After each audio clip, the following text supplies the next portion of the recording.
and more. BioCat Solutions more. Yes, that's the other product.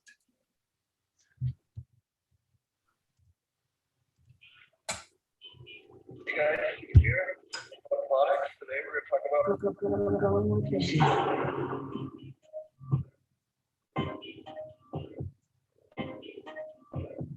Growing with fishes. All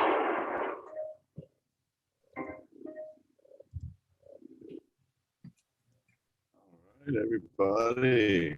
Looks like we might have caught the, the very last word from right before I hit play with the company name, but that's all good. Thanks for joining us for the Growing with Fishes podcast, episode 241. Wow. We have Amazing. returning guest Brendan Strath from Spectrum King and BioCat Grow More. Hello. Thanks for coming. We also have Marty. Hey, how's it going, everybody? Gotta have Marty. You can't have a show without Marty. It's like, you know, Captain without. Well, yeah, it's lots of times. Laurel He does without very Hardy. You well, gotta be but- there, man. We appreciate it. And then I have myself as well. And You showed up for your podcast. That's awesome. yeah. He's never late. I got my awesome tilapia smoking weed shirt. If the camera was Yes, hot tilapia. So yeah. you said episode 241? Yep, Damn, 240. dude, you're doing something right. That's cool. Yeah, we've been doing this a long time. I think you were one of our longer episodes early on, but I can episode I lose track of time, but it's been a bunch of years, that's for sure. Oh yeah, this year's the 5th year of the show, so Wow.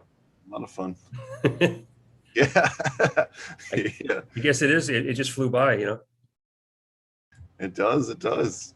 Well, thanks I for think you joining. guys were just making your, or it just came out with the 40, was it the The 401? 400. The The 400, 400. the 400 plus. Yeah, that was 5 years. Yeah, 5 years, 400 plus. Yeah. Mm-hmm. Uh-huh. And if you guys are looking Obviously, it's a few generations deeper now. In fact, I can show a couple to you. I got them. This is me juggling a laptop. This may not go over stellar, but there they go. You got a 603 and a 403 right there. You notice the 403 is Nice. completely different than the previous generation. I'd fire them up, but they're blind everything. Basically, they're light bazookas. so why don't Not going with my you beater guitar.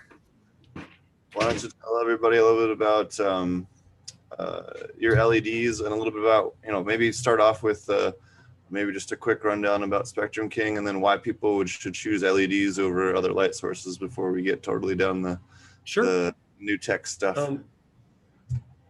Whether, especially if you're a grower in California, where the state is flat out said, the power companies have flat out said, you have to go LED by 2023 because the grid can't handle the load. And even just on a simple 1-to-1 ratio, you save 35 to 40% of your power just on a 1-to-1 ratio. Whether it's our LEDs or somebody else's that are good quality ones, you're going to save that power head to head in a 1-to-1 swap out. But more importantly, if you have a DLC listed fixture, you also have the potential to get rebates from power companies, and also there's no annual maintenance, there's no bulb to change, so they don't get as hot either. Significant cooling costs, especially somewhere where it's hot, anywhere in the Southwest of the United States, or even, in lowland Colorado, not that's that low, it gets pretty damn hot. Or as we both know now with friends that are in Oklahoma and other places, it gets pretty hot and muggy. So AC is going to struggle in those types of environments. The LED, you're never going to get too hot in the first place. I've actually had guys thought their ACs were broken because they didn't go on. They thought they were broken. Yeah, and I think that it's one of the easy things to miss on paper is, the fact that you're going to be putting out heat with the power that you're spending, and then you're going to use more power to get rid of that same heat that you just put in there. It's like a twofold experience. It's a vicious cycle because yes, an LED fixture, if it's poorly made and it's not properly ventilated, it might get up to 140, 160 degrees Fahrenheit, which is pretty damn hot. But any bulb goes from 450 to 600 degrees Fahrenheit. So even though they might be consuming similar watts, one is getting significantly hotter than the other. And then when you have the power savings, and let's just say you have a 10 light grow in a garage conversion, which is still happening in this country. I mean, you could save thousands of watts every day, every hour. You could save kilowatts, 10 lights, 640 watts versus 1,070 watts. Boom. It's 430 watts per fixture. That's 4,300 watts or 4.3 kilowatts per hour saved just in lights alone. If you pay, just to throw a number in the air, a low number for power, 15 cents a kilowatt hour, you're saving a ton of money each month without even thinking about it. And we haven't touched the cooling yet. And people still trip when I say you can use 5.5 603s per ton of air conditioning, because they know with a double-ended bulb, you can use 2, maybe 3, depending where you're located. So if you have a 500 light setup like some commercial growers, it's not even a big one. It's astronomical, the reduction in AC tonnage needed. But obviously I'm pro LED, you know that. I studied every possible aspect of it to way to make it better, and we do some cool things with it. Oh yeah. So I first got into Spectrum King LEDs. We ended up doing a big side-by-side set with the Aquaponic source, and they were the ones that had the best lights. Mm-hmm. After that, started playing with them and using them in different grows, and definitely my favorite ones to grow, especially on the home grow. And then some of their commercial lights they have now are super badass as well for that application, especially in greenhouses. You can hit them with the hose, you can deep clean them and not have to worry about frying them. Not that I would recommend it, but Rami had a wild urge and he wanted us to mess with one. So I drove over one with a truck last week, a 603, because Rami, you wanted to see what would happen. I'm like, that's crazy, but what the hell? The light still works, and someone bought it today. They want to have it as a trophy as the first scratch and ding King 603. It mangled mildly, but still fires up just fine. Nothing broke. It just bent a little bit. And we sprayed it with hoses. There was videos put up on Instagram and I think on our YouTube channel where we just blasted it with a pressure washer while it's on, and you can see it's getting moved around by the water pressure, but it's still on and just dripping off it. We have a question from chat. It says, I was reading that when lights are dimmed, the spectrum ratios are thrown off. For this reason, the person was saying to adjust intensity by raising and lowering the lights instead of lowering intensity. Yeah, okay. With a bulb or an LED, there'll be a mild color shift, but it's less with an LED. You'll get a color shift with any light source. And what he's talking about, if let's just say you're at full power at 36 inches with a 603, or you're at half power at 20 inches, right? The color, if I were to take a meter and measure the color difference on my lights, it would not be drastically different. With an HPS, especially ones that have the overclocking, like the 1150 watt, the Pro 1000, for example, go up to 1150 watts. When you push the bulb that hard, its color output does change substantially. I know plenty of growers that will use DEs. They'll put more of them in the room knowing they're never going to turn them past 750 or 1,000, specifically to have that spectrum the way they want it for the crop they're working with. Same with our lights. We worked at Sully's. There's much less of a color shift, but anything electric with power turned way down, it will change slightly, or overclocked, if you will. Pushing it too hard will change it also. Someone else asked, is it normal for LEDs on a timer to stay on just a little bit when the timer is off? Okay. Is it the timer unplugging the lights is off? That's a great one. Okay, what that implies most of the time is that your timer has a broken ground loop and there's enough of a trickle charge just to get a few volts still going through that power supply or driver to have some lights flicker on very dim. If an LED is turned off and properly grounded, it's completely off in like 15 seconds. When the power goes off, the little bit of power drains out of that capacitor and the driver, and it's 100% off. The only way an LED can turn on is if power is getting to it. And what we found repeatedly was I'll leave no one under a bus, but there's a particular brand of cheap timers that it just doesn't have a good ground in it. So power is getting back through, and that messes with more than just LEDs. That messes with pumps and everything else too. Oh yeah, no, we see that a lot with some of the super cheap hydro store ones. Mm. They're out there. Definitely, we've run into issues. I've also seen them with, like you're saying, kind of have unstable voltages with grow lights. In fact, there was a really bad. What was the name of them? They were a thin. Uh, well, uh, I guess I shouldn't say the brand, but there was a thin No. aquarium. A light that was on the very cheap end as far as lights go, and they had T5s and LEDs, and their T5s were catching fire because the lenses were melting and getting into the components. So Jesus. pretty wild. But That, we had of a case of 12, we had 8 of them come back as smoldering or worse, and it was like, that whoa. sounds more like a manufacturing defect, but yeah, that's pretty scary because another thing you bring up there, that an LED doesn't catch on fire, you know. But Yeah, well, there was one company that we had someone do a side by side with, and they ended up collecting enough ladybugs in it in order to cause some issues. ladybugs or any plastic lenses or things like that that are improperly manufactured. One of the downsides of some of the companies that had those plastic, like plexiglass, protectors, is that when they order their original sample from wherever it came from, and I think you know which country they come from, they got a certificate of authenticity of what was supposed to be made with, and it was safe for yada, yada, yada.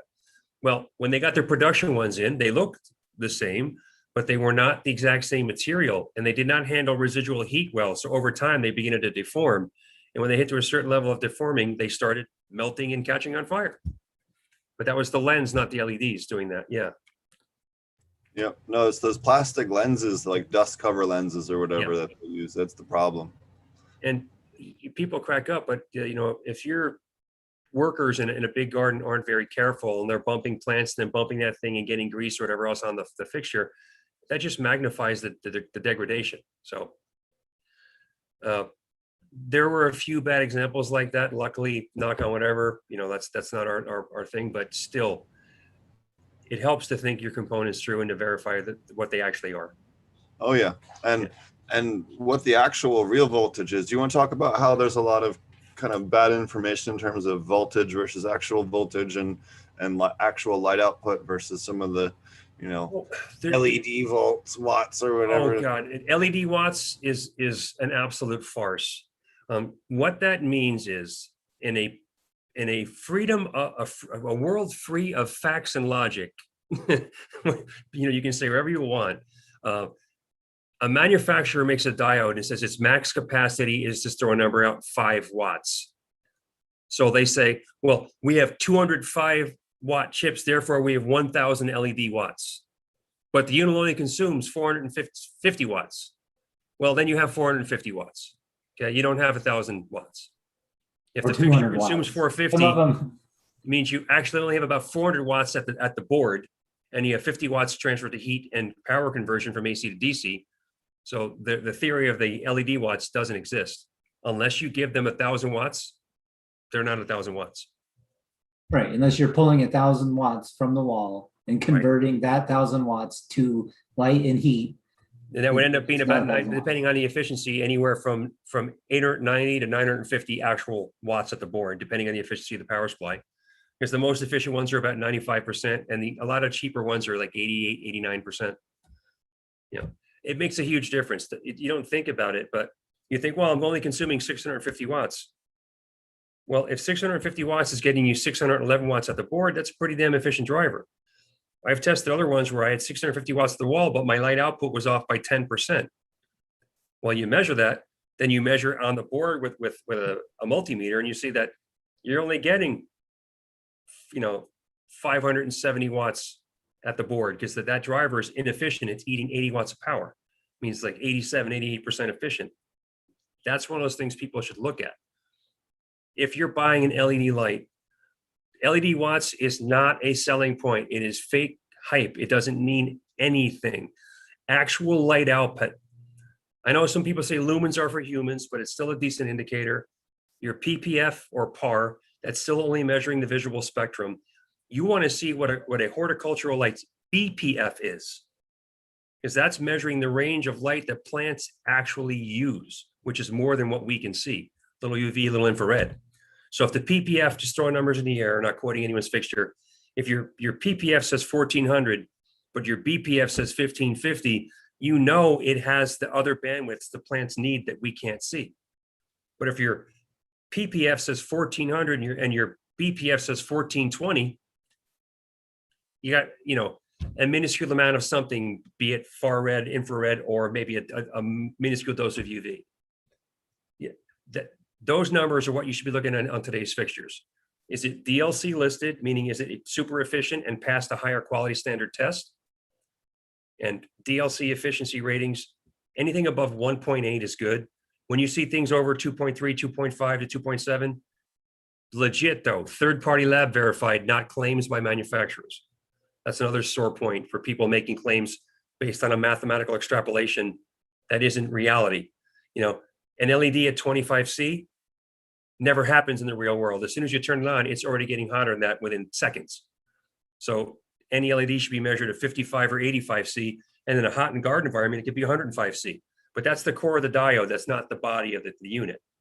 So an 85C measurement, if you look at the manufacturer's spec sheets, will give you a little more closer to reality truth of what that thing's actually going to give you.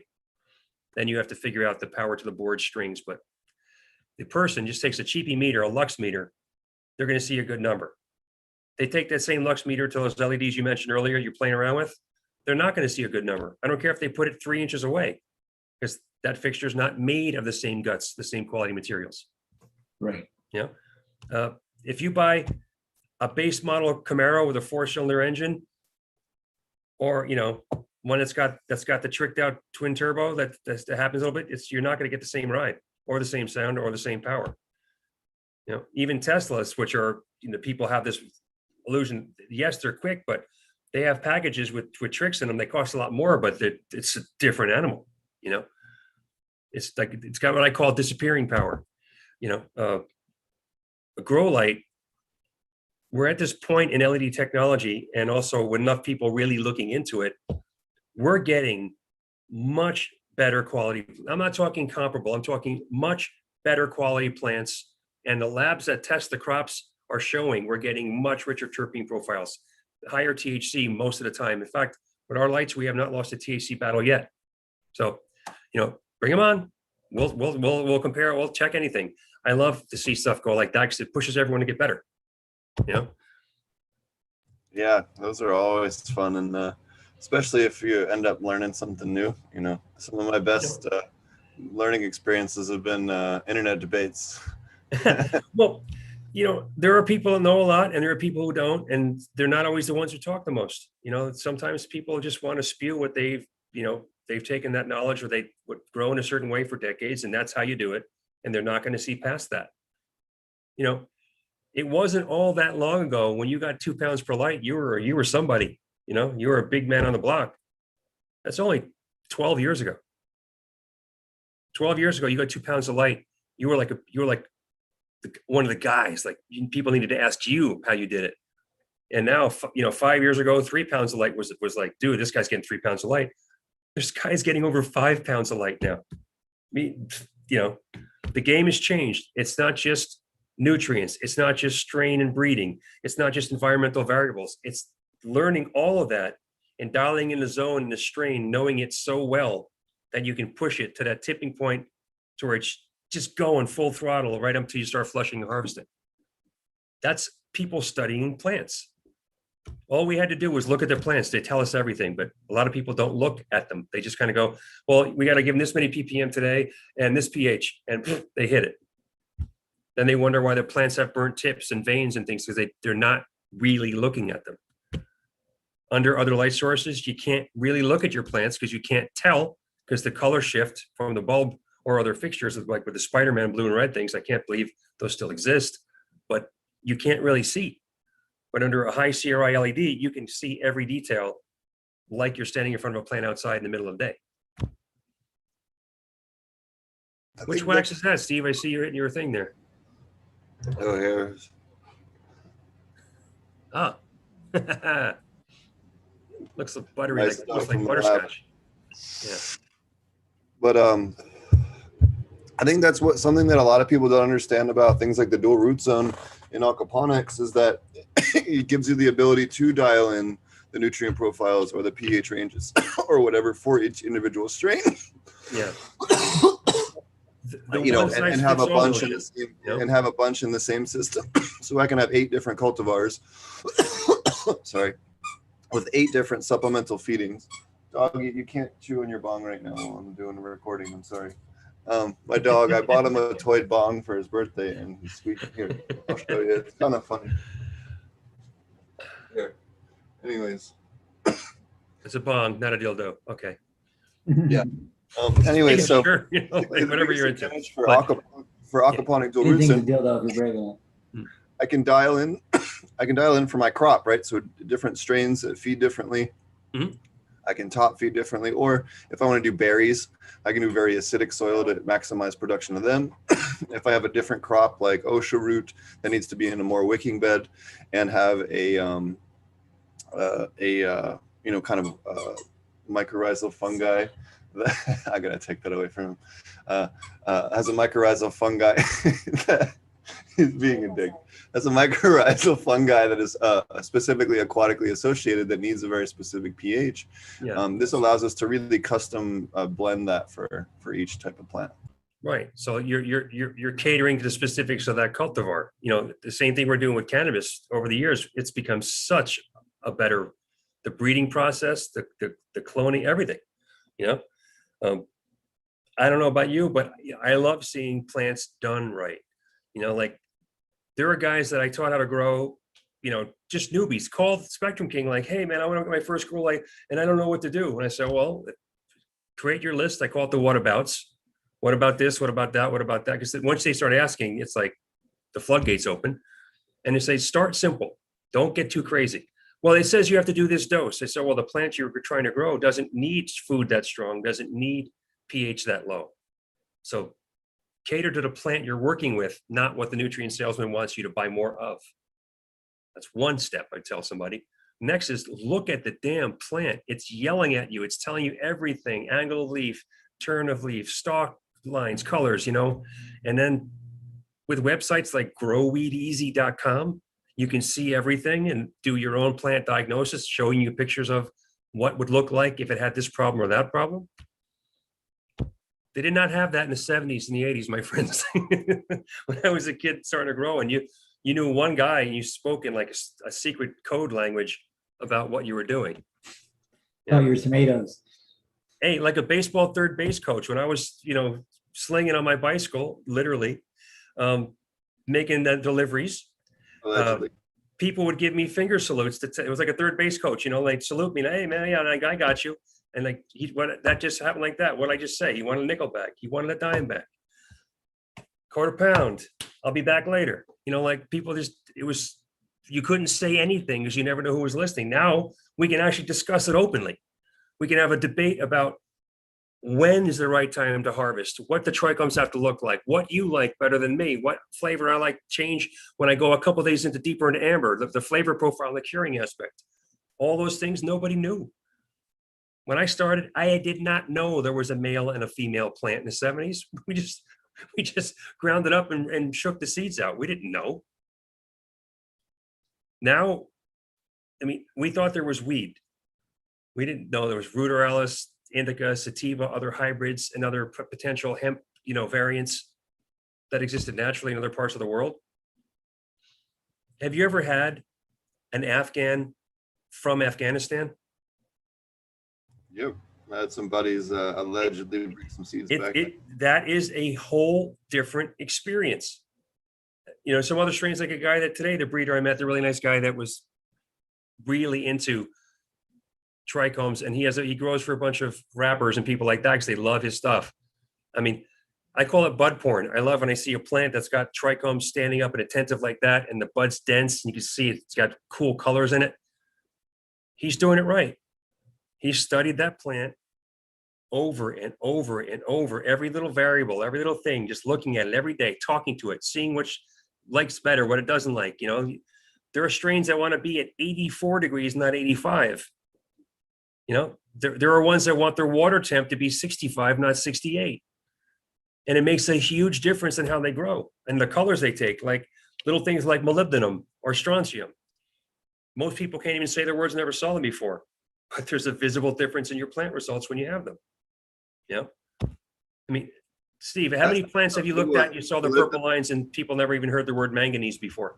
Well, molybdenum and manganese numbers, in particularly molybdenum, is probably the single most common deficiency I see in all of aquaponics.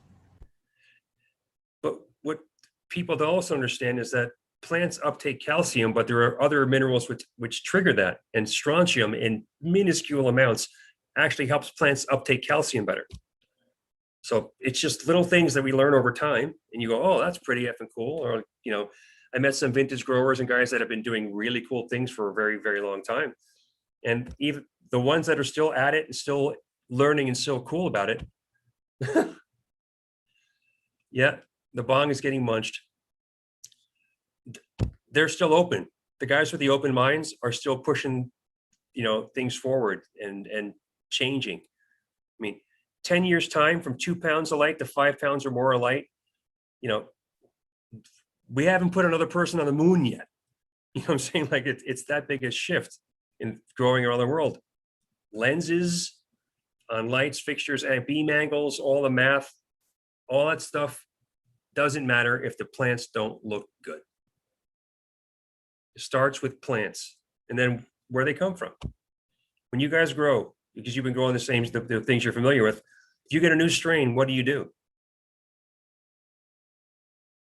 I straight up Google it. I don't care. If I'm not familiar with it, I'll Google it and say, what's this made? What's this cross made with? Because For sure. you know, there's 3,000 or 4,000 strain names out there. There may be more than that. I don't know them all. Yeah, and there a lot of times the name is meaningless. You know, it's like a joke Right. or something. Like, you know, there's no, you know, Right.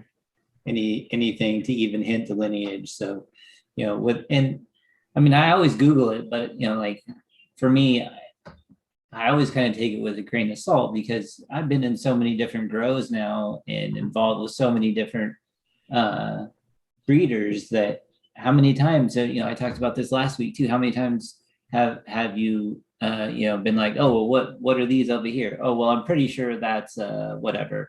Or, oh, well, I'm pretty sure those seeds that aren't labeled and just randomly sitting on the counter, I'm sure you remember what they are 100%. You know, like I don't know how much I believe, even if somebody generally keeps track of it, I don't know that the person before them generally kept track of it, that it is really an indica or that it is really a sativa or that it's not just somebody randomly saying like, oh yeah, sure. Or this seed sells for $10 more if it's a, you know, but I saw a plant that looked, it was weird. It looked like Skywalker OG. And when I first looked at it, I went, it looks like Skywalker, but something's not quite right. You know, just caught my eye. I went, wait a minute. And I'm looking at it. I'm going, wait a minute. This guy's growing with an old 600 watt HPS that should have been replaced a year and a half ago. And the bulb was so gone in its output that the plant was stretching like crazy to get whatever photons it could get. And that made it look like a different strain even.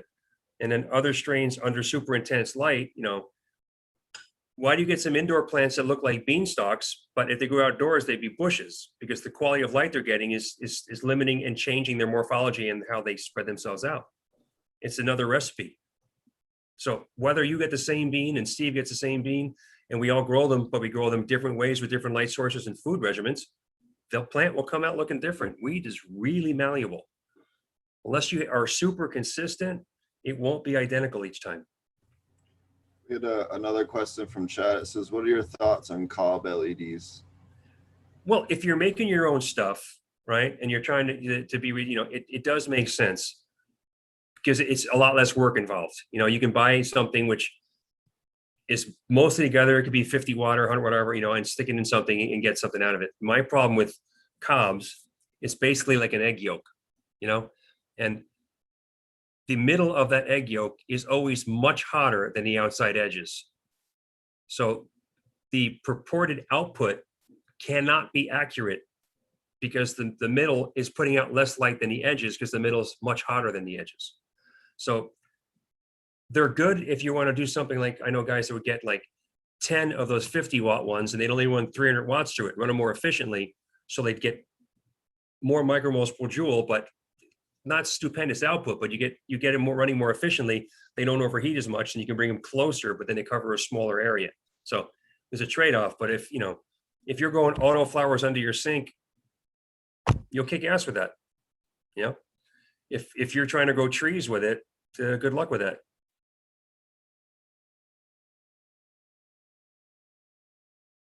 You're staring into space. What else you got there, Steve?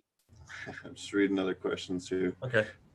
Will a high ratio of blue LED cause small leaves? If you have too much blue in an LED fixture, you're going to get darker, bigger, droopier leaves, and the plant's gonna. It's like anything. There's a dose, If you're speedballing and there's too much heroin and not enough speed, you're going to be too slow. That's a bad analogy. Sorry, but you want to have the proper dose. And when you have too much blue, the plants actually change color and texture, and the leaves can get bigger. It's not, if you're flowering, you never want too much blue anyway. So it really comes down to what you're doing that for. Yeah, there's the blurples definitely cause kind of different growth in the plants compared to the other ones. One of the things I guess I have noticed with the blurples seem to cause anthocyanin expression a little sooner. Yeah, they tend to that seems to cause be a little bit strange. It's something I've observed. The veins in a plant and some abnormal stretching and leaf things you'll get with those. And you won't get the same bud density. Only the very top will. Like it changes pretty quickly because they don't have the penetration.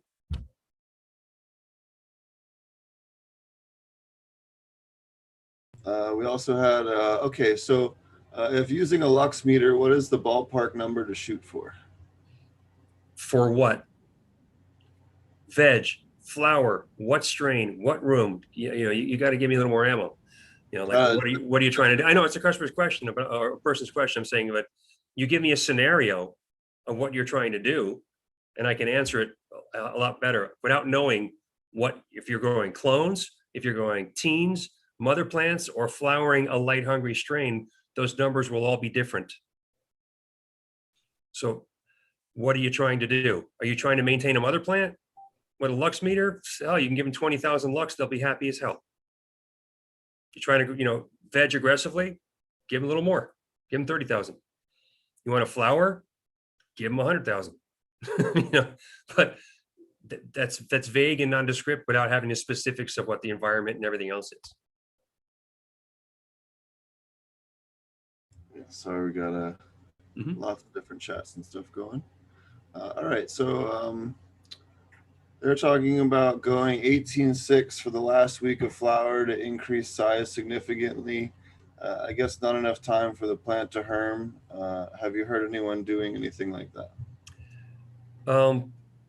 That would not be something I'd recommend. Let's just think about how plants occur in nature. What triggers flowering? The days getting shorter. You want your plants to flush and finish. You're creating an additional stress by re-triggering other hormones to start happening again. True, the plant won't hermy out, but you're going to confuse the out of it. It's going on a life cycle. It's going towards finishing. It's expecting light to get shorter and dimmer. So that's what tells the plant to finish. And you're switching to 18 hours going, wait a minute. What are we doing now? We have to get back to work. We have to change. We have to start growing again.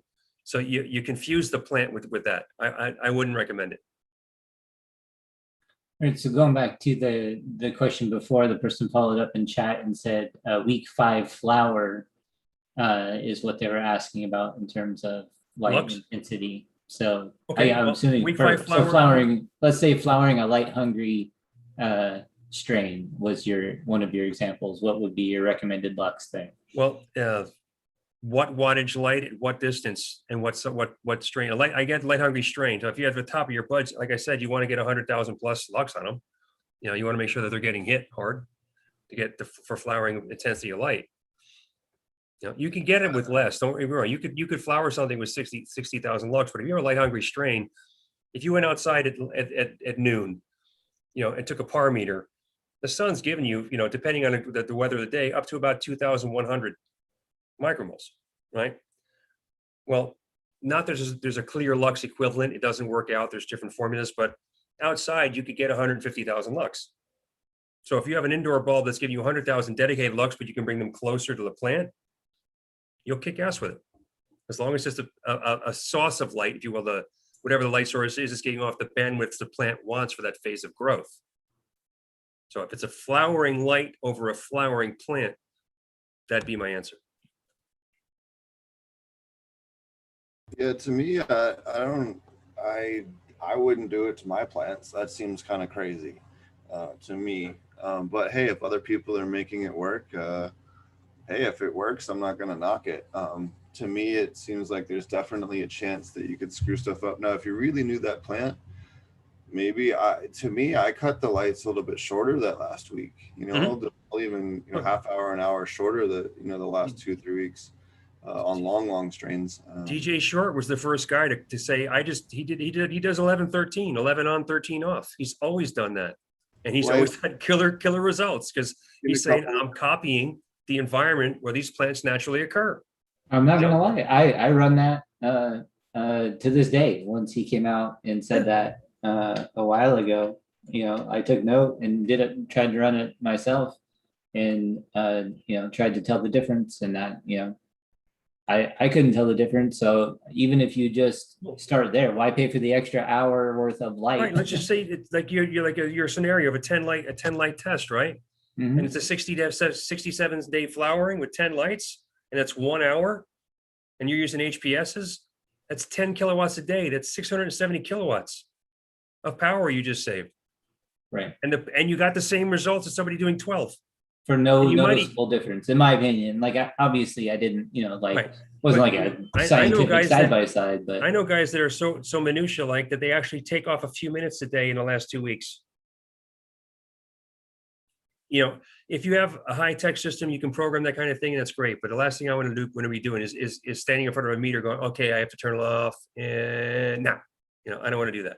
I tend to set things, or 11-13 or 12-12, depending on what part of the world the strains are from. I read a couple of different things about 11-13 being a little bit better for terpene expression as well. The plant's kind of it helps trigger some of that stuff. It gets a sense of urgency. I would agree with that. It gets a sense of urgency to the plant that makes it want to do something a little bit different. Yeah. So I can say it's definitely not worse. Yeah. I don't know that it's again noticeably better. Well, Maybe again, I'm not measuring it. I'm just talking about smoking it and experience wise and yield wise, and having done it on 12-12 in similar ways and similar strains and know what to expect. Mhm. I don't feel like there was anything really noticeable different. So why, maybe I'll cut another hour off and see what happens, but I do step down when I'm switching from 18.6 veg. I step down an hour a day to get on to 11-13. So I don't just slam them from 18.6 all the way down to 11-13. And the timer works okay for that. Like, there's a way to set it up where it's not, I don't have to sit there. I just have to go back and reset it at the end of 7 days. So it's not, super pain in the ass to do. And I feel like I've gotten less herms that way. Yeah. So I definitely feel like it's beneficial. But again, I think that the important thing is that the light should be getting shorter over time all the way until the end. And it seems weird to me to want to increase light at the end. Yeah, it's not, it goes against everything we've figured out over all the years, but not that it shows me something can't work. stellar happening because of that. I'd love to see it, but I don't think that would be the case. I'm not side by side to see how that affected the chemovar. Yeah, I would like to see what what the benefit was. Like, did you actually yield more? Did you actually change anything? Because otherwise it just seems like you're again spending more power to do the same thing. I agree that there's probably not enough time for them to herm out. for it to grow flowers and drop pollen to the point where it would be a problem. I would think your buds would be at minimum less dense because of that. Because the Yeah, process don't is know. starting, it's starting to go back. So I think you Yeah, might lose some density that way. that would be what I would think, is that they'll fluff up. Mm. But that might behoove you if in a more humid climate, and you're trying to just get hash production done. That might be a benefit, but I don't. Again, I see that kind of screwing up the plants the same way like extra nitrogen would in terms of Yeah. growth. Personally, I wouldn't try it on more than a plant. I can tell you that right now. I would think your chlorophyll ratio would go up too as the plant's starting to flip back towards vegetative growth, and you only take a couple of days of that light to make that happen too. So I don't see this being. If they can prove me wrong and they can show us something and show us some data for what that does, I would love to see it, because everything I know tells me that's a bad idea. That's all.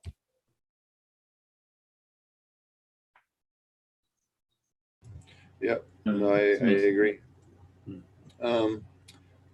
Someone else asked, can I cut the reflector off of my TS1000 for larger, more even spread? I understand intensity at the center won't be as high. The reflector off what fixture? Off of a TS1000. I don't know what that is. Yeah, I'd have to to confirm what it is, but whether it's a bulb or an LED fixture or anything else, if it's got a reflect on it, it was made for a specific reason. If you have vertical space issues and you need to cut the intensity down, I could see taking it off making sense. But if you just raise the light a couple inches, if it's too much, or you have a dimmer, you turn it down a little bit if you don't have space. But the reflector is on it for a reason. It's trying to even out what that fixture can do, whether it's a bulb or an LED or plasma or whatever else. Looks like it's a Mars LED. A Mars LED? Yeah. I think they use it for their cooling, so I don't know if I would go chopping on that. Let's just say I'm not going to bag on them, but I have yet to see anything worthwhile come from those lights being used. Yeah, I have one of their tester lights they sent me. It's one of their 150 watt, or I think it's either like a TS150 or something like that. However it works out. And it does. I do like that they don't use LED watts anymore. Right. So that's kind of cool. I think that they're finally looking up on that.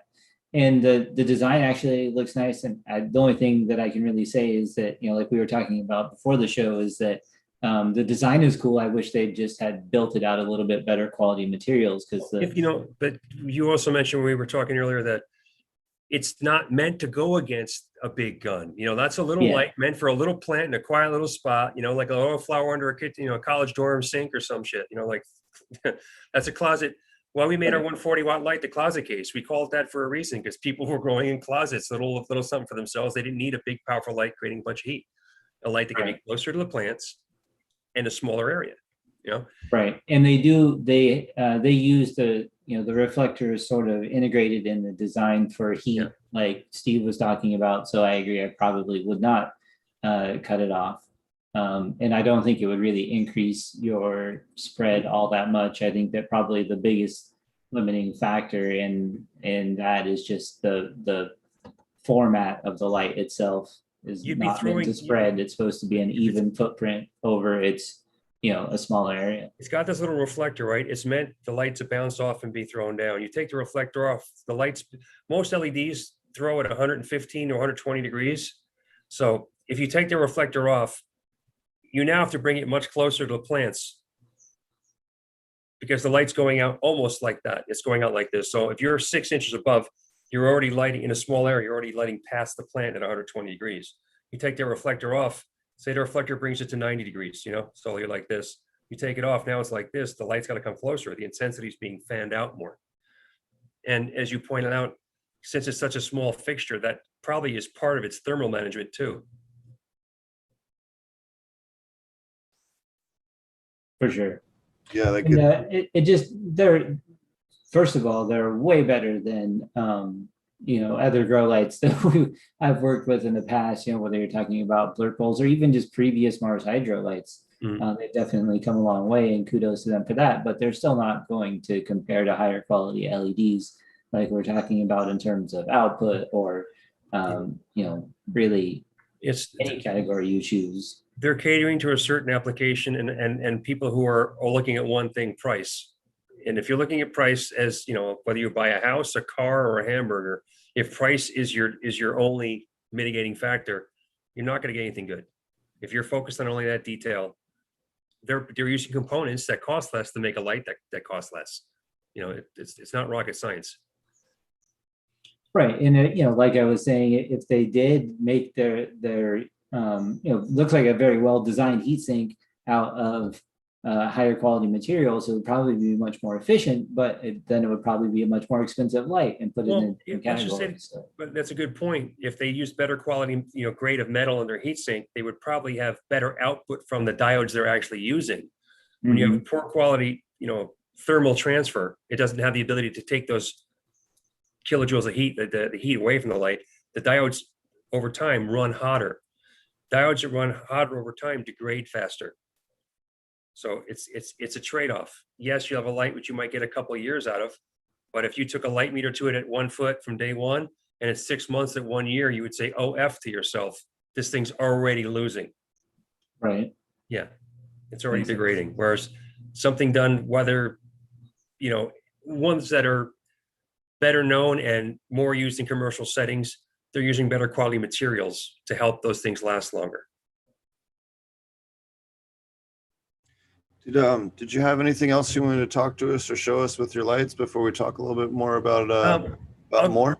Oh yeah, I'll grab the laptop and see if I can just get closer to him to give you a couple of things, but let's see how this works. Me juggling a laptop and pointing out stuff, but all right, here we go. On the 603 here, you notice that the board's bigger. Just so you know, I don't have little baby hands, and that's a good 10 inches diagonally across there. And also, there's no more lens or off-gassing valve. It's conformal coated. So these things are protected with a special layer of a new type of silicone, and they can be sprayed with water, everything else just fine. Even electric components here are protected with a conformal coating. And then the all new heatsink. I don't know if you were familiar with the 602, but with the power supply on top, it was about 7 inches tall, where this guy here, is basically 4 inches plus that, so about 5 inches tall only. And the power supply is in the side here, and the central core, this big ass section here, big fins and more fins for heat dissipation. So this thing really, really rocks. And then what I'm really happy with is this is the 403. This is a huge shift.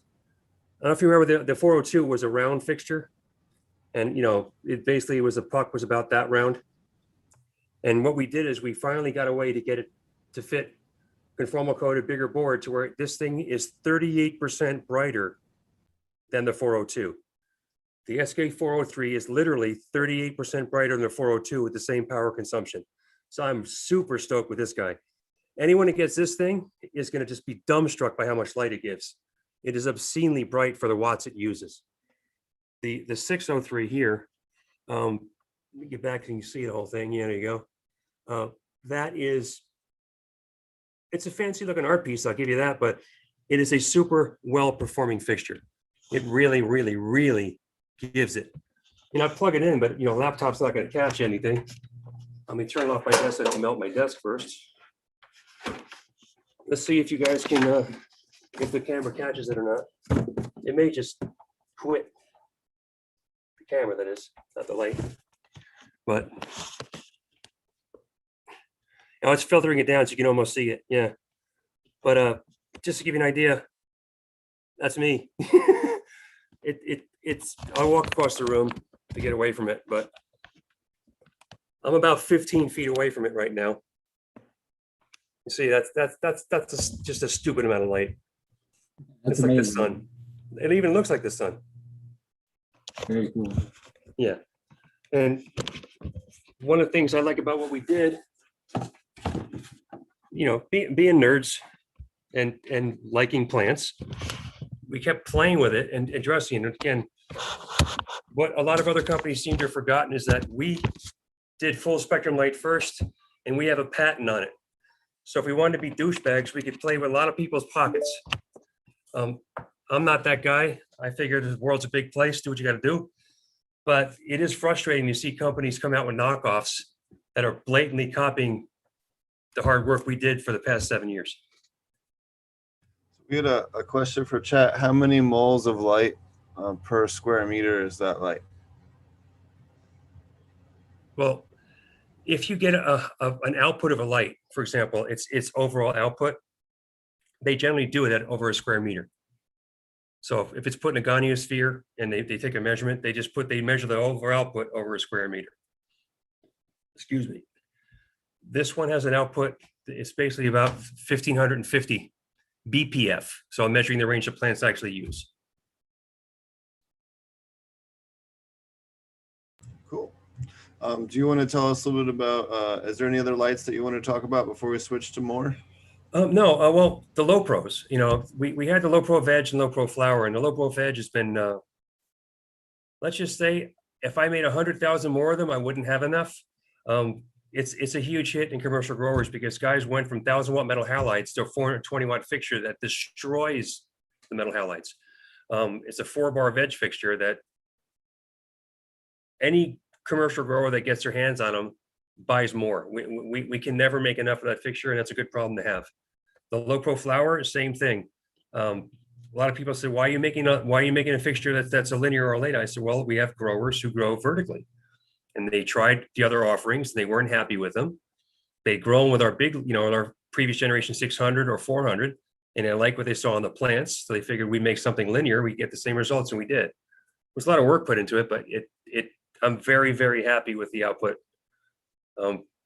Horticultural diodes are progressing. They're getting more garden friendly over time, but getting the recipe right is a lot of trial and error. Let's just keep trying to get it right, basically. We had another question here. I thought if you're running diodes on lower power input and they are rated for say 50%, they last many years with minimal loss of photon output. Yeah, that's what we call running more efficiently. So let's just say you have a 5-watt diode and you're running it at 3 watts. So you're not pushing it too hard. You're not gunning the engine to full throttle. You're going to lengthen its lifespan. Its output per diode will be less, but it'll be more even for a longer period of time. So anyone that's got a warranty that's, you say 50,000 hours or more on their fixture, they're not pushing their diodes too hard. They're operating them efficiently, whether they're at 20, 30, 40, 50, or potentially 60% of that capacity is every manufacturer's thing. But by running them more efficiently, you get more overall watts of light per power consumed.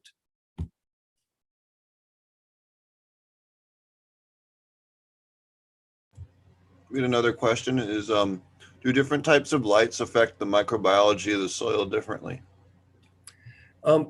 Interestingly enough, the visual spectrum, you could play with it a little bit. You might get some minute changes. If you are running, here's the thing, I'll flip it a little bit. Have you ever been out at noon on a summer day and just noticed that you didn't see any bugs? But early in the morning and in the evening, they'll drive you batshit crazy, getting up your nose and everything else if you're out in the field. It's because in the middle of the day, there's more blue. When the Earth axis is more at middle of the day, more blue is getting in because blue tends to bounce off and reds tend to get in. So early morning, late afternoon, more reds, middle of the day, more blues. Bugs hate blues. Bugs navigate by infrared and UV. So if you have a light source that has too much blue, you'll affect your insect things. But yeah, you may have less bugs, but you won't have great plants because they need the other parts of the day to really be pushed for flowering.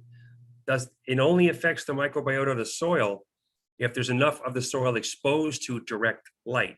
And then if your fixture has a little bit of UVA in it, it won't hurt them too much. But anything approaching UVC is going to destroy any microbiota on the surface of the plant or the soil. Awesome. Yeah, I thought that might be a good. It's a good one. That's definitely a good one. And that's something that, I figured out the hard way. UV diodes are now getting much, much better, and the pandemic's actually accelerated UV diode development, more so UVC. And plants don't use UVC, and nothing alive on Earth wants UVC, just so you know that. UVA and a dose of UVB in very small doses will get positive results. They'll trigger your plant's systemic response. And in our favorite plant, cannabis, that gets you more trichomes, more THC. Someone says, have you heard about, or can you tell us more about crystal frequency diodes? What is that? On the website. It sounds like someone dropping acid in the desert to me, but crystal frequency, listen, even DLC, the UL 8800 horticultural standard, they're measuring your efficiency of power consumption versus output. Whether your lens is made of a different silicone formula or not, they don't care. It's your efficiency of your output.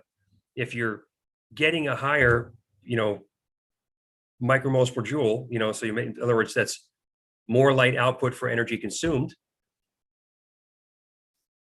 I don't care if they made it with graphene, which would make it obscenely expensive, but it would have more efficiency. We're making something to get the best amount of light with the least amount of power in something that we can afford to make and sell to people. Could we make it with something that would be more intense? Sure, we could. But who wants $1 billion light? Maybe NASA. The rest of us want something we can put in and get to work. We're always looking every day, who's making what? Is it better? Is it worse? We get it, we compare. We're always studying stuff, people's spec sheets. And there's a lot of, shall we say, embellishment. I'll leave the East Coast word I want to use out. There's a lot of embellishment from certain manufacturers, and you have to find out from third-party lab tests to what these things actually can do. They promise this, but they deliver this. Sometimes they deliver this, and that's acceptable. But if they deliver this, you got to call them on the BS, right? So you're always checking things for the actual output. So we had another question about LEDs. So I'm hearing, or I've heard that LEDs have smaller seeds than HPS plants. Do you have heard anything about lighting affecting seed size? The seed size, I would say the overall plant height most definitely they're more squat under LED, and there's tighter node spacing. As far as seed development, is this person a breeder, or is this like a urban myth? Because it just says I've heard breeders say that they get smaller seeds with LEDs versus breeding with HPS. Well, look at the mineral nutrient uptake and doing tissue culture samples to see what the plant's actually, what it's creating. Personally, I haven't seen that. I haven't studied seeds to that magnitude, though. I have to admit, I'm more about the flower than the seed. I don't see why that would affect seed size in any way. That doesn't make. I could see it affecting seed density and color. I could see that, for example, if it's the seed's a bit woodier, if you will, under HPS because it's not getting the right mineral content, it's being treated with infrared. I could see that actually indicating a thinner but more dense seed wall would appear smaller. So I could see it as a possibility. I can't confirm it because I have not studied seeds to that level. Okay, cool. Do you want to tell us a little bit about your other company you work with? Sure. Yeah. Well, BioCat Solutions, you'll see that the grow with more. Why we call it more? Because it does more and you get more. We've been growing a long time and friends growing and big. If you ever worked a big commercial grow when you've done 3 cycles and then you go to clean the emitters and the lines and everything, and you pretty much get sick to your stomach because it's, oh my God, awful when you open those things up. Well, we went about it with the guys at BioCat to figure out what's a way we can get rid of that biofilm, that sludge, so it doesn't build up in the first place. And we over time, and from other industries and into this one, we developed a cross breeding platform of microbials, if you will, and that all they do is eat waste, what's considered waste or leftovers, and convert it back into plant available food. So any nutrients or salts that were building up inside a line and the end of the line it was sitting or up in an emitter, they're going to break that stuff down. So it's never going to get old. It's never going to turn to biofilm. It's never going to stagnate. It's just put back into plant available food. So it's cleaning your lines while it's making your plants eat better. And it replaces, let's just say you could use 3 or 4 other products to get the results you get from this one product. And then another thing we did is, this more big growers are out there doing things in commercial. We said, why would we ship you a tote of 275 gallons? We can make you a brewing system machine that's internet controlled and program it to do what you want at the right level. So that's, luckily the guys, they make this, William and Jerome, that's what they do. They build specific systems with reservoir and a brewing tank and program it to your daily water usage.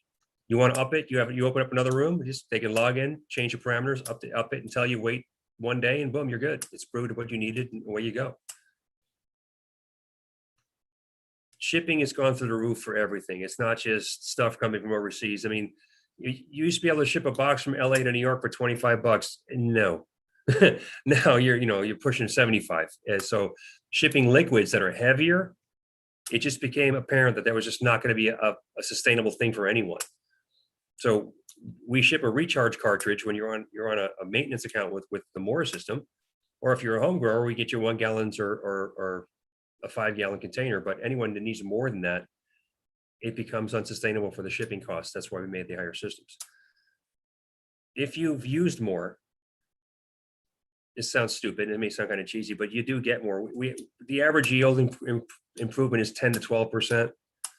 And if you're buying a product that costs you maybe 5 to 10% of your gain, that means you're still ahead 80, 90% of free money in your pocket by just changing one additive, which you just put in your water, and twice a week or once a week, you just put the right dose in your system and let it work, and boom.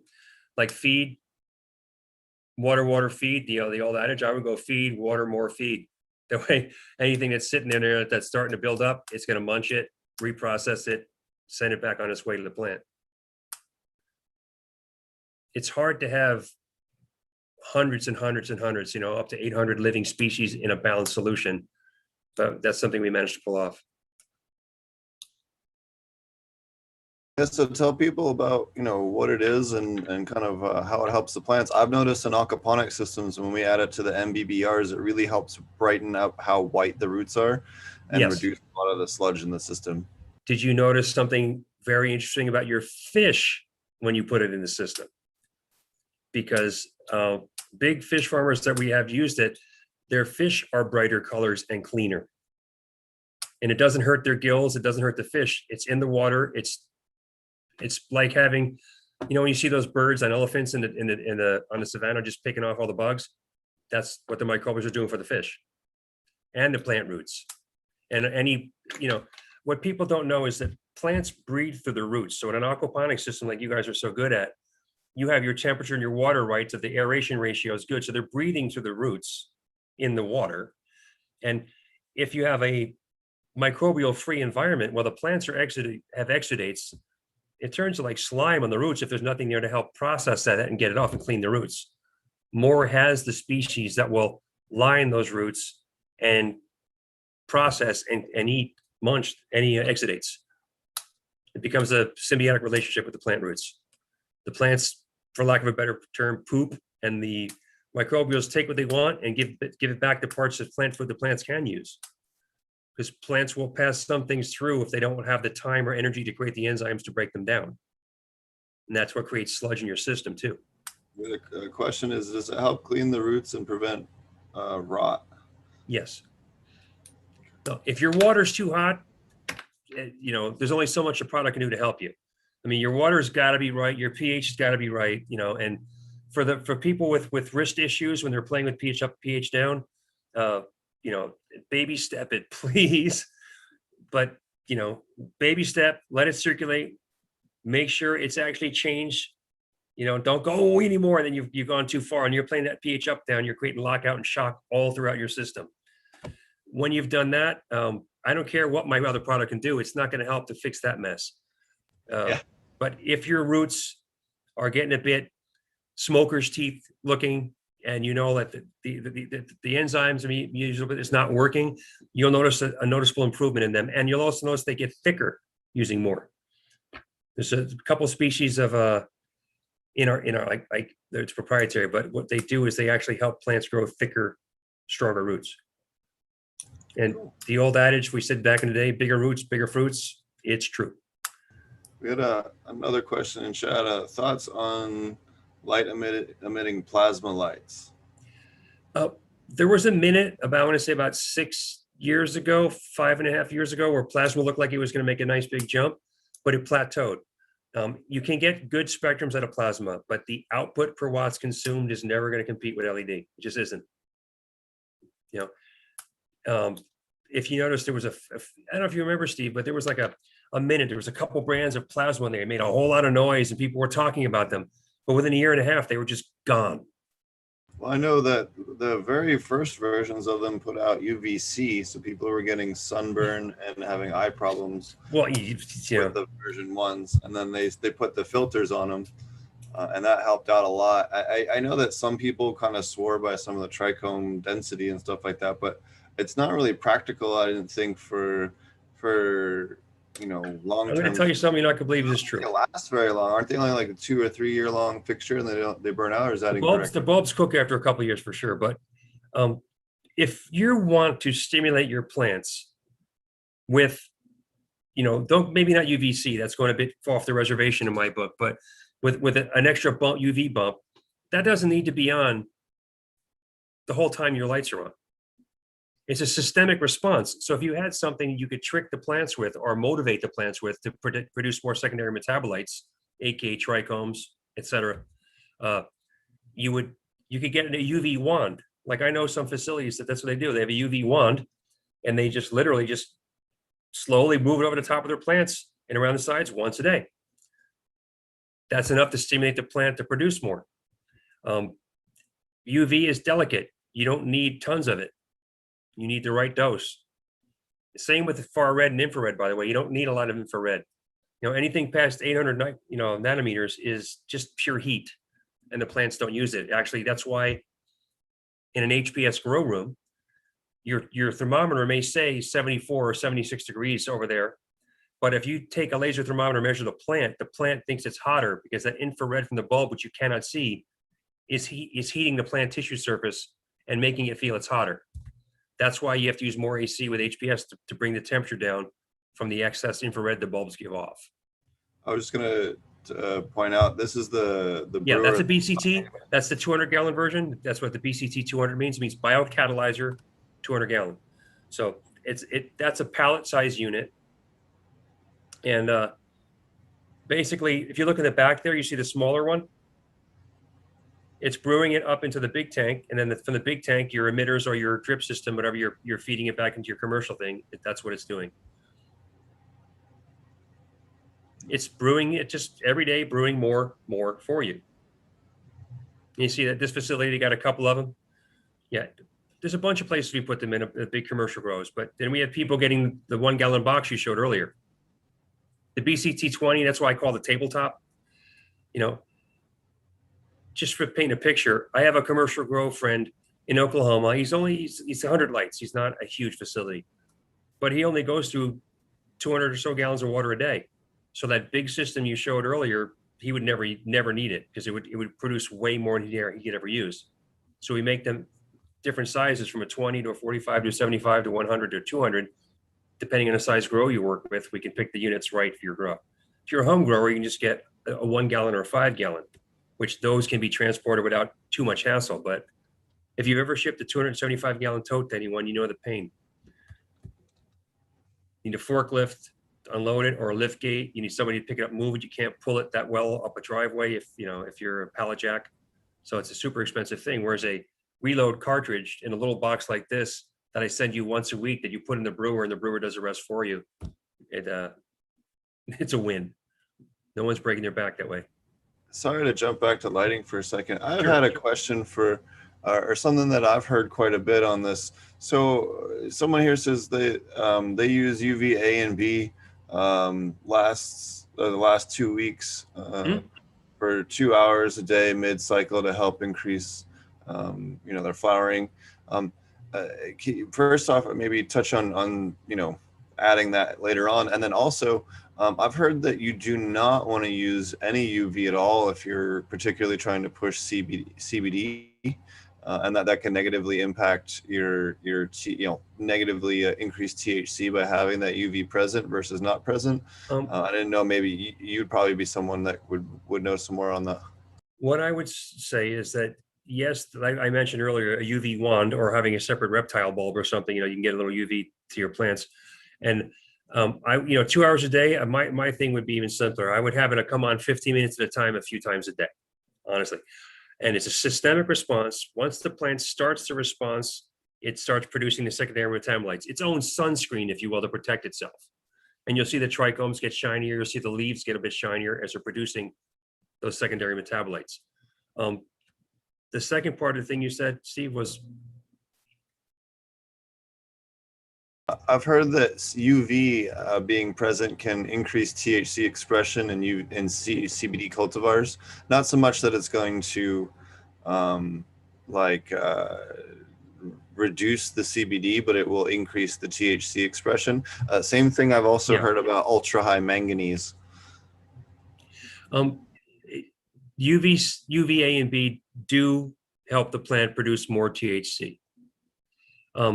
The way you counter that is you would harvest later, because as your trichomes are turning amber, the THC to CBD ratio is changing back to CBD's favor. So if you harvest later, you'd probably see a balance of that out and have some really cool colors too. Well, I know a lot of people harvest early too at the CBD and CBG cuts. You're saying they should wait and go much later and let that convert. Again, if you've done something to trigger more THC production, you're trying to get the CBD back. The iron being that if you harvest later, the more amber your trichomes, you can do your own lab test. You see for strange yourself, the best way to go about it. But you'll see that the ratio of THC will start coming down and CBD will come up a little bit the more amber your trichomes are when you cut down. Okay. Let me see what else we have here. We had another question in chat. I just gotta find it. Okay. What are some of the other things that I noticed that clones seem to have a lot better roots on them as well with the more.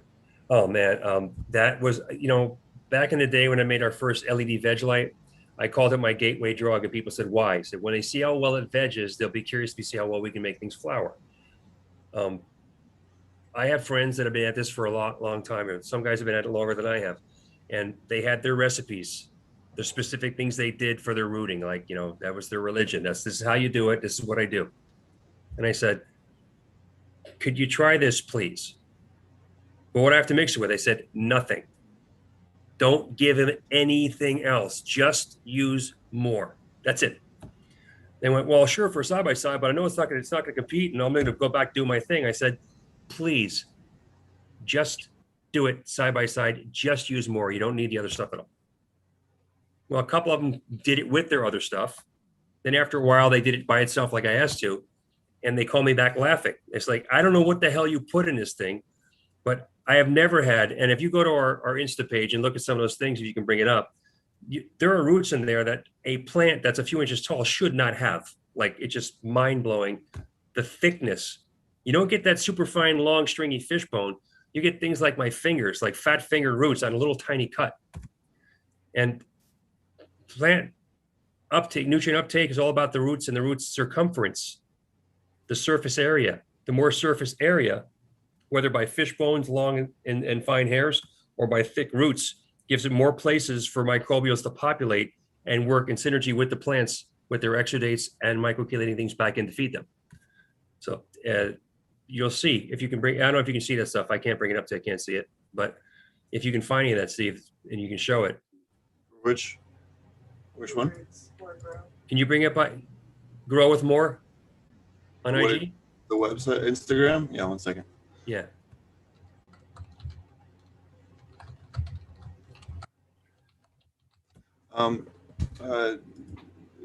Earlier, we were talking about how to increase purple of plants. We talked a little bit about increasing molybdenum. We talked before about mild molybdenum toxicity, increasing purple.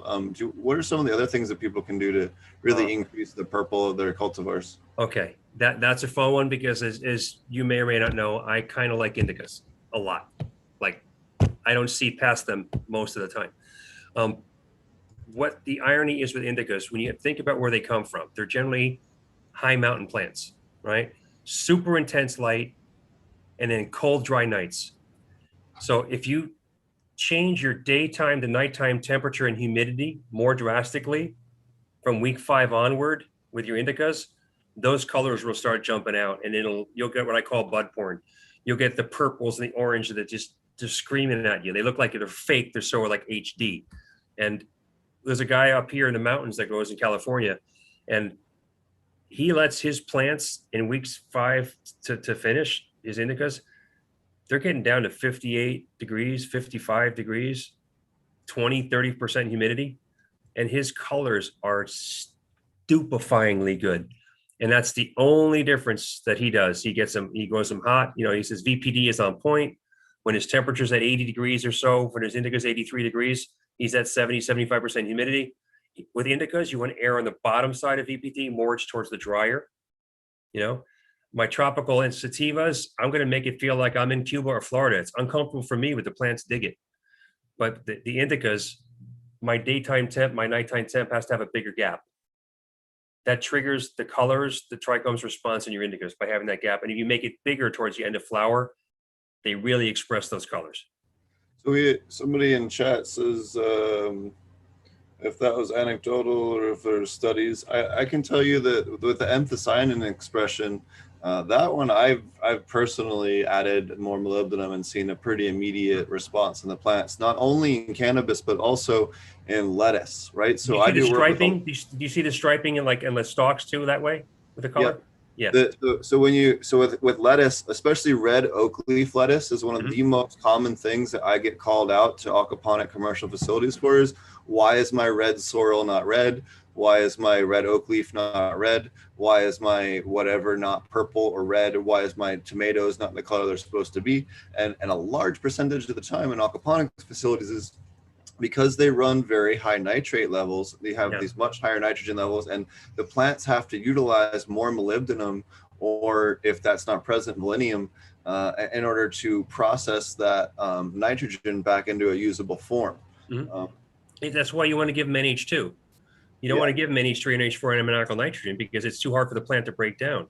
If you were to, the irony being that plants grown in fish waste are going to get higher ammoniacal nitrogen. You know, as you mentioned earlier, molybdenum is one of my favorite secret ingredients because it does so much with so little. Yeah. Yep, absolutely. It's one of the things that I think that people often underdo. And same thing with manganese, right? If your manganese is low, it's going to hamstring the total potential of the THC expression of that plant as well. And both of those, I regularly see people running way too low. And same any heavy essential oil expressing plant. 1 second, I gotta bring my dog in. It's starting to rain. I'll be right back.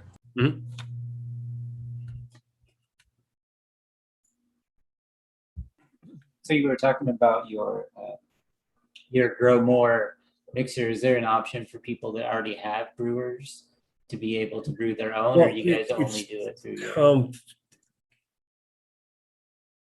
It's made in its little transport packet that we use to help the brewers rebrew more, if you will. Right.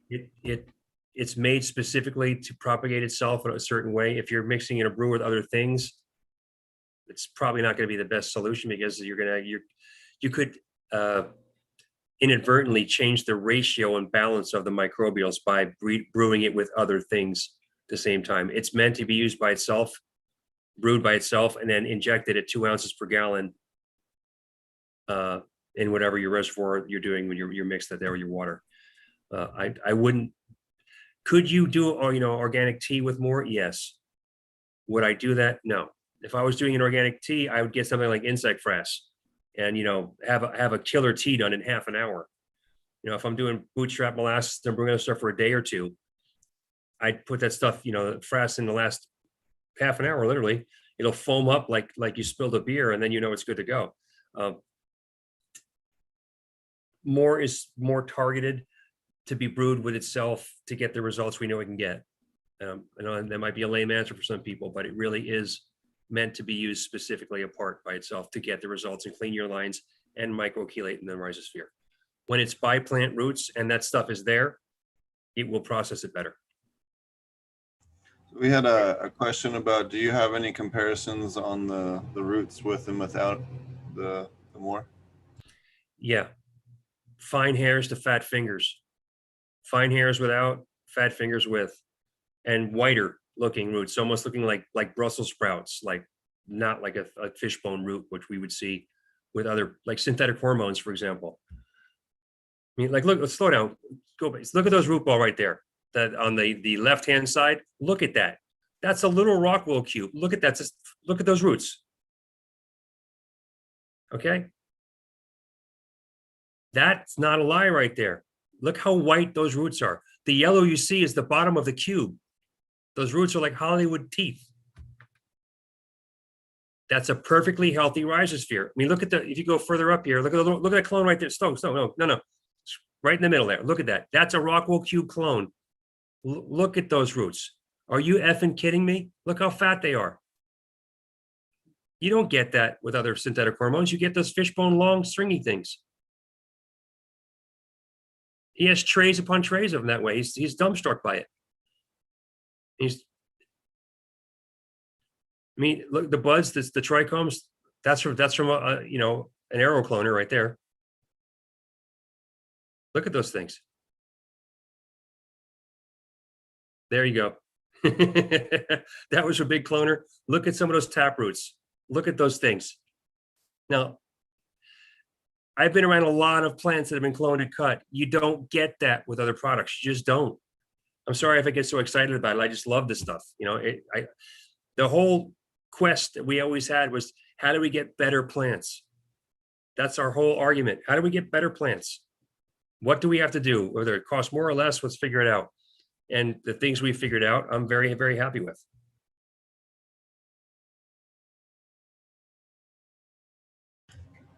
All right. We have, what else was it? You asked what max temps for LEDs and tents are without worrying about killing the plants. I've had the temps into the 90s and the plants seem to love it. If the temps are in the 90s, your humidity, you got to get a VPD chart, because that's the secret. You're not going to kill plants on LED if their humidity is matching the temperature on a VPD chart. You know, so if you're 90-degree temperature, you got to have humidity around 80, 85%. You know, it's gonna feel muggy as hell near like New York City in summer, but the plants will be okay. We've done broad might kill tests where we took the room up to 120, 130 degrees, and the HPS plants were literally dead in 45 minutes. No recovery. The LED plants took an effing beating. I won't lie. They were hurt, but they survived 130 degrees under LED. They took days to bounce back, and the yields were definitely affected. I'm not saying I wouldn't repeat it. It was a broad might kill test done specifically to see what would happen. I have a grower that's in Pahrump, Nevada. He grows regularly 90, 95, 100 degrees.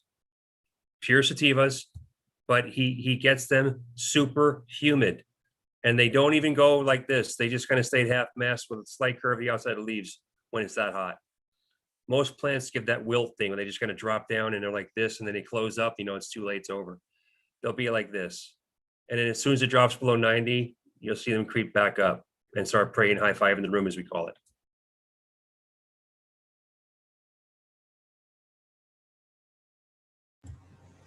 All right, let me see here. We had a couple of other grow questions. Mm-hmm. What grow questions would you recommend, or what grow lights would you recommend for people for you know, lettuce greenhouses? You're growing lettuce, or the low pro veg. You don't want a flowering light ever for a vegetative growth plant. You want something which is giving them more that midday sun spectrum, but not too intense, because lettuce, you know, you can grow lettuce with 100, 120, 150 micromoles at the canopy if you want. It'll grow. It'll be a stretchier little plant. If you want to get like a 4x4 tray loaded with like 16 heads of lettuce, you're going to hit them with 300 to 400 micromoles, par reading, if you will, on preferably a 5,000 Kelvin or so bulb. I wouldn't go 6,500. That doesn't really exist on Earth. You might find that here and there, but more so 5,000 seems to get a better result with lettuce. And again, I've worked with leafy green producers for the past few years intentionally to find out what specific bandwidths get the best results with lettuce. So I'm not talking out my ass on this one. It's a lot of homework done into it.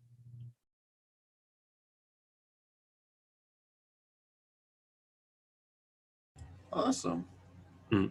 That's I know a lot of people are moving into the indoor lettuce space and doing a lot of larger scale. Oh yeah, I mean, there's people I'm working with. You see it. There's vertical farms in Illinois. They have like, I think it's 13 or 15 levels.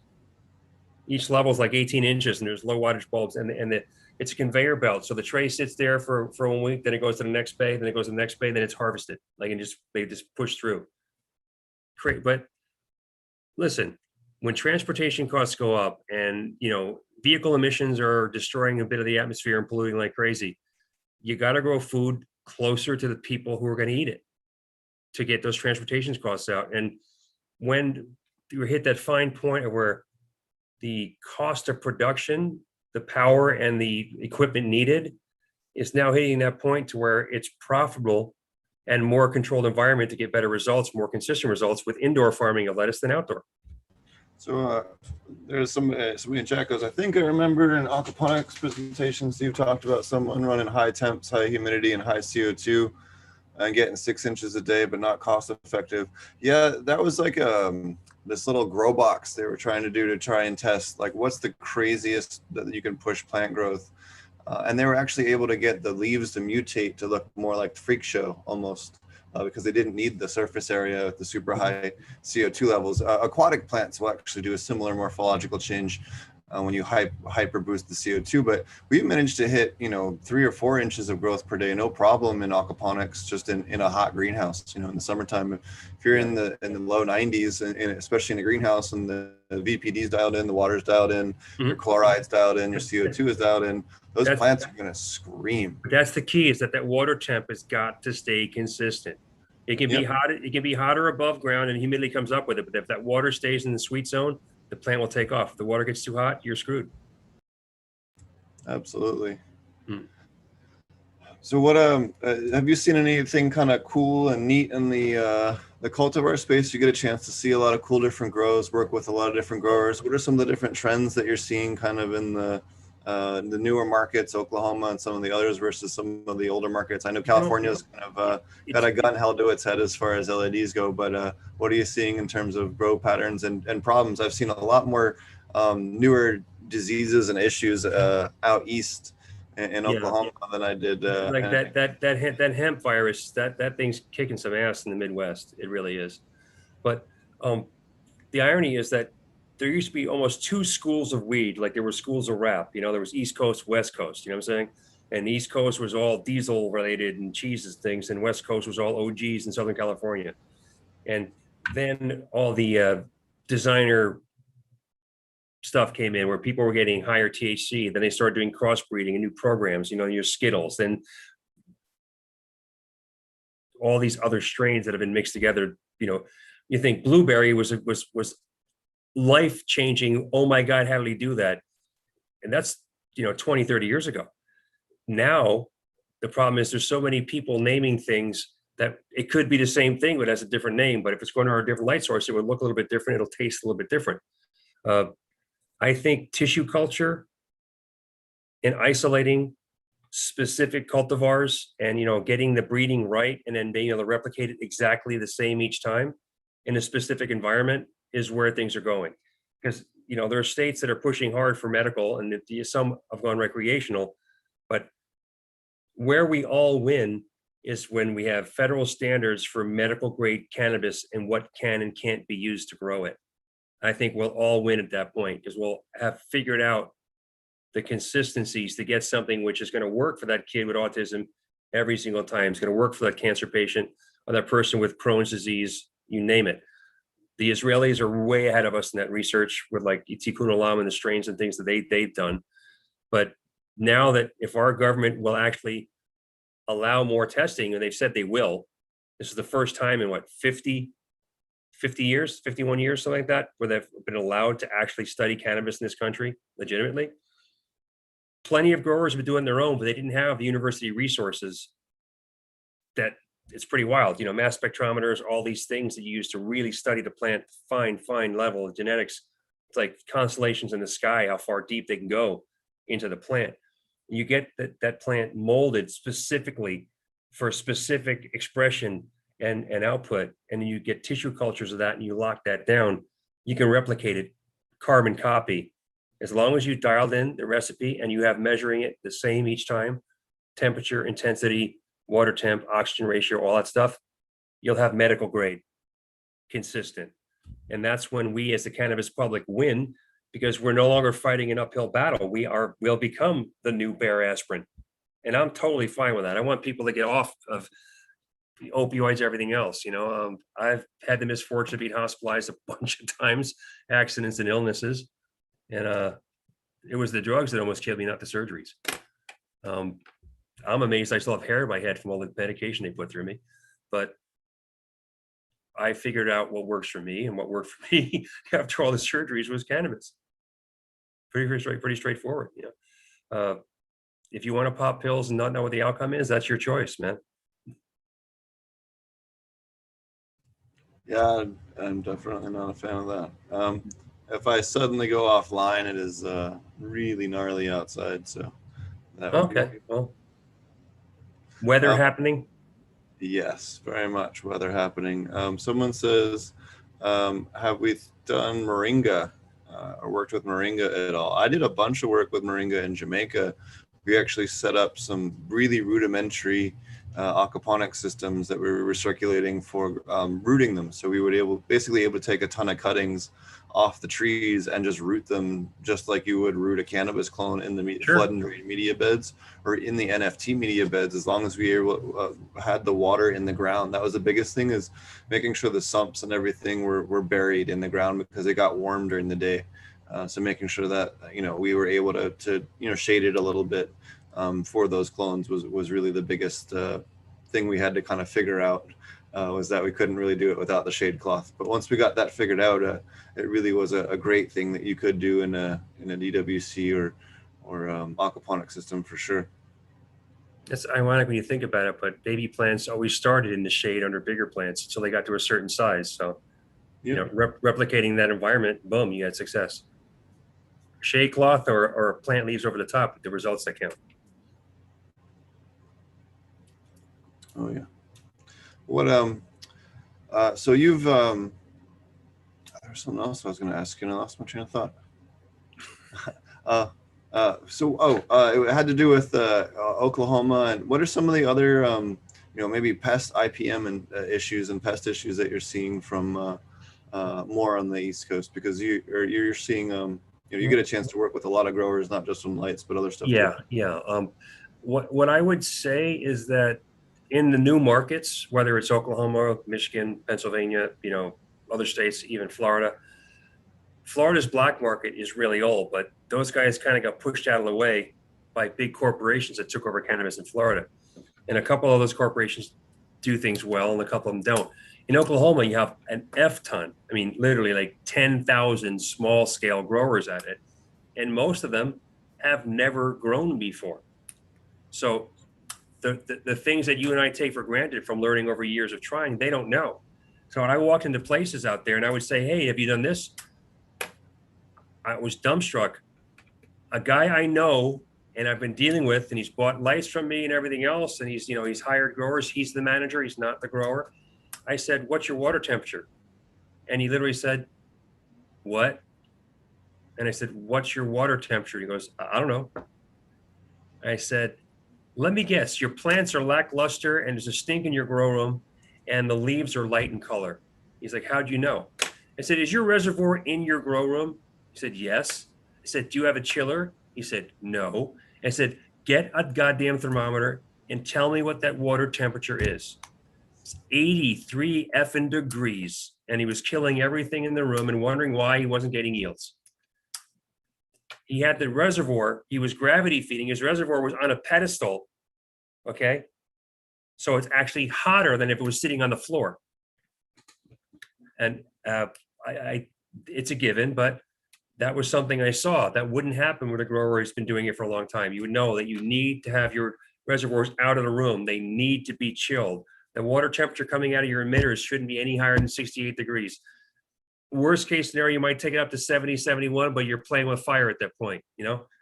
And as soon as he got those things right, he called me up like, I can't believe this shit, what I'm seeing now. I go, that's what you want to see. If your plant leaves are at half mast or above, you're doing something wrong. Look at the plants. Take a deep breath around the plants. Plants yell at you. If it hurts your nose and it makes you sick to your stomach, something's very wrong. Plants get bad breath, if you will. And if they're breathing out bad odors, they are calling predators to eat them because they're unhappy and they've quit. You fix those conditions like root rot, powdery mildew. You don't get them if your conditions are right. Think of it that way. An ounce of preventative is worth more than a pound of cure, that old adage. If your room is right, you won't get powdery mildew unless you have a strain like black lime, which is actually inherent in the strain, and you really have to fight 10 times harder not to have it. If you have a mixed room with multiple cultivars, somebody's going to be unhappy if you're feeding them all the same thing. If they have the same environment and they're from different families, dominant families, somebody's going to be unhappy. Separate cultivars with like by like. You know, certain types of OGs can go in a room together. It could be 5 different strains, but they take the same diet, they take the same environment, they take the same light intensity. But I'm sure as hell not going to put 9-pound hammer and blue dream in with Skywalker and expect good results, because it won't happen. Things like that, not knowing that you need to separate your cultivar families, not knowing when to pluck your families off if they're covering your buds below. When you explain it and you show them results, they go, oh, but this is all new stuff, man. Like guys growing in Arkansas, they're happy as hell. But these guys used to just throw a few seeds in the mud out in the forest and come back and get it later. You know, they don't know any of the variables. They never had to. They got lucky. They would have something at the end of the season, they'd smoke it. They don't know if it was good or bad because there was nothing you can lab test it. Now it is. Now you need to know these things. And I'll say it again, I love the fact that there's a website that's literally called growweedeasy.com, because you can look at pictures and see things. You know, can you bring that up? Just, I'm sure most people know it, but if they don't know it, just to see it, because it's very cool. You know, literally spelled out growweedeasy.com. You want to diagnose your plants, you're not sure what's going on. They have pictures and they have things and they explain to you what you're going to see. If you're a new grower and you're not familiar with the infinite variation of problems a plant can have, to go back up, Steve, to the top. Scroll back up. Yeah, see? Plant problems. Boom. There you go. And it'll explain to you what you're seeing, what it is, what the cause of it is, what you need to do. You know, I learned this stuff by destroying lots of plants decades ago, because there was nobody to help. You couldn't talk to anyone about this stuff. You couldn't talk to anyone about this stuff 15 years ago. A small group of friends, and if they were growing for a kingpin, who was the guy who was financing all those operations, you followed his recipe or you were out. If his recipe was wrong, it didn't matter. That's what you were there to do. There are certain cultures today that still grow following a kingpin's recipe. There could be 50, 60, 70 guys all going the exact same formula, getting the delivery from the exact same source. I got yelled at by a couple guys that were not natives of this part of the world or this industry when I said your recipe's shit. I read it and I said, pardon me, I said, it's fucking ridiculous. And he goes, what? I said, you got 3 different PK boosters. You got 2 different forms of nitrogen. Who sold this to you? Well, you should take the guy outside and strip him naked and make him run down the street. Maybe you'll learn not to rip people off again. You've been had. No way around it. And he's like, you know, basically told me to fuck off and everything. I'm like, no, you asked me the truth. I'll tell you the truth. You don't have to like it, but I'm telling you right now, this, and this can go right now. Just sell them to your friends if you want to. Take them out of your recipe. Flush these plants for a week with fresh water at 68 degrees, please. give it a, and he's like, well, what's going to happen? I said, I'm going to try to salvage this harvest for you. And then my friend Chad was with me, who was a rep for another nutrient brand at the time. He goes, hell, I'll do you one better. I'll give you the right nutrients to do this, to finish this off. And the guys thought we were, put up or shut up. I said, he just said he'll put up. You want to do this? You want to see this for real for yourself? How about this? We won't tell anybody. Let's do your next cycle the way we recommend.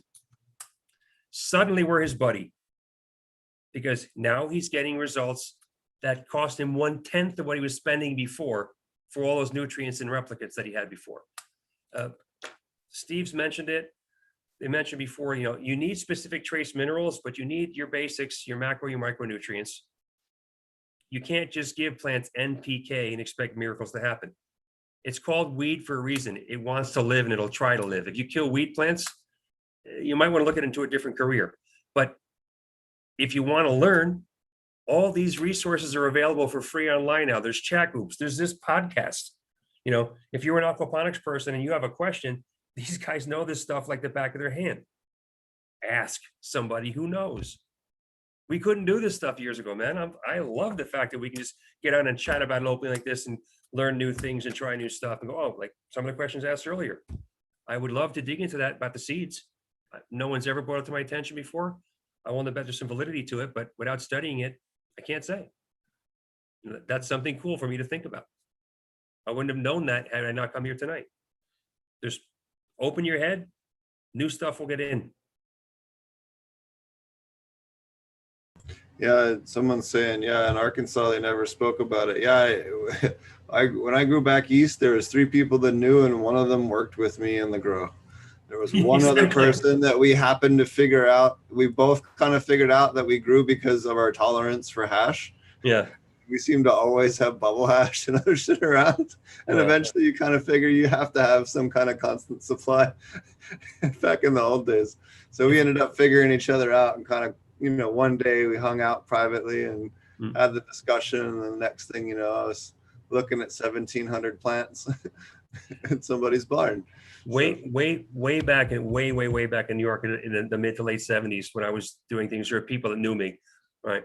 And when I go back to visit, because I'm one of those lucky or unlucky, depending on you look at it, I still look like me, just an older version. I don't look like a totally different person. Some guys I grew up with, you see them, oh, who the hell is that? Because they're either bald or 100 pounds heavier or something. And they don't know my name, but they go, you were the guy, Beekman Avenue and the thing. And it's like, oh, yeah. You still doing that kind of, yeah. You got any now? Oh, no, I'm visiting, man. I'm not here. If you come see me in California, it's a different story. California, what are you doing all the way out there? Oh, that stuff goes on, but they never once mentioned the word. It's legal there too, but just that's how we spoke back then. So that we tricked back to what we did 20, 30, 40 years ago. It's crazy. Those who get into the grow game now, you don't know how lucky you are. You're on the precipice of the best weed ever happening. And there was so long where it's like the best bud comes from Amsterdam. Then it was the best buds, BC bud from Vancouver, in Canada only, the best buds from Northern California. I could tell you that some of the most incredible bud I've had ever is grown right in Los Angeles, in industrial areas and things like that. And I met guys in other parts of the world. I'm like, what is this? Because they've taken a fresh look on things that I just didn't think of. Who would think to cross this strain and that strain that it would come out with something which tasted sweeter? When this one's kind of cheesy, no pun intended, and this one sounds kind of like Famunda cheese. If you don't know what that is, you don't want to know. But 2 unpleasant strains mixed together, which wouldn't be something you would think of, making something pretty damn cool. Someone with either too much free time in their hands or someone with understanding by tissue culture, seeing a certain marriage of compounds will produce a different result.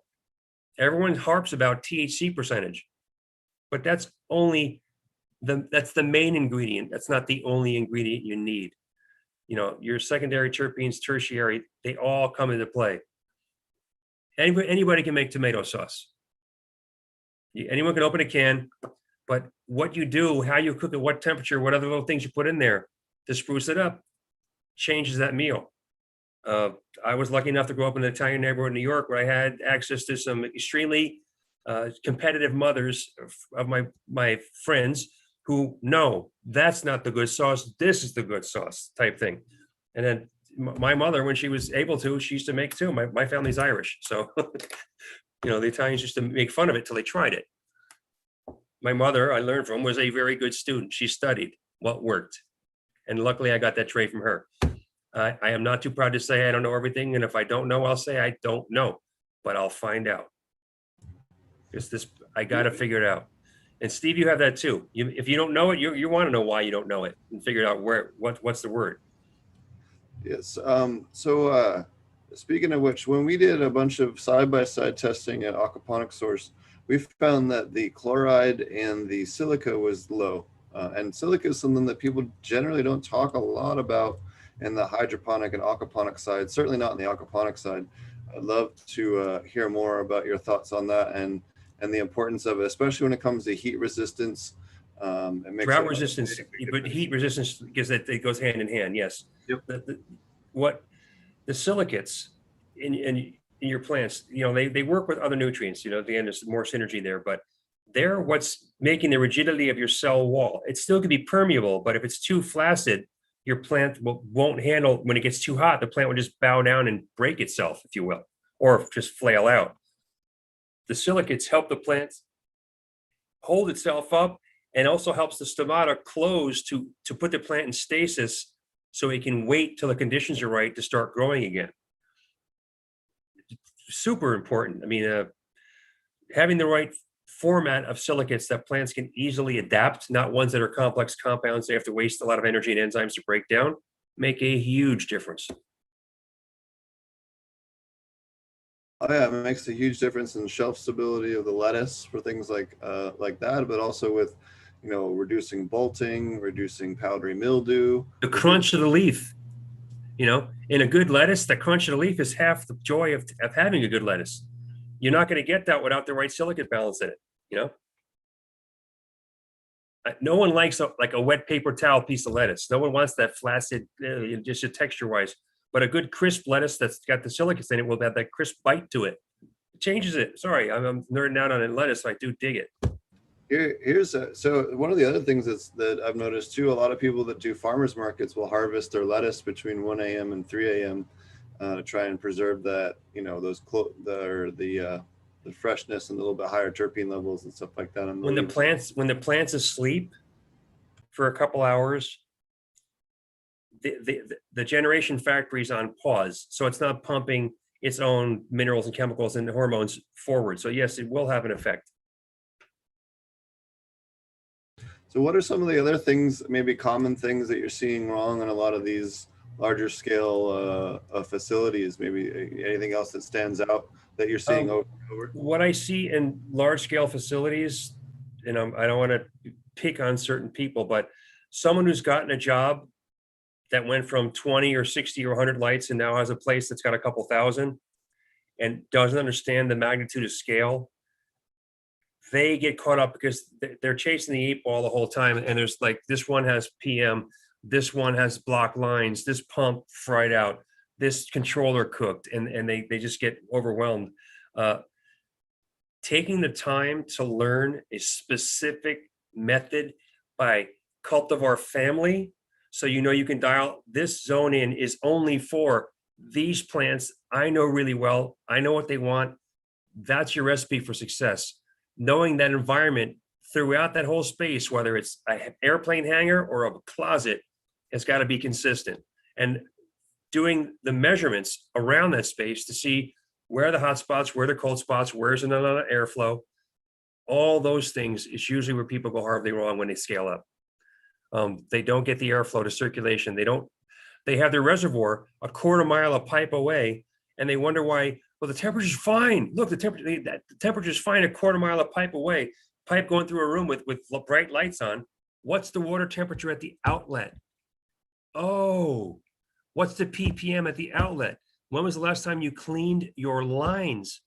One of the big reasons we made more in the first place was people open up lines to clean them out and they'd vomit because that absolute death stench of just, trust me, if you've ever been at the end of a 1,000-foot feed line when it gets flushed out, you better have a hazmat suit on. It is the grossest, sickest aliens would be more acceptable to see than that shit that comes out. It's like Black Death toothpaste.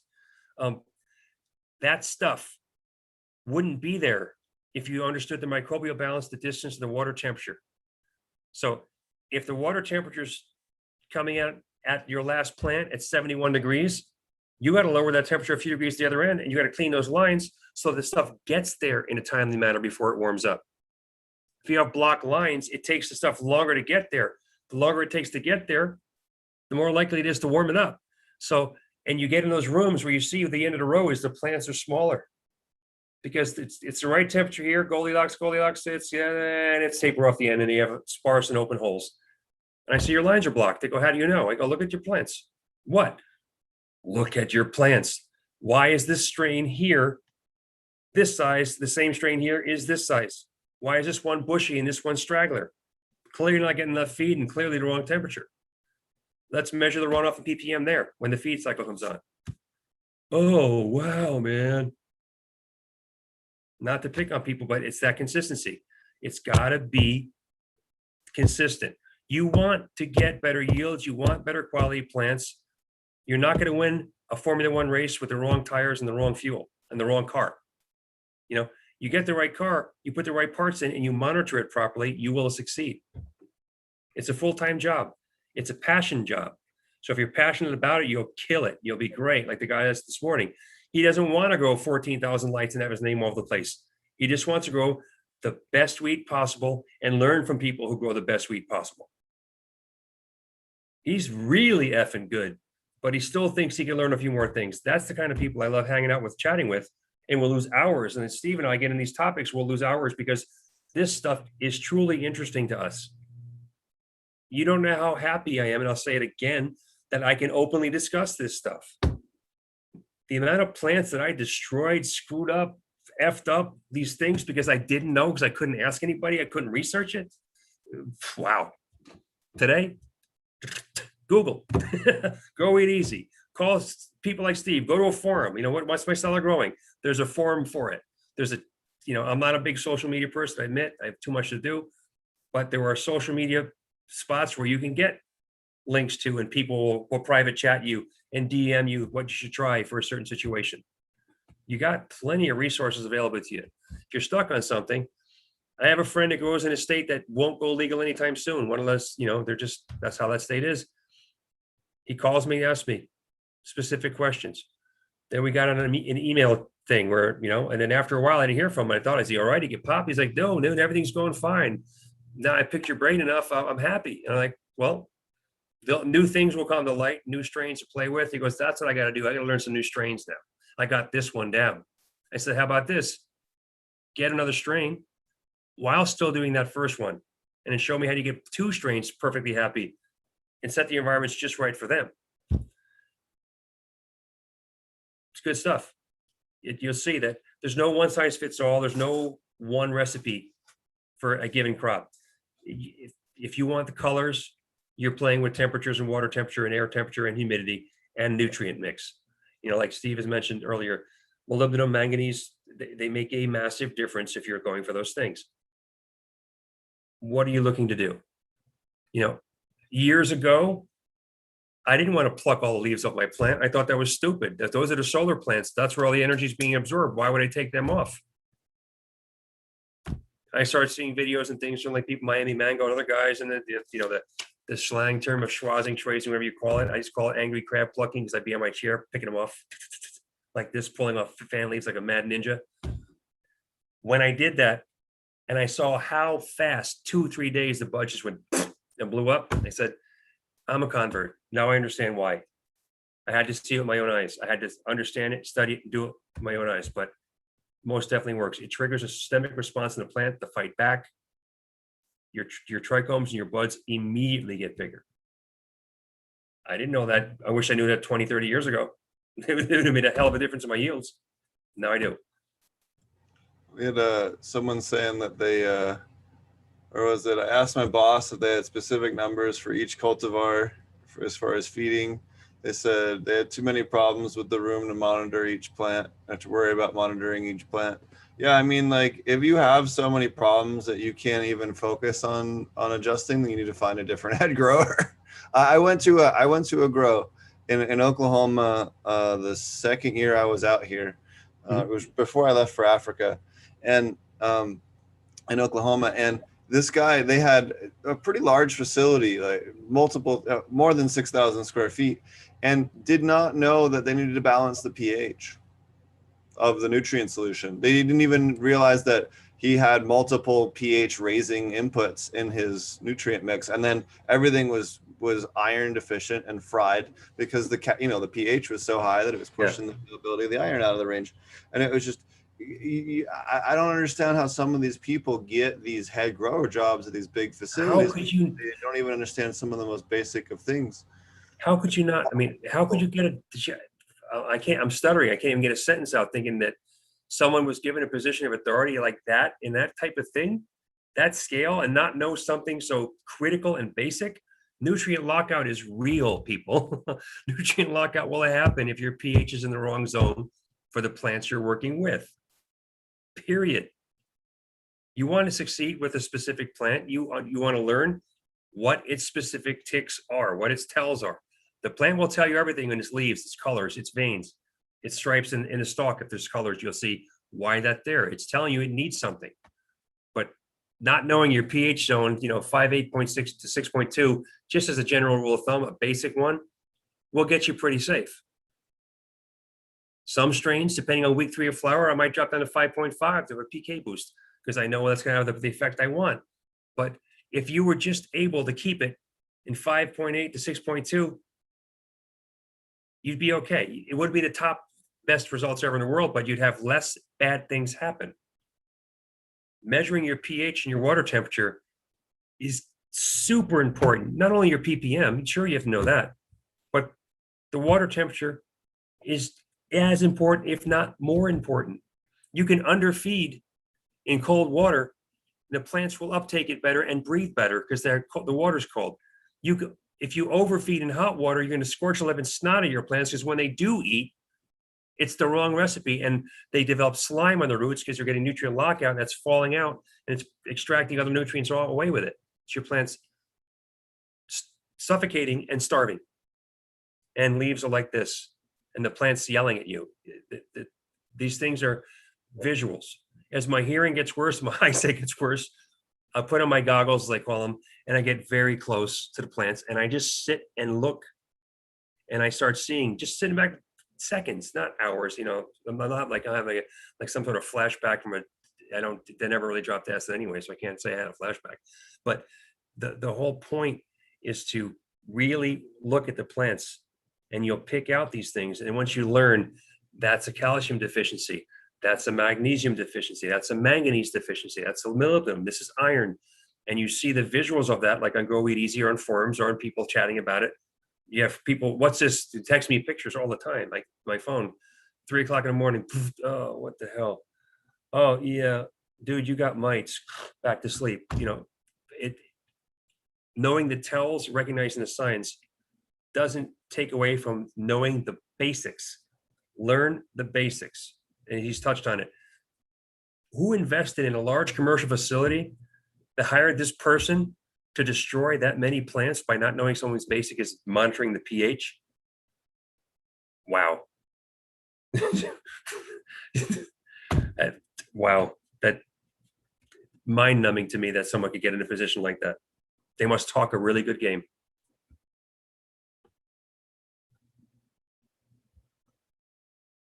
It's one of the many comical things I've seen in Oklahoma. I went to a grow, guy spent $2 million on a grow, didn't know the plants needed to be switched to 12-12 to flower them. I have seen that. What are some of the other really good comedic or just what the fuck kind of moments have you had? I'm sure you've seen a bunch of good ones. Well, I mentioned a few of them already, like the guy having 3 PK boosters and 2 different nitrogens in his recipe. Like a salesman took advantage of you in the worst possible way. You never thought to think, I got more than 1 PK booster. Maybe that's not a good sign. Like you didn't think it through. If something sounds too good to be true, usually it is. I could get the same results with a few dry salts that I used to get when I used, I will leave the brand out of it. I worked with them, whatever, 12 years ago, whatever that was. Uh, 27 bottle regime I had at one point. 27 different bottles was in my recipe. Okay. I was one of those guys. Over time I learned, and then, then I realized the content of some of these bottles. When you read a label and you see that this bottle you paid $87 for is 1 liter, and you read in the back in the fine print that it's 99.5% water, wouldn't you be upset that you just got hoodwinked? Well, lots of people were. They didn't read the fine print. They bought the hype. They bought into it. This stuff works. There were certain lines that had really high killer sales for a few years, and people went, wait a minute, this shit costs 2 or 3 times more than my old stuff, and I'm not getting any better results. And then the price per pound went down, and everybody shit themselves. And then when they got up and cleaned themselves up, they said, well, what can we do to stay profitable? And rose growers and big ag salt people just said, well, why don't you try these? There's a flower grower I know up in the Bay Area inland, what's it called, Salinas area. And he grows incredible flowers. In the middle of his massive greenhouses of flowers, he grows his own private stash for himself. And his private stash was amazing. He was a former touring musician. Some people may, I won't leave him out. He doesn't want to be known like that anymore. But his flowers, he's literally salts for red roses, ameliorated a little tiny bit. His bud was ridiculously good. And all he did was study what the ingredients were in the flower stuff with a few minor tweaks, used the same dry salts with a few minor tweaks, and was growing amazing buds right in the room with his roses. It can be done. Jack's 3-2-1. If you want a basic, simple thing that'll just get you great results, front row ag, couple basic salts, get you great results without breaking your head or your wallet. It's not hard. It's just homework, study, and looking at the plant. The plant will tell you. It shows you everything you need to know if you just look at it.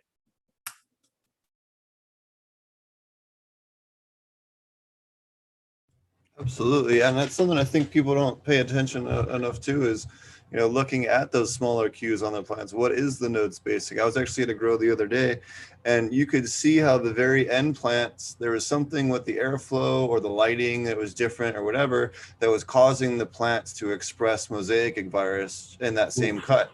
But you could see how going down the line all the way to the other end, the plants weren't showing it at all. Like zero, we had a very low viral load. But as it goes down, you can see the increased node spacing, the reduced size of the buds, and then suddenly some streaking, and then full-blown streaking down at the very end where, something with the grow conditions was increasing that viral load and causing more stress on the plant that was, making that happen. What's up, Fumidor? Cheers, dudes. What's going on? What's up, man? Yeah, Fumi's got a super cool show. I also hop on called Chronic Table. If you guys want to check that out over at Fumidor and the Flavors YouTube. But yeah, if you have any lighting questions, Brendan's a lighting and expert and works with a lot of very large scale grows. If you have any questions on that. We're currently talking about kind of goofy stuff that we've seen. I've had people use Windex to kill aphids. What's some of the other funny IPM stuff that you've seen? Because that's definitely where I've seen some of the kookier shit. I saw people spray their plants with bleach for mold. And I just went, okay. Why are you doing that? Well, it works in my bathroom. I go, your bathroom's not a living plant, is it? I hope not. The beauty is that it probably worked, but it also worked a little bit too well, didn't it? Yeah, it was a double effect. It may have taken some of the mold down, but it also severely injured the plants that were hit with it. Yeah. Things like, the hours of the day length, or not realizing that your timer doesn't work and wondering, my plants won't flower. They're on 12-12. Have you been there when the lights are supposed to be out to make sure the lights go off? No. Well, I suggest, what time your light's supposed to go off? 7. Be there at 7 and tell me if your lights go off. My lights didn't go off. And that's why your plants are still vegging. The light's been on for who knows how long, nonstop. You didn't check something that simple. And they're like, my plants are huge, but they won't bud. Bad timers, not my fault. You can't say a light didn't let my plants flower. A light is on or off. You set a schedule. The schedule is what dictates the reaction of the plant. The intensity, the bandwidth plays too. But if your light doesn't go off, your plant never changes gears. And something so basic. And I mean, this guy went for 3 months and never thought, maybe there's something wrong with the timer. Like maybe, you know, my power goes crazy high and I'm not getting any buzz. I'm just going to stop doing this. I'm like, be there when the lights are supposed to go off and tell me what happens.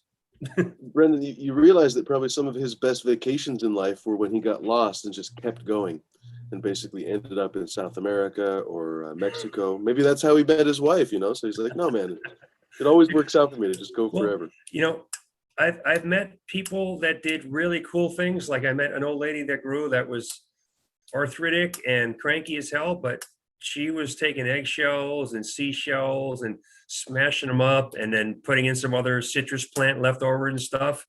And, you know, all their table scraps and things and and she grew everything, you know, from asparagus down to, you know, winter crops all the way through, but she was growing wheat the whole time too in a little greenhouse with that same compost. And I'll be damned if you couldn't taste the citrus in it, you know, just applying good, smart plant food logic. And if you're growing outdoors and making a compost, you're gonna have microbials in it. If you have the right aeration ratio and temperature, you'll have enough, the balance of aerobic and anaerobic bacteria to be a good compost. If it's too compacted, you know, obviously you get that superheat and that stink. You need that to break certain things down, but you don't want to give that super hot stink to your plants. You want to let it break down to it's done and let it cool off. You know, things like that. Soil so compacted and dead from using straight minerals and toxic chemicals, and then wondering why their plants won't grow and the roots won't penetrate because the soil's turned to concrete and it's dead. You know, I've seen that in tons of big commercial grows, especially in Central Valley of California and up, you know, past Sacramento. The soil's dead. It's just dead. You've got to ameliorate and reintroduce microbials to rejuvenate this stuff. I mean, you can hit it with a bomb and barely penetrate. You know, it's just dead, brutal. So that's some of the dumb things I've seen where I just think, well, have you ever been to forest? Yeah. Have you ever stuck your hand in the ground? No. Next time you go to the forest, stick your hand in the ground. What do you mean? Stick your effing hand in the ground. Your fingers will go into the ground. You'll be able to stick your hand in the ground because it's live, it's aerated, it's functioning, it's worms and everything else, balancing a live soil. That's what plants are from, live soil places. The world was a live soil until we effed it up.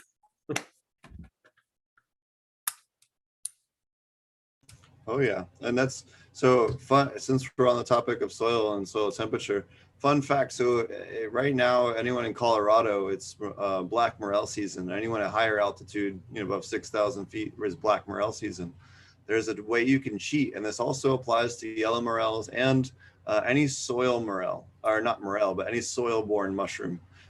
This generally applies to. So when you're morel hunting, you go out and you generally know what time of year the first ones start popping up just from historical knowledge. But once you go out and find your first one, take a meat thermometer and stick it in the ground 1 to 2 inches below the ground and measure the temperature, because that's what's actually the trigger for that mycelium to fruit.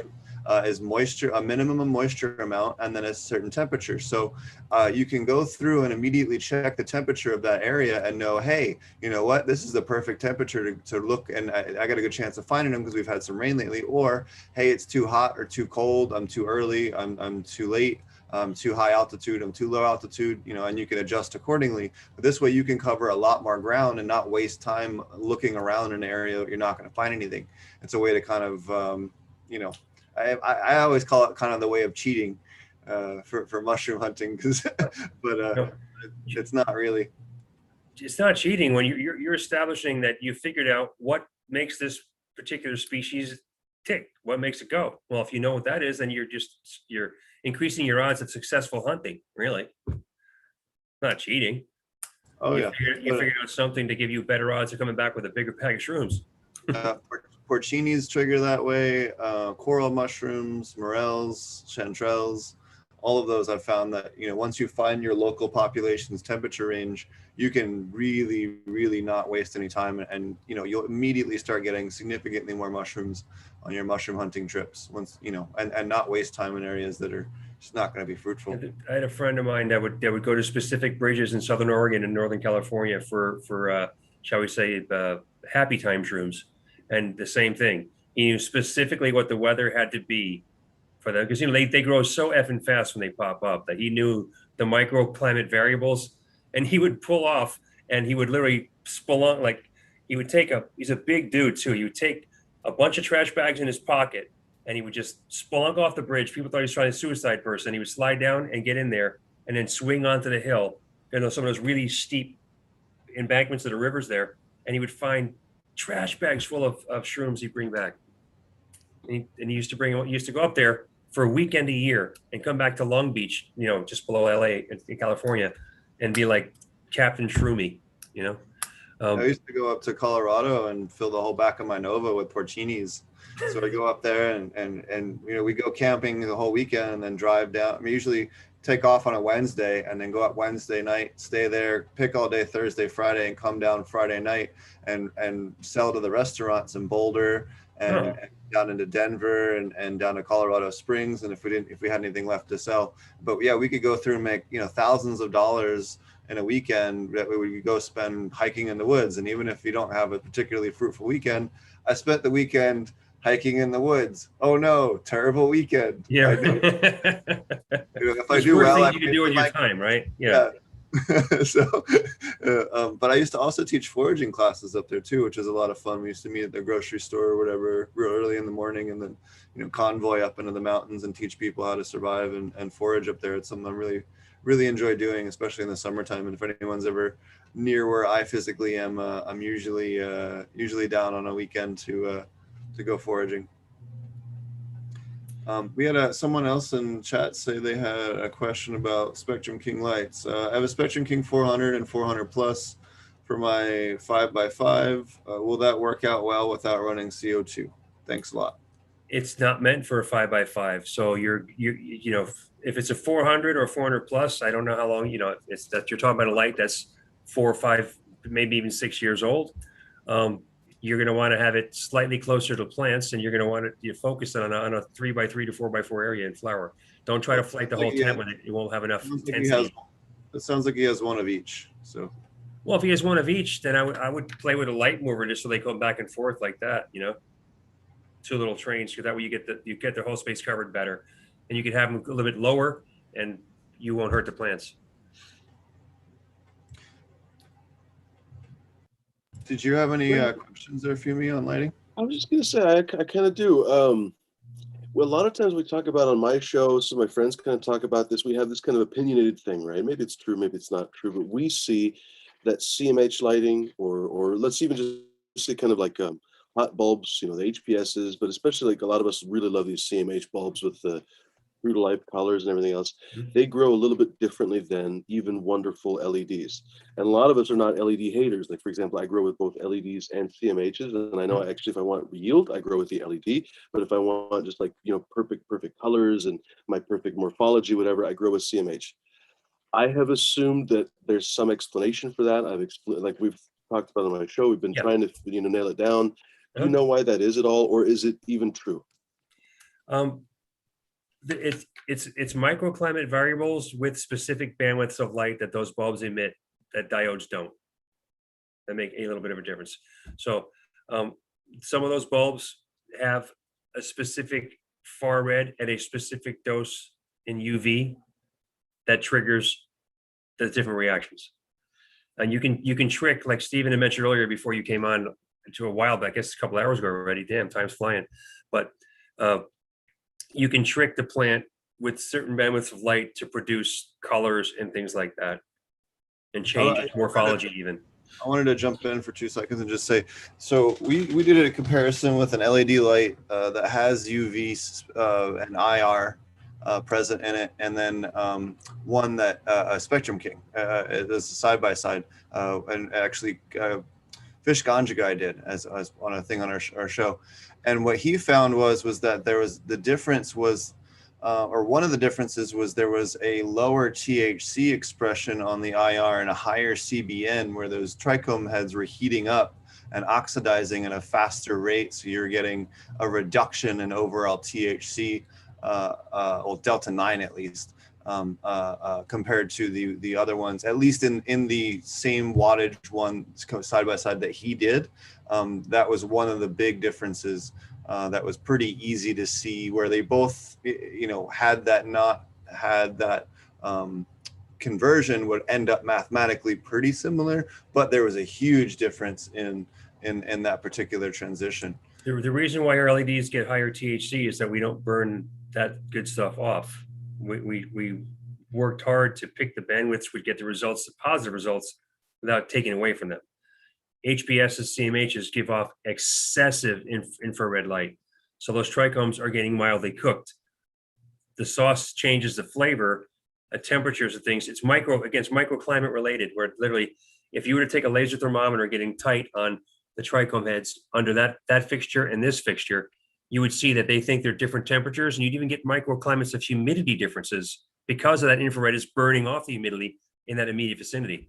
So that plant's actually in a indirectly drier and hotter environment, even though it feels like the same if you put your hand in the air just a few feet away or a few inches away. You nailed my next question, actually. I was going to say, I have hypothesized that it even has a little bit to do with the downward facing heat of those CMHs, because they literally reflect everything straight down, yes. as opposed to LEDs, they push all the heat basically up. They don't push it all up, but what you have is really the horticultural range that plants really use. Some argue is from 280. It's more like from 320, 350 to 800 nanometers. So with our lights, we focused on being in that neighborhood. Having that neighborhood well populated with specific bandwidths for specific results within it, the overall. Your bulb has like, for lack of a polite term, an HPS bulb looks like it's flipping you off. It's got a big yellow orange spike, and then you don't see, because the red chart is cut off. The infrared goes like that. It goes straight up through the roof. LED goes like this. It doesn't have all the stuff the plants don't use. So an HPS room, you always had people, you have to grow at 72, you have to grow at 74 or 76 degrees. You can't be any hotter than a plant. I said, that's with HPS because of its infrared problem. If you've ever been outdoors and been to like a good outdoor grow anywhere else in the world, it's tropical and hot as, it's uncomfortable for you to be there. Your clothes are sticking to you and you're pitting and dripping, but the plants are happy because the VPD, what they're looking for, is in balance. You can't be in balance with an HPS. You can have all kinds of air circulation and try to dress it back up and add humidity and things like that. But now you're just using more power. You'll get back there, but my LED is going to beat you in the THC race because I'm not damaging the plant every single day I'm turned on, where that bulb is. It's cooking those trichomes, as Steve mentioned. And if you look at a microscope, I did go up in a certain neighborhood back east, but if you look under a well-grown plant under a microscope, those trichomes look like a bunch of dicks standing at a bus stop. They are just up erect like this. You go under HPS and they look like they're arthritic old ladies' hands. The trichomes are like this and they're deformed and discolored because they're being cooked. They're being deflated by that excess infrared light, and you're losing THC. That's why LEDs don't burn them and trigger them to produce more. Whereas HPS, if they didn't burn them, they'd be closer. But because they burn them, they're always a few points below us. I think that's something that people often do wrong when they're trying to match the VPD chart, is that they look at the wall and go, oh, well, my temperature is 86 degrees or 84 degrees. My humidity is at whatever. Okay, well, I'm good. Well, no, the leaf surface temperature is actually like well into the 90s underneath your lights, and that's the temperature that matters. Your VPD the air temperature is irrelevant to the VPD. The VPD completely irrelevant, but it's not the relevant number on that VPD chart. The relevant number on that VPD chart is your leaf surface temperature. What is the temperature at the within the plant canopy specifically is where that you need to measure and where those probes need to be, for sure. I went to a garden consultant, a grower pulled a dirty maneuver. They brought their consultant in and they asked me a few questions in front of the guy. And then I just happened to look, I go, well, where are you measuring? Where's your data being logged? Where are the sensors at? And I said, very, nonchalantly, is that it? That's the sensor over there on the wall? He goes, yeah. I go, That's fucking useless. On the wall. That's useless. Are Why would growing you plants on measure- the wall? But the plants are over here under the light. You put that thing 10 feet away in a wall. It's 10 degrees colder over there. Why don't you, do you have a laser thermometer? Yes, please get it. Let's He's thinking measure. like a person. He's thinking like a person would want to be. The person's like hanging out somewhere where there's space next to the wall. He's got like pictures of cheerleaders on the wall or whatever. He basically hangs out there. So he puts, and it's easy for him to check the temperature there. So that's where he fucking puts the thing. Like, it's amazing how rarely people think about the thing that they're trying to accomplish. You know what I mean? Like, none of that shit matters. What matters is what happens to the plant. Right. The other important thing with VPD that doesn't get talked about is air movement. It doesn't matter if the temperature and the VPD and the temperature be consistent is out and motion, there's no yes. air movement. Especially if you're in a closed loop, a sealed room, you know, you can have microclimates here, here, and here without that airflow. I've had guys who had powdery mildew at the base of their plants and they didn't understand why. I'm like, put your hand in there.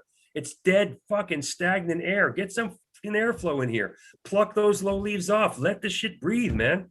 You're creating the environment for this stuff to be there. What do you mean? Get the gauge, come over here, let's measure this. Here's your thermometer. Look at that. Look at that. It's raining under your plant canopy. It's so damn wet. Yeah, that's a huge one. People go into rooms and they're super stuffy. You know, it shouldn't be stuffy in your room. And I see it all the time. Well, if there are people who think for my VPD to go up, I have to add humidity. It's too dry. My natural intake of air is too dry. And I tell people, if you're using CO2, hold on a minute. Put the CO2 in the room, put some humidity and wait and circulate that air around. And you'll see that the room's going to hold more humidity with CO2. You don't need to OD on either one of them. You know, less is more sometimes. Bring it up and make sure your high and low is balanced. If I go into your canopy and it's too cold and it's too hot on top, you need to circulate up and down, not just across. And there's little things that people don't think about, you know, but vortex of airflow circulating like a big loop through the room, but then the opposite corners are out of sync. So you create little vortices and create airflow and circulate, you know, fans, and you find the spot. You walk around the room and it's dumb as this, walking over the plant canopy going, hey, you know why these plants are shorter right here? Put your hand here.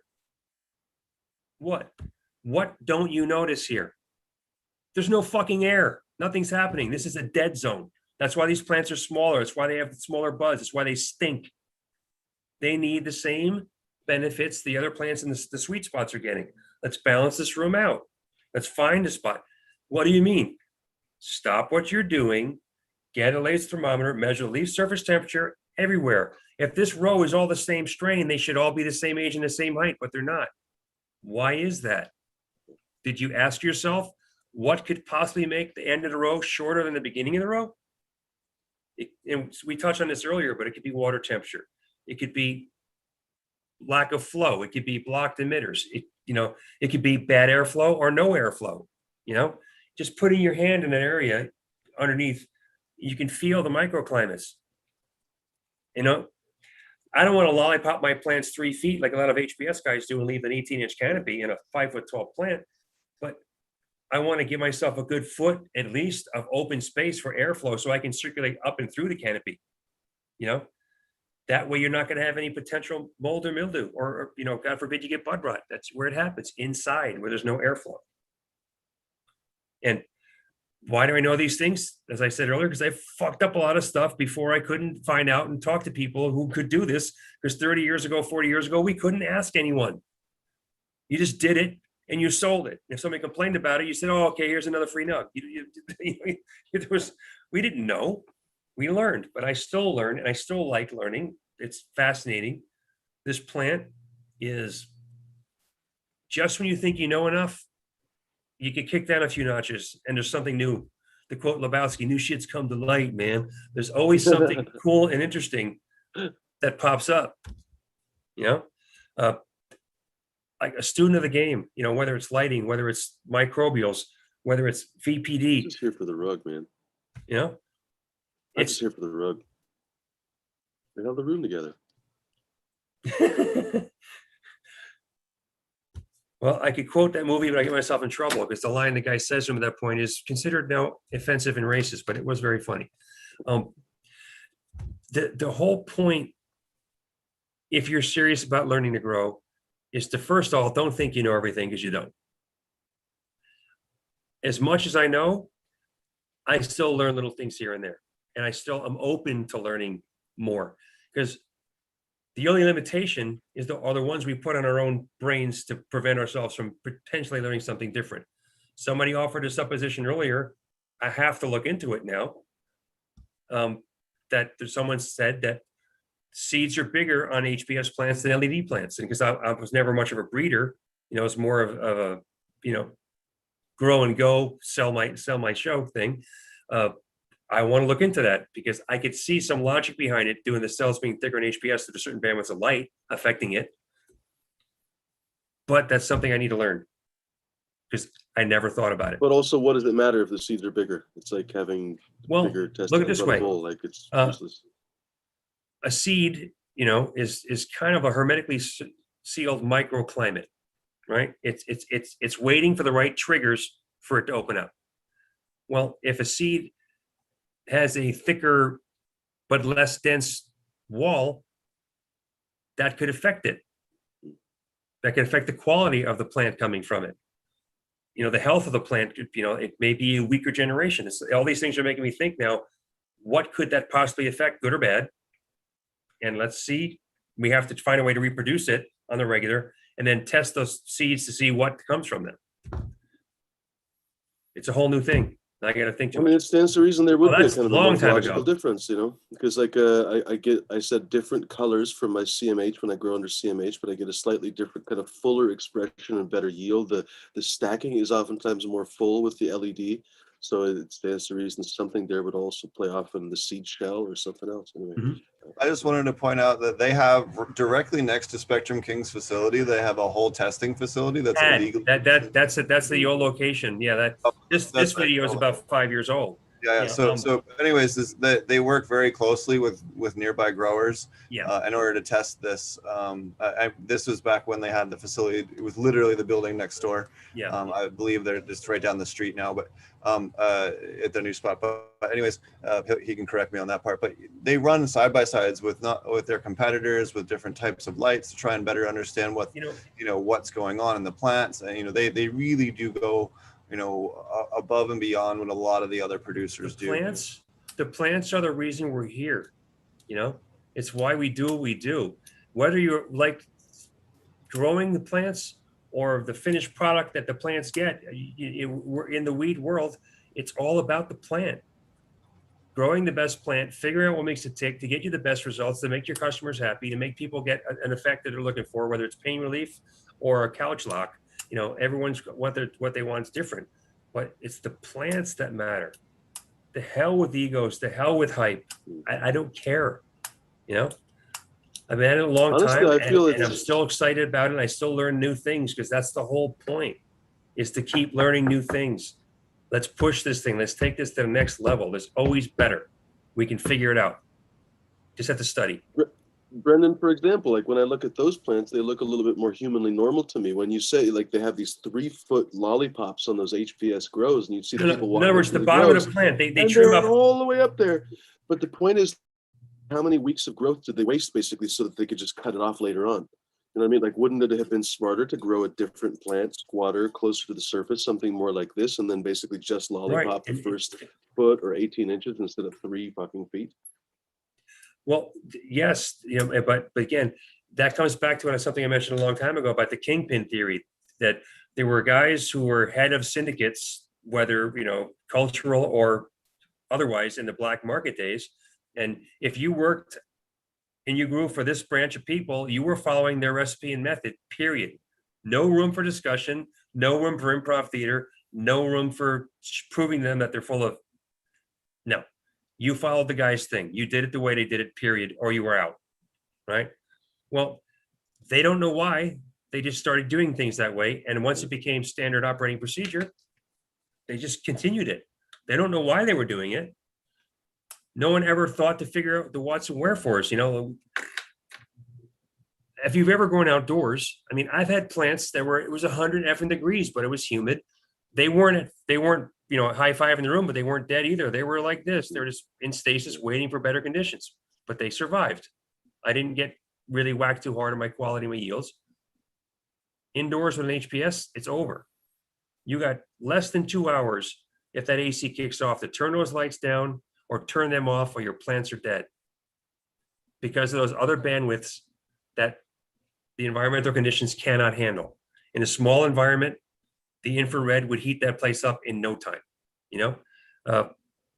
Well, that's something we studied, and we found that plants don't use that far. You know, once you break 800 nanometers, you know, it's debatable whether they use maybe up to 850. That's a different discussion, but anything above that is just pure heat.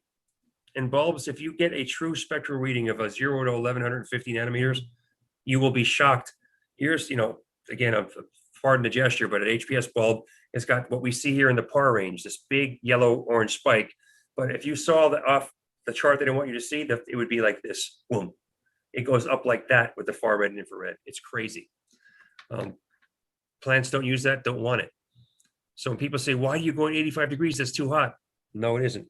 It's too hot for HPS, but plants grow outdoors in that temperature all day, every day, especially cannabis, especially your equatorial strains, even hotter and more humid. Steve, you've been to Jamaica. You know, Yeah.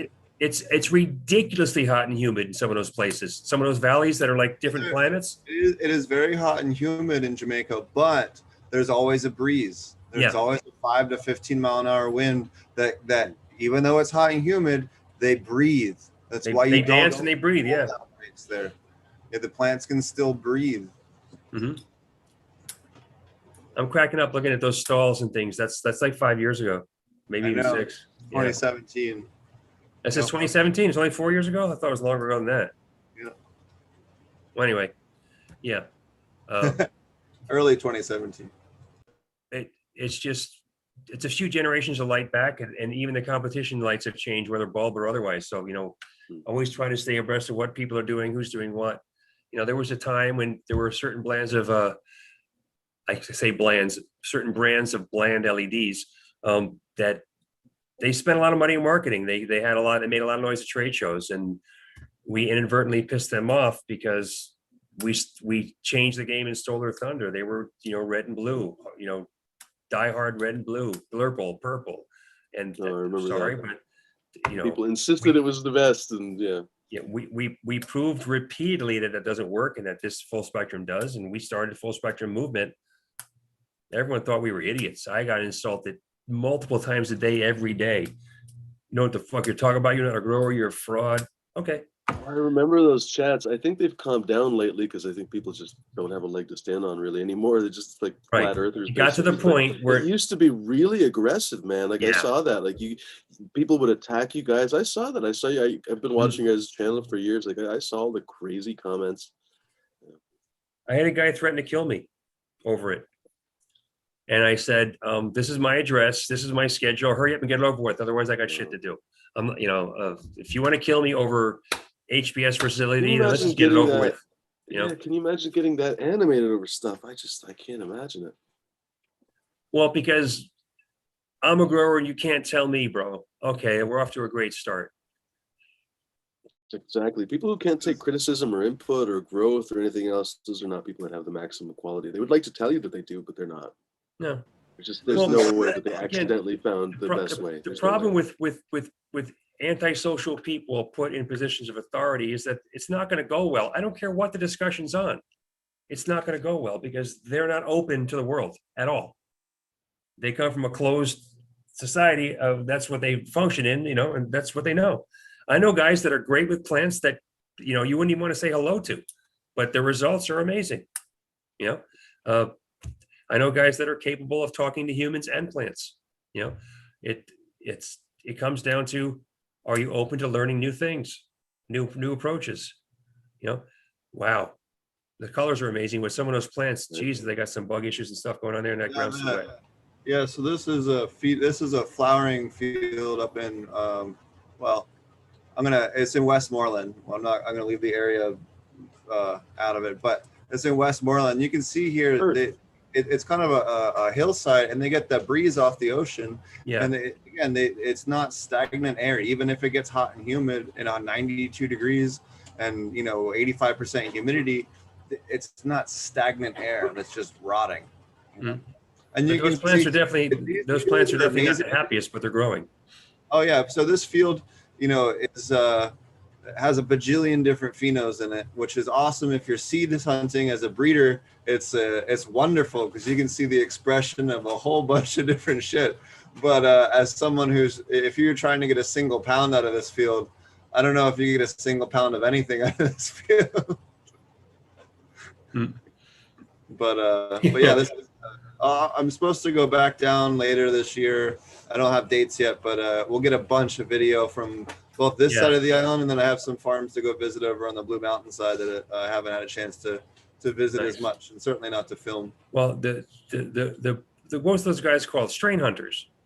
The one guy that he died. I feel bad about that, but they found some really cool backwoods spots over there where the guys are doing. There's a lot of people that run around and look for stuff. I mean, shit, I was running around in Nyanga and all kinds of places in Zimbabwe. I got a bunch of some goodies and stuff. So Hey, all different types of things that you can soil, find out the, there if you the still go soil out. content, the microclimate environments, they get these different expressions of plants, and you bring them back.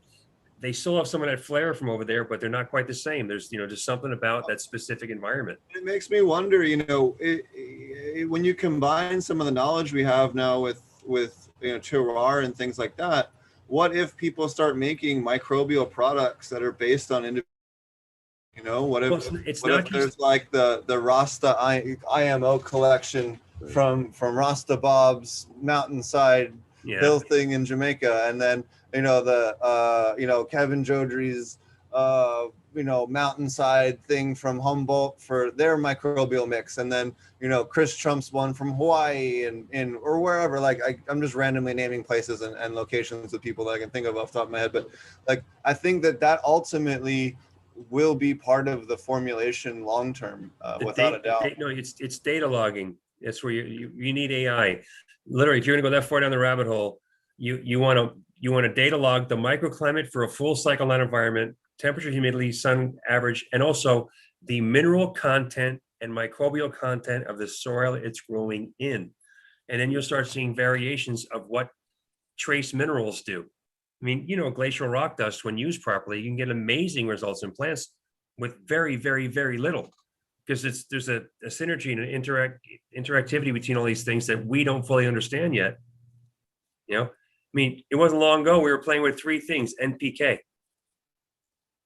That's all people talked about. Glacial rock dust is so powerful. People think that it's just some weird dust or whatever. It is actually fairly powerful. Yeah. If you foliar with glacial rock dust, you can actually fuck up your plants. They'll actually grow too much potentially in the next few days. They'll stretch too much and everything else. There's an interaction. Go ahead, Steve. Well, one of the things about foliars that people don't get, and this is something so basic, I have to say it. Plant roots are 10 to 20% absorptive, okay? So if I'm giving just a number in the air, 1,000 ppm to my roots, they're immediately going to absorb up to 20% of that, or 200 ppm, and the rest is going to take time. If you have microbials there, they'll sequester it and microfeed it back to your plants. Plant tissue above ground is 90 to 95% absorptive. So if you're going to give a foliar spray anything, water that shit way down and check the pH on it, because you could really scorch and F up your plants with something like that unintentionally. Think you're doing a good thing. They need a tiny, tiny dose, goes a long effing way in a foliar spray. And if you want to make it hyper available, anything like that, add it to lactobacillus or an FPJ that's going to be super acidic and super low pH to begin with, because it's going to immediately make those minerals much more bioavailable in that acidic solution than in another solution. And then if you combine it with something like lactobacillus that has that vitamin B to accelerate the uptake, it does two things, Steve. It does. The one thing you do need to watch out that you can kick yourself in the butt on is if you use too much of it. Remember is that it can have a lot of heavy metals if you overdose it and go crazy. But but again, just don't use as directed. Don't go nuts. But the thing about you mentioned something indirectly, but part of the benefit of the lactobacillus is that it is a lower pH. It actually helps permeate the plant cuticle for those things to get in. That was one of my friend's secret things. He would pH foliar spray at 5.5, a super light dose, and you see the leaf texture and color change, and then half an hour later, it would heal back up and be good to go. And he would foliar spray like 10 minutes before lights out, just so he can make sure he saw it. You know? Oh yeah, we had with labs. I'm super big on for veg, especially for outdoor, for preventing powdery mildew. Yeah. You know, you can go out there and just spray the shit out of your outdoor with that. You can brew, 250 gallons of it pretty easy, or 55 gallons of it easy. You'll do acres and acres and acres, right? So yeah, it doesn't take much. A dab will do you. It's usually you just fine mist spray it, right? Fine mist, a little pressure sprayer, the pump sprayer, walk around a backpack. Just I usually walk around with a backpack. Yeah. I don't do pump sprayers because I'm too old for that. Too much work. Too much labor for my ass. But Yeah. a backpack battery powered one, Yep. or an ATV pulled one, or Well, like almost like an atomizer though, but fine mist. You don't need a heavy, like drench it look like you've poured a gallon of milk on it. I'm a big fan of those triple headed sprayers that are just the battery powered ones. I find those have the best application over the foggers. With foggers seems to really kill the microbes a lot more than the triple headed sprayers. I find when you throw those leaves back under the microscope, you definitely are getting a degradation with the foggers, for sure.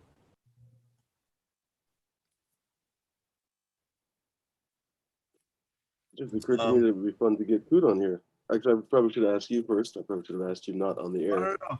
And grab Coot if he's around. I sent him an email earlier, but yeah, definitely something I think there's going to be more in the future, and I think that more products kind of like more and then specialized to regions or purpose. I think that you're going to see certain microbes being tied to the triggering of certain terpenes. We've talked about that on the show as far as how dual root zone and aquaponics seem to have significantly different triggers in the same cultivars and even the same cuts off the same moms versus soil, right? We can pretty definitively see that over and over and over again. So it's definitely something I think that you are going to find certain microbes in certain regions are going to trigger more of those that could then be back bred out and applied to other things.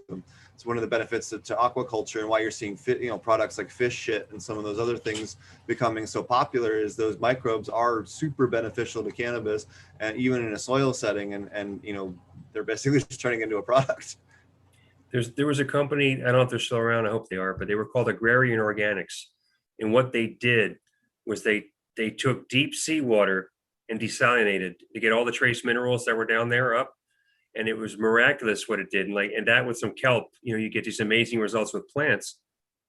And people didn't think about the planet before we started messing with it. There are species of microbials that no longer exist because they've been destroyed by chemical farming. Last week, I read a study which kind of made my brain flip out a little bit. Somehow, a university found well-preserved human feces from the 1100s, the Anasazi Indians. Yep. And that environment, somehow they found preserved human feces. So what they did is they studied the microbials in the people's poo. And what they found was they found 23 species of gut bacteria that no longer exist in the human species. It has been wiped out by modern farming and chemical growth. So there's a series of diseases that humans have developed over the past century, 2 centuries, specifically since the Industrial Revolution, that didn't exist in humans before it. And they think it's linked to the lack of those microbiota in our intestines not being what they were before. So, there's so many aspects, so many things to study. I'm still fascinated by all of it, but when you think, that just makes sense. We're an arrogant species. We kind of do things, balls forward and fuck the ramifications. Then we, apologize later if we screw up. Well, we've screwed up pretty damn bad. It's time to start making good on it. And before there's none of us left. No, when you say we're missing, microbes in our gut or something, I was just thinking to myself, what if we did something stupid that all mycorrhiza, or at least all mycorrhiza that made interactions with our plants, went extinct? It's not hard to imagine either. There might be some chemical that GE or somebody releases and it kills all the mycorrhiza. Then the plants would grow terribly for years. There are areas where there used to be birch. What they found is specific types of trees have different mycorrhizal colonies that and the mycorrhizal colonies go for miles through them, like crazy ass networks. And that chemical farming wiped out a bunch of those. So those groves of trees just died, you know, and it's like a savanna-like field that's growing with specific different grasses because the soil content and the mineral content is different than it was before chemical farming came in, and the soil's compacted. So there's things we have to do to rejuvenate it. There's some pretty cool people doing things like that. I mean, I don't agree with everything they all do, but I like their intent to rejuvenate soils, and there's different schools of thought on it. But when you're growing indoors, you're trying to recreate the perfect environment, whether it be in aquaponics, whether it be hydroponics, whether it be cocoa, perlite, you know, some soil media. We're trying to create the right environment to get the best results from our plants. We're relearning organics essentially because we're trying to find out, well, why did it work before we did all these changes? And then there were guys who grew really well with straight mineral, but there was a wall they hit for THC, for terpenes, and for yield per light. There was a wall they hit because they just couldn't get over that point. Then they learned about microclimation. Then they learned about other minerals plants need in conjunction with other minerals to get a combined better result. We didn't know this stuff. It's trial and effort. And if the US government will finally allow testing and studying and interstate commerce of cannabis, wow, things are going to go so fast. We're going to find out things, you know, like the, what do you call that? The CRISPR, the DNA sequencer. They'll be doing that with cannabis tomorrow. The second they're allowed to do it, there'll be like 6 universities using CRISPR to get down to the bottom. And we'll find out that there's 10 strains with the same root, should be the same strain, but they have 10 different names because they're from this part of the country and this part of the country and this part of the country. That scares me though, because you know we've talked about some of the disasters that CRISPR has caused with cassava mosaic virus, and you know creating much more dangerous viruses accidentally. Well, no, I'm not talking about gene splicing. I'm talking about gene identifying and identifying what it is makes it right. There's always gonna be idiots that Dr. Frankenstein thinks and think they know better. There's an arrogance of the human species that's not going away tomorrow. You know, sensible action. There was a story just the other day about how 75% of business leaders, I mean, granted it was a small study that they did, but they basically polled some scientists, social scientists, polled some business leaders about AI and the responsible use of artificial intelligence in the future. 75% of those business leaders basically didn't give a shit. Like they basically like, if AI kind of takes over the world and whatever, as long as it was money oriented, they were fine with it. You know what I mean? Well, A lot of people another study on those same captains of industries, we'll call them, is that the bulk of them are sociopaths. That's how they got to those positions of power. So they don't care if it hurts other people. They're going to get theirs. You know, and that's how 01 was founded. Cha. For those that follow the Matrix, yes, city, the very first city the AI founded before the uprising. 01 binary start. I don't want to go too far into that side of things, but it comes back to if your mind is open and you're willing to study, you will learn new things. And it's as simple as that. And if we can get to the point to where we can cross borders and get true university studies done, I would love to be involved with those, because then at that point, it's one thing to do a tissue culture and show there's different types of chlorophyll and different, anthocyanins and all these other compounds taking place in a plant.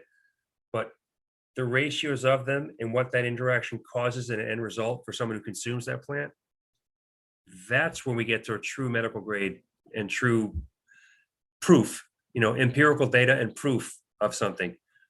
We can't do it yet because we're not allowed to study it the right way. When you think of Raphael Mechoulam, the doctor in Israel who found THC in 1965, I think it was, that man's still alive and still studying. He's got a 56-year head start on us. Wasn't there a doctor began with a W that actually did it before Mechoulam back in the 30s? Correct me if I'm wrong. Hold on. Give me a minute. I'll find his name. Hold on. Okay. Well, I'm saying there was a suspicion of, and actually in the 30s, the Scripps Institute had found ways to kill cancer through certain frequencies, but they squashed it because that big pharma wasn't a fan of people doing things without them.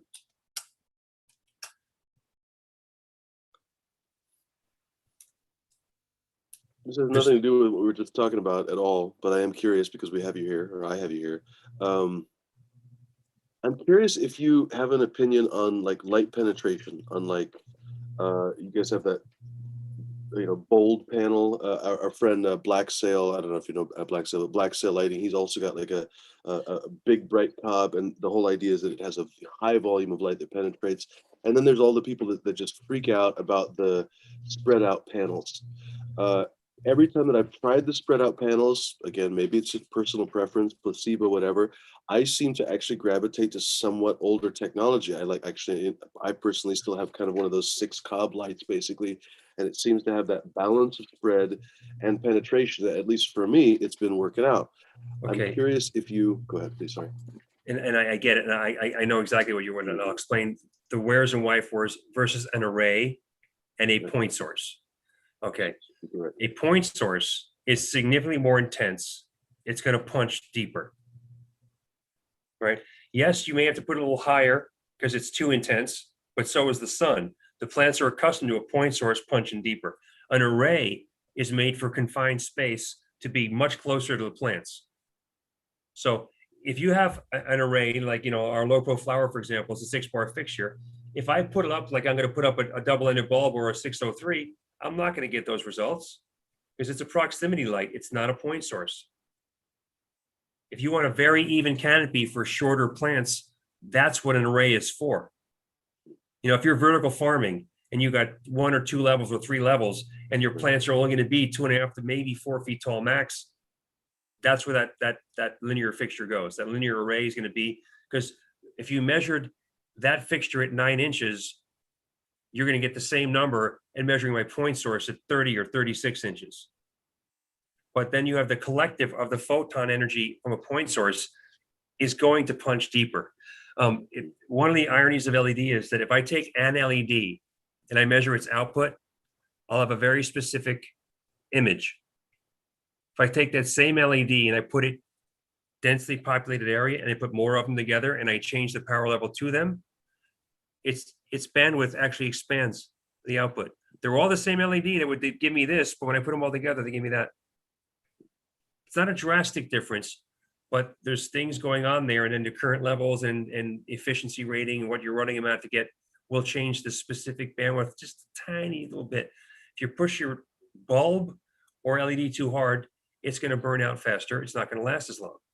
So a lot of the very, very cheap lights push the things full wide open. So when you first plug them in, wow, that's really bright. But a month later, you already see a difference. 6 months later, it's done. Or if you might not even use it again, it's already too late. If you want to make something efficient that's going to last, you want to get that intensity that's going to be consistent over a longer period of time. And that's what the right quality materials and the right neighborhood packaging for a point source or for a linear. You want the right bandwidth to blend and mix. They're throwing out light at 115, 120 degrees. Some diodes even throw at 135. But the bulk, whether it's mine or somebody else's, they're throwing in about 115 to 120 degrees, right? Well, if it's a few of them in a long strip, that's got to be closer to cover that space, because it's up here, it's throwing it away. The next bar is cross-illuminating at a specific distance away from it. So that intensity you want for that punch has got to be closer to the plant. If you've gone with HPS, you're accustomed to point source lighting. That's why we made the 603 and the 403. They blast from above, so you can be a one-to-one replacement for those fixtures. And you'll always get better penetration. And again, I make both. We make different kinds of fixtures. I am a point source person. Even if I'm going a 4.5 foot tall plant only, I know with my point source, I'm getting that blast, that deep penetration where I'm going to have 3 foot of buds, and the top and the bottom bud will look almost identical. You won't get that with an array. You'll get some really cool buds in an array. In fact, some of the biggest yields have been with multiple small plants in an array, but the amount of human labor. Right at the top. Yeah, right. The amount of human labor to manage all that, to me, is a fine line between clever and stupid. Yes, I got a bigger yield, but I spent 60 more man hours, at a ridiculous rate of people doing work on it to get that yield. I try to find it. Some risk too, right? Like if you had a humidity problem and you've got that incredibly dense canopy, yes, you're going to have problems in that canopy versus the other one that's open. Totally. very valid point. And you know, the microclimate thing, it's not paranoia, it's real. And if you take the, you know, like Steve mentioned, just measure the temperature, the leaf surface temperature, high, low, in the middle. And if you find drastic variances, you got to figure out your airflow and your circulation in that room, or you're going to have problems. And if you just stopped freaking out and complaining about, I have bud rot or I have mold, or why you know, I had a guy tell me that LEDs gave him mold. I go, a light doesn't give a plant mold. Conditions and lack of cleanliness and having open doors and outside door with the blowing dust in to your grow, that's what lets that stuff in your building. Did the LEDs make his girlfriend leave him as well? And did it make his you assumed he actually had a girlfriend. Mm.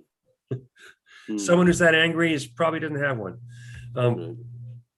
You know, there's too much to learn, but the basics don't change. Water temperature, air temperature, you know, I would say VPD years ago, and people told me I was an idiot and didn't know what I was talking about. Like, just try it, but don't put the sensor over here on the wall when the plants are over here. Put that probe there where the plants are, so you have the truth, what the temperature is. When HPS grows, I would walk in there like a cowboy, my little laser thermometer, go, what's your temperature? What's your humidity? Really? Let's check that. Let me check. You don't mind if I just take a leaf surface temperature over here, see what you got? Hey, what's that say? 88 degrees, huh? So it's not 74 in here, is it? And they're surprised, probably their eyes open. Oh my God, that thing's broken. Here, you do it. But How about this? Go over to the wall where you put your sensor and take the temperature there. I'll bet you it's 74 over there. So it's 74 over there. So now bring it back here. Oh, it's the best 80. is you can aim that laser gun over at that wall, and you can actually get the same. You can stand there and you can get the same temperature. But then just back up as a leaf. I wanted him to walk over there because I wanted him to feel the actual difference. Oh, I know what you mean. Right. Yeah, actually feel it for himself. Does it feel as hot here as it does over there? Yes or no? No. Dude, people forget that simple thing that a grow room actually should feel healthy and happy. It should feel like a garden. Gardens have air moving through them. They're pleasant. Mhm. You feel like the Again, aromas balance, of this plant. Yeah. balanced high and low, from corner to corner, up, down, and all around. If you don't have that, things are going to happen. Yeah, I found the article or what some of them. So R.S. Adams and R.S. but Khan. Please look at the first sentence.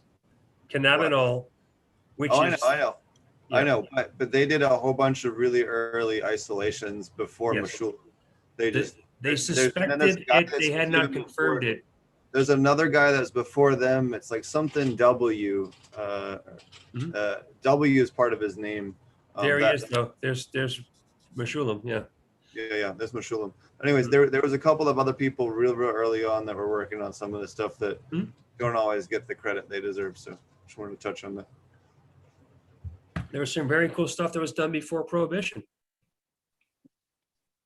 If you see some of the tinctures from back then, you will laugh your ass off. There was weed tinctures all over the United States. There was for curing everything you could think of was weed tinctures until. The irony of snake oil is that people were complaining because they weren't getting real snake oil. The real Chinese snake oil apparently was beneficial for some random thing that it was used for, but basically because there was a shortage of those particular snakes, it's some particular snake that they have to get. I can't remember. Squeeze starter. I don't remember. There's some specific thing that happens. People were using fake snake oil and it wasn't effective. So like actually the irony is that snake oil itself was effective, but people were getting fake snake oil. Well, I don't want to know how you get oil from a snake, but right, you asked nicely. That might be a very unholy marriage, but it slither it out. The thing is that it wasn't that long ago, doctors were giving people opium as medicine. Your mother's too stressed out. Here, take this. It was a common thing. I'm a little bit older than you guys. Bloodletting was common until like 300 years ago. What was? Bloodletting. Oh yeah, sure. Leaching and bloodletting. Your humors are filled. Yeah. Yeah. Your humors are overfilled with blood. But they would leech you. They put leeches on you to take out bad blood. I mean, yeah, That was probably makes the good sense, doesn't version it? of it, actually. I've heard that leeches actually have some good, interesting kind of antiseptic properties. Like they have some Yeah. enzymes, basically, that in the process of leaching on there, they do some kind of beneficial thing. But Mhm. like the bloodletting, where they would just cut people, like let blood flow out, like Yeah. I don't know what that does. Well, in the French Revolution, there was a lot of people shot and killed, but they didn't die because those guns didn't shoot super high velocity. So there were people that had exposed stomachs, but that were still alive, and that's how they figured out how human digestion worked. They just put a string on meat and stuck it in the hole, and then measured in time. Then they pulled the string back out to see if there's any meat left, and that they figured out that human had stomach acid. That's what broke meat down. That was battlefield surgery that figured that out. Yikes. Humans, do you say what an operating kit was in the Civil War in this country? Your bone A saw. hacksaw and Right. morphine and opium. This is what you get, buddy. Bite this wallet. No, drink this morphine, bite this wallet, and shut up. I'm hacking your leg off.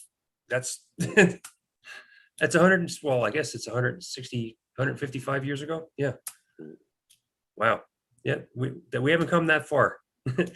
Hasn't changed that drastically. The opiate revolution and addiction are now changing it with hopefully cannabinoids. That's what I hope.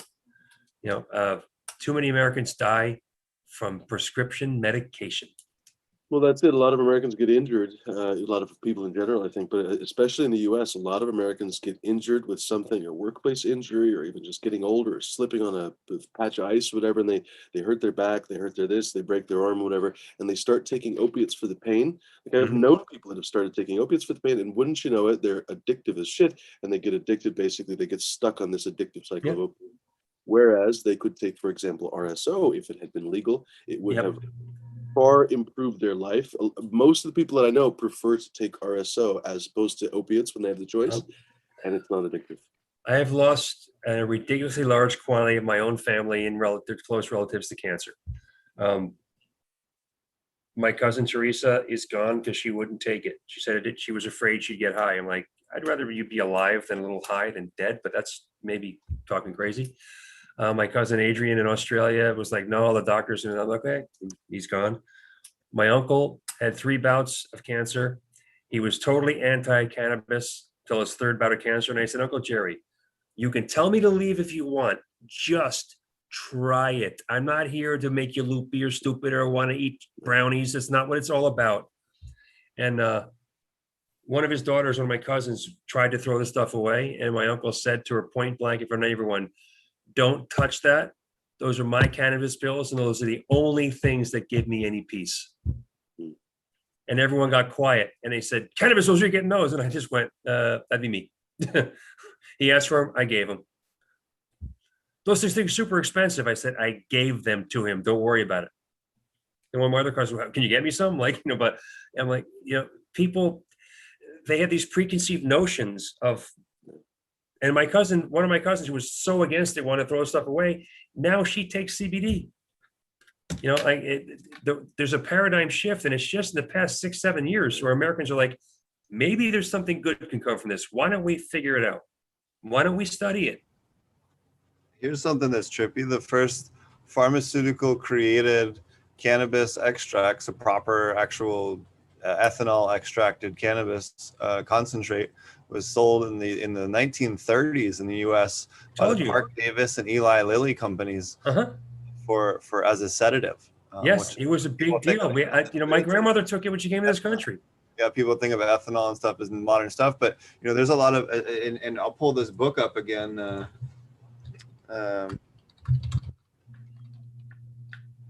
One second, I'll pull it up. You could buy cannabis tinctures at any nickel and dime pharmacy in this country up until Prohibition and Reefer Madness and all those movies came out. You could buy it. It was Mother's Little Helper. That's what it was. Cannabis tincture. Or cocaine. Or a cocaine tincture. You could get that too if you were too sleepy. Like that was common everyday medicine for people.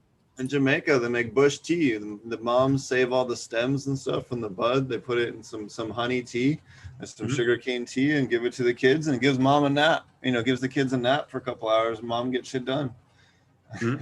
But this book, if you want to really see some of the early chemistry extract stuff. This is one of the better ones. Extracts Cannabis Alchemy, The Art of Modern Hash Making is published in 1970.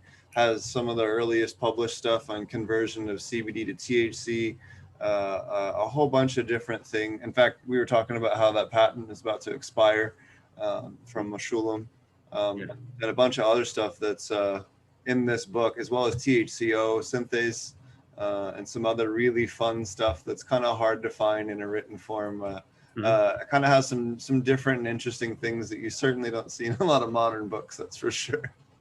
Well, again, it's a lifetime ago. I hate to say I was alive then, but I wasn't in that field. In 1970, I was a 5-year-old kid. It wasn't like I was doing this stuff. But look how far we've come. 1971 and 70s when they put the ban. Cannabis wasn't banned formally until 71, right? Like there was the prohibition thing, and there was reefer madness. There was all that kind of the marijuana scare. But it wasn't technically banned. I think it's 1971. It's all it is. The war on drugs started pretty much. And that's because Vietnam vets were coming back high and smuggling stuff, and they was tripping people out. In fact, my first exposure to a good Afghan strain was from a Vietnam vet that came back. He was growing it in Arkansas. So this is the second edition. This is when High Times started publishing it later on. But if you can find this in paper form, get it. It's dope. But if you can't, shoot me an email. I'll send you a copy of a digital form. I think it's out of publication now and has been for quite a while. Well, if you have a digital copy of it, I would love to read it. Yeah. Oh, yeah. I will send you a library. Don't you worry. Well, again, now that I can read again, because I have these friggin' Coke bottle lens goggles on my damn head, I'll get back to reading. I can actually see words on paper again. What are you making down there, man? You got a smile on your face like a kid at Christmas. I can't see it, but you got something going on that table. I just rolling the joint. Oh. Some Red Rock pudding. Maybe a I strawberry did see flavored joint. Rasta Jeff tried to join, and I guess there's some kind of error. It never showed up here on the connection. There was no button or anything, so I don't know what happened. It was about an hour ago, so I do apologize, Rasta Jeff, if you're listening. If you had a grow light question, I would love to hear it. But so somebody was saying that James Loud was saying that LEDs produce less pollen than HPS, and that was the source of the pollination seed stuff. Do you have any comments or thoughts on that? That seems a bit odd to me. Again, going back to the heat thing. If you're familiar with pollen on plants externally, you know that it's generally pretty sticky.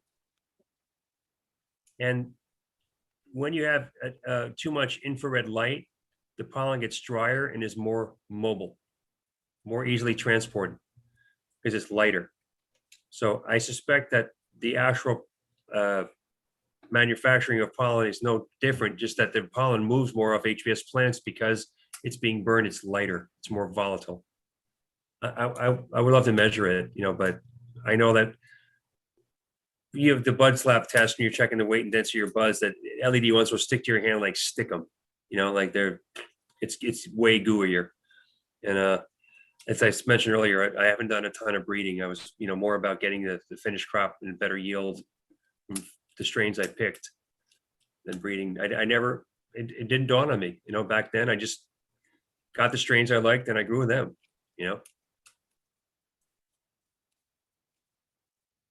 Is there a strain that actually grows better with LEDs as opposed to anything else? People are always kind of saying like, oh, this grows better with such and such and such and such.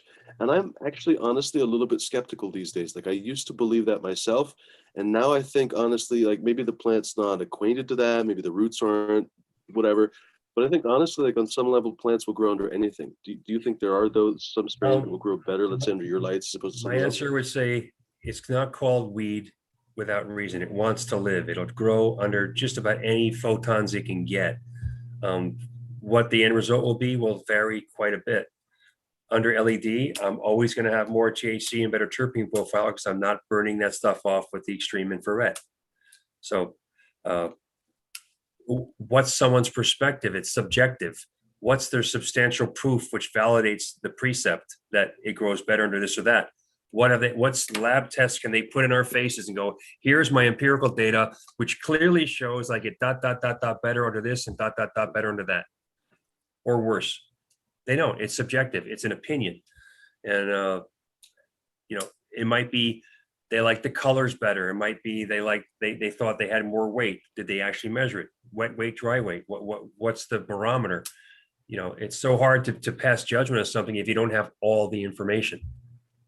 I want to know, what was your environmental variables? I had guys who got horrible yields with LEDs, and you kept saying, but I got really dense buds, but there's you can't get any weight with LED. I'm like, what was your temperature and humidity? What was your ppm feed? Did you give more CalMag, yes or no? And it was HPS conditions, HPS feed, period. I said, well, if you go with LED, you need more CalMag. That's a given. I would, again, like we mentioned earlier about silicates. I'm big on silicates because I want stronger stems, thicker stalks to hold more weight. The first series of LEDs, we started making ones that were getting really big buds. We had called plants commit suicide because the branches would break from the weight. That's when I started saying, well, what makes my branches stronger? What do I got to do to make them pliable yet stronger? And the answer was silicates. I don't stop learning or trying to figure stuff out, and it's just from observing what's happening. You get in a grow facility, you see people doing things dozens of different ways. There's no right or wrong answer, but there are right approaches and proper ways to go about getting things. And giving the plant what it wants to succeed is generally the best way.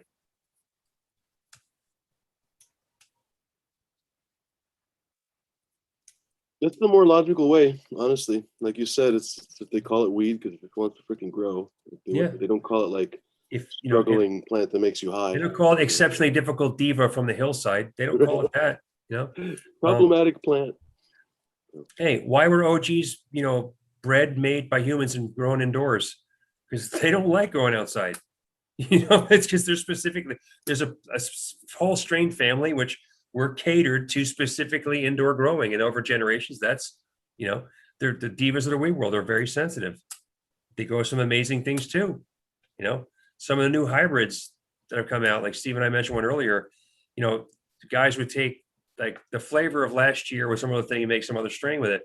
And then I had some people that made strains that I thought, well, that can't be good, but they came out with something better with two strains that I thought would make something horrific.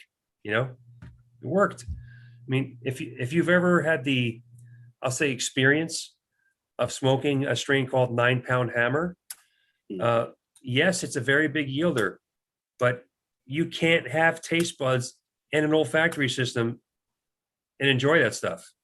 It's horrifically bad, but some guys did some crosses with it. They did some crosses with it. And I know guys in Florida that they use it for weight and for oil to blend in to make with their other stuff for their carts. They don't sell that flour because people wouldn't buy it. Only a random market would smoke that in the regular. Got a great name, or I don't know, because like it has it has more phenotypic variation than I thought too, because a few of my friends have gotten the seeds and actually grown them out, and they were all over the place. There are actually a couple of okay phenotypes, but it yields really well. But still, like, I don't understand the appeal because it's all over the place. I guess I'm not poo-pooing it because it's one of the most popular strains you could possibly find. Every time, like every show, he sells out of it and all this stuff. So it's got an appeal, but I haven't seen that appeal. And its appeal is the guy measuring his proverbial virtual dick. I got 5 pounds of light. What did you get? That's all it's for. Yeah, right. I am not a chain smoker. I'm a lightweight still. I'm a one hit wonder. I have a good hit and I'm gonna take a break and find out what that does and then come back for another one later if I like it. I have friends like you guys that can sit and smoke and just not change. I turn into insta idiot or insta paranoid depending on this. That's my mental chemistry. I have to be wary of things. Don't ever give me a pure sativa if you want to have fun. I'll be a paranoid basket case. I can't handle it. There's or been some my really hot cool... chocolate. Don't give him my hot chocolate either. One of the things I had, hot chocolate though. but one of the things that you made that we tried, Steve, one of the things wrecked me. One of the other ones didn't do, remember the other one didn't do anything. And I was like, what's up with this? Oh yeah. And I was like, well, usually people really dig that one. I'm like, well, all I got is like a cakey tasting tongue when nothing else happened. But the other one wrecked me. I was useless I was like, we were supposed to go do something. I'm like, So no. we had a question. The guy says he likes to grow more. He wants to learn more about it. Sure. It's root cutting times. It set his root cutting times in half for root riots. He Yeah. just wanted to learn more about kind of what's in it as far as microbes. Well, I can't give away the store because there's hundreds of them in there. We did put out a thing out. I think if you go to growwithmore.us, can you bring the site up, Steve? 1 second. Yeah. But I thought we put a link up to some basic stuff, but because it's a proprietary formula and the microbial industry is, I mean, bitchier than 8th grade girls. I mean, it's ridiculous. And then, each state has their own, board that rates what you can and can't claim. So, it's an organic line claimer. But it is a proprietary blend of living, like it says there.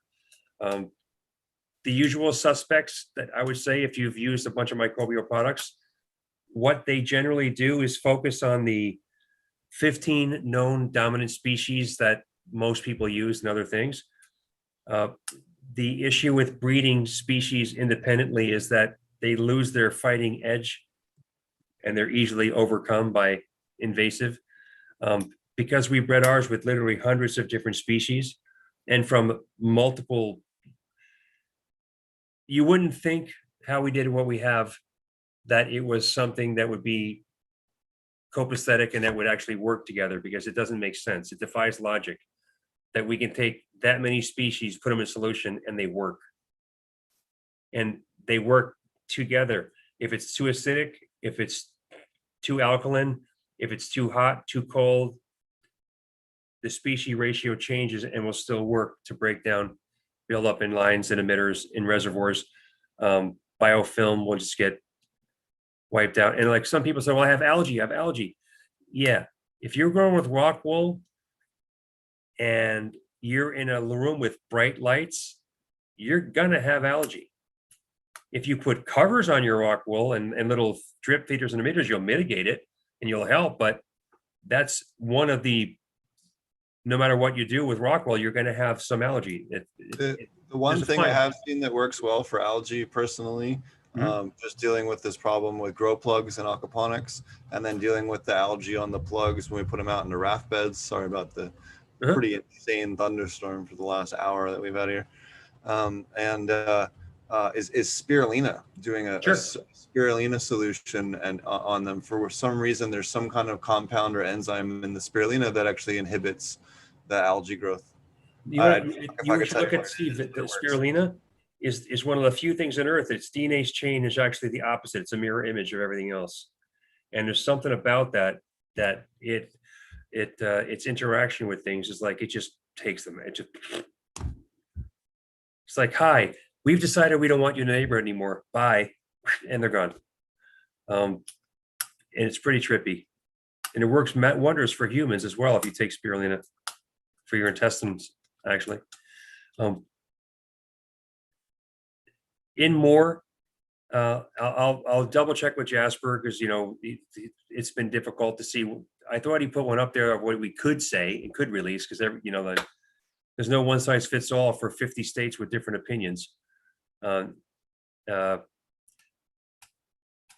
If you buy anyone else's microbial product, they'll claim the specific dominant species. And why they do that is, the problem with microbials is age, conditions you're keeping them in, environment, right? So if I'm storing and shipping stuff in a truck and it gets to be 100 degrees in that truck, it's going to change the content. Well, the state governments say you have to say a specific content, what you can say. Well, there's only some species which are going to be, out of that roster of hundreds, that are going to be dominant in higher numbers. And then the numbers have to be above a certain thing to be allowed to be claimed on your label. It wasn't until recent years that some states said, well, wait a minute, PGRs are used at thousands of % and they're on labels because that's the active ingredient. So if it's an active ingredient, you have to, regardless of how small, if that's what you're claiming your product is for and this specific thing is the active ingredient, you have to give the precise ratio. But in microbials, there's no such thing as an absolutely precise ratio because the conditions change in every batch. It's not drastic differences, but to give a specific number, let's say I claim, just throwing out in the air, I claim 2% of this species. I have to be at 2% or better every single time. So I may have 3%, but I'm going to say 2% because I know I can always be over 2%. Well, if you have hundreds of things, you have very few things that are in above 1%. So you can't claim them because they won't let you because it's not a measured percent. Like, okay, let's just say it's your main ingredient, then you could be down to 1,000%, but you can't say I have 800 things in a living thing. They just won't go for it. So I know that's a lame answer, but that's the truth is we're not allowed to say because the state won't let us claim them because they say they can't measure them precisely.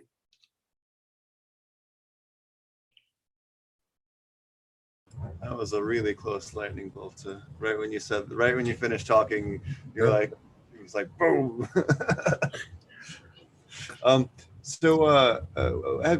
Is there anything that you've noticed as far as like well, probably can't talk about that. I was trying to think of, what are the other, I guess, lighting things that you see people do wrong? Maybe they have the right lights, but they still are doing something wrong with, maybe they have it the way they have it set up or laid out or anything like that. Is that something else? Maybe it'd be another good question for you. Well, when I find, for example, let's just say someone's growing a room full of OGs. And the next room is Blue Dream and Super Lemon Haze, Haze family. So, so they set the room up for the haze, right? Then they set the next room up the same way, same amount of lights, same height, same clearance, and same intensity level. And they wonder why their plants get zapped. And then they set the same room up with three different strain families in the same room. In Oklahoma, I saw this a lot when the last trip to Steve, when I was running on up north went up to Shawnee, Norman, Oklahoma City, and Weatherford, or something like that. And I was shocked that see 7, 8, 12 strains in the same room of different families. Like, you can't, this is not going to work.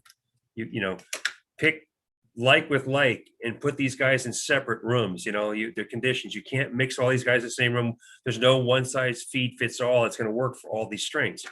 This guy's going to be happy. This guy's going to be miserable. This one's going to be burned. This one's going to be underfed. It just doesn't work like that. And they were like, why? And like, they're different strain families. They have different nutrient requirements. It's like you put a wrestler in with a ballerina, they're not going to eat the same meal. Well, I didn't think of it like that. Well, think of it like that. This guy is a wrestler. He wants to bring it on. He wants to, all the light, all the food you can give it, he's going to take it, But you give that meal to this sensitive OG over here, you're going to kill it and scorch the living hell out of it. Stunt the hell out of it. You just know it's no good, man. Can't do that. And when I finally got through, it was just a few weeks later in the state, that he started understanding it. And he was like, hey, man, check out my pictures. I'm like, that's an improvement. But we'll get you further along the line. Just make a list of what you don't understand why. I call out the whatabouts. Anyone's ever we say it a million damn times. The what about this? What about that? How do I do this? How do we do that? The same thing. Well, if you don't inquire about things you see or don't understand what you see, how can you learn anything? How can you improve?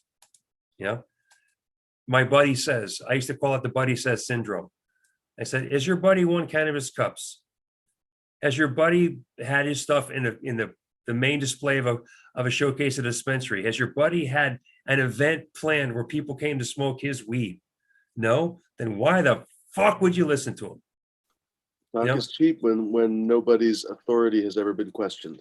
Right. When someone is an anonymous voice online, or when they're Right. an anonymous channel on YouTube whose weed no one has ever smoked, on and on. Oh my goodness, they can talk about all kinds of crazy shit. But when the rubber hits the road and someone smokes a joint of their weed and says, "Oh, what the fuck?" Yeah, I got lucky. I met a guy today he's obsessed with growing the best weed. He doesn't want the biggest grow. He doesn't want recognition. He doesn't care if people know his name at all. He just wants to grow good weed. And that was one of the most fun conversations I've had with a grower in a while, because I met some, there's some cocky fuckers out there, and some of them weren't cocky, but now they've gotten real big. They think they're the bee's knees or whatever else fun phrase you want to say. You can always learn. There's always new things. And once you close your mind to it, it's not if, but when you're going to fall on your face. So how do people activate the disco mode on those Spectrum King controllers? There is no disco mode on Spectrum King lights. Is that like Fight Club? All right, where we don't nobody have talks about purple, Fight we don't Club? have red and white, what I call Spider-Man or whatever party lights. If No you DJ were mode? to get some disco effect in a Spectrum King light, it would be because you have your dimmer. If you have a manual dimmer on a specific fixture and you've turned it to a point to where the signal's not right, you'll get a little flickering, but you won't get disco lights ever. We don't do that. And so you can put it on a swivel and have it like go around, do the plants would be happy, man. And with a subwoofer and a tweeter, Right? Yeah. you can do that if you want to, but Instead of like, some people play like Buddhist shamanistic music or, white noise or whatever, you could play like, the hits of the I always Berlin underground scene. with the coral lights, they have the ones you get has like simulated clouds passing over and thunderstorms, and they do all kinds of crazy shit. I always wondered when it would be like someone's gonna take that and market it to the weed growers just because. well, did you ever what was it called, the earth and grow or whatever that guys called it? Basically, what they did is they just shoved a probe in the ground, and they took measurements of anything they could find, electrical current, frequencies, etc. And they found that there are specific bandwidths in the earth, frequencies, magnetic fields, all this kind of, not all hippy-dippy stuff. There's actual proven data that if you ground your plants, they will grow better. So if you're growing in Rockwell cubes in a slab on a table, obviously that's not grounded. But if you put a copper wire probe in each one and then put that to a ground spike and put that ground spike down deep, suddenly you can actually take measurements of microcurrents that help mycorrhizal colonies grow and help rooting and things like that. And in peppers and tomatoes, they got a 30 to 40% increase in yield just by grounding the plants. Then there was that, Steve, do you remember that thing that it was a big thing about, I don't want to say 5-10 years ago. It was like this big ass aluminum frame thing that spun around at specific frequencies. It drove me nuts, gave me really bad headaches. The UFO machine that they're selling and changes the magnetic field of the room and the Right. gender of the. But they would put it up in the room and it would spin around. They claimed it increased yields and all these other things.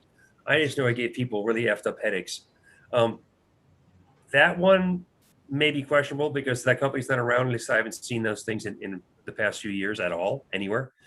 But the earth and grow system, just common sense, but no one ever thought about something so simple. What about structured water? Tungsten water, yeah, okay.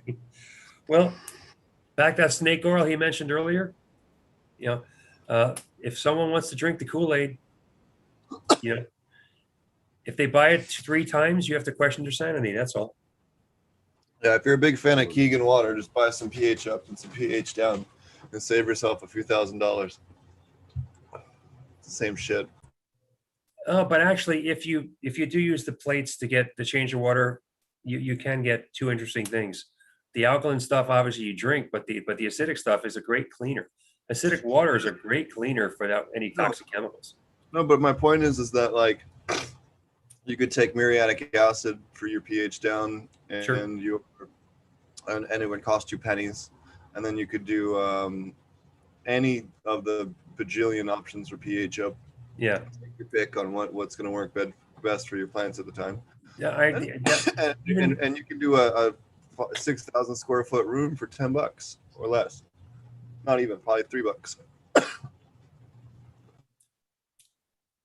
I just don't see why you'd spend an expensive machine for. I don't know. To me, it's all kooky. Again, Crazy. people see a niche, they find an answer, and they create a solution to a perceived problem. Doesn't mean it's right. Well, this But is a lot of it stuff fits that a story. we used to That's test what, the that's what aquaponics. marketing is, man. But that's why we never spent stupid money on putting all this marketing stuff. We said, let's real people show what real people get with the products.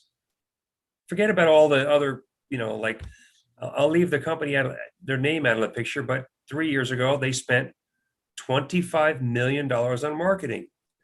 And then 2 years ago, they were bought out by another diode manufacturer at a very high rate. They didn't corner the market with the hype they created. They definitely got some really good sales out of it, but they don't have repeat sales because those things do not get the results they promised, not even close. But their moment in the sun, they had it. I do know the best way to structure water is just to get it to 0 degrees Celsius. It will become structured instantly. Yeah, freeze it. Put them shop. But there was a guy just this last trip to Austin a couple weeks ago when I was speaking down there earlier this month, and the guy was trying to sell me these discs that you snap them, and each one's like the different elements, so you can like summon the elements to your system with. And I was like, "Where's your philosopher's stone? Like clearly you got this shit figured out, right? Like." No. Say, do you have any more of those shrooms left, man? Because you're definitely tripping balls. Yeah. But to tell me that you can like this piece of metal wrapped in rubber, plastic, whatever the fuck is going to somehow summon molybdenum or potassium to the system. No, it's not going to summon it. It's going to conjure it. Conjure it, does it? Opens a portal directly Exactly. to advanced nutrients or It's the wherever. sorcerer's apprentice of trace minerals. I hate to even say it, but there's a lot of people around me that are really into homeopathy and stuff, and I don't see it. The fractional essence of zinc or whatever in your water. I don't know, man. You know what the irony is? I'll tell you something which you may have not have thought of, is that the human mind is capable of great things. If you convince yourself it's true, as far as you're concerned, it's true. Right. Placebos actually work. That's the thing. Even when you know it's a placebo, it'll still make you feel better. Because they believe it to be true. Therefore, it is. There are people that, I'm not going to pick on people for being religious or believing specific flavors of religion, but how in what the world and everything you've been through and all the things that have happened, that if you choose to believe in things a certain way, I might be wrong and I'll get myself in trouble. I'm not going to pick any specific religion out, but do you really think you're going to, whether you're a Viking or whether that you're going to be in some magical place like that? I've had the misfortune or pleasure to look at it being dead more than once. And I clearly didn't stay dead. And when I was not in this flesh suit, I know where I was. I'm not worried about it. And if I do get back to that place, well, I should say when. It's definitely going to happen. No one lives forever, but I'm not afraid of it. But it was nothing at all like all the stories that have been preached, whether you're Christian, Muslim, Jewish, Buddhist, you name it. That's not what I had, not what I felt at all. So did my mind create that? Was I really somewhere else? Separate debate, but we've been taught things over generations and families, and we just take it as moot and that's it. If you questioned anything up until recent history, you were a heretic and you were put to death. So the inquisitive minds didn't live long because, not that long ago, when you think about it, Da Vinci had to hide in certain royal families' places because people wanted to kill him because they were convinced he was the devil. His theories and his stuff were contraptions of the devil. Salem witch hunt. If she doesn't float, she's a witch. No, if she doesn't float, it means she can't swim. But ban her. She's a witch. Not a witch, she's dead. If she is a witch, then we'll kill her. Yeah, right. Great logic. Can you imagine introducing those people to DMT? Well, that was Kurt was talking about on the show. There's this whole widespread theory that they were all basically off their tits on ergot or whatever it is, the bread mold.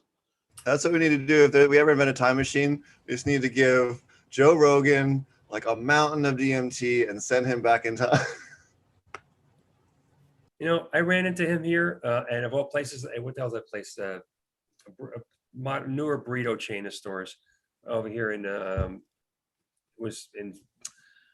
I'm in Chatsworth now, but we used to be in Canoga Park, but that place was down in what's it called, Warner Center, and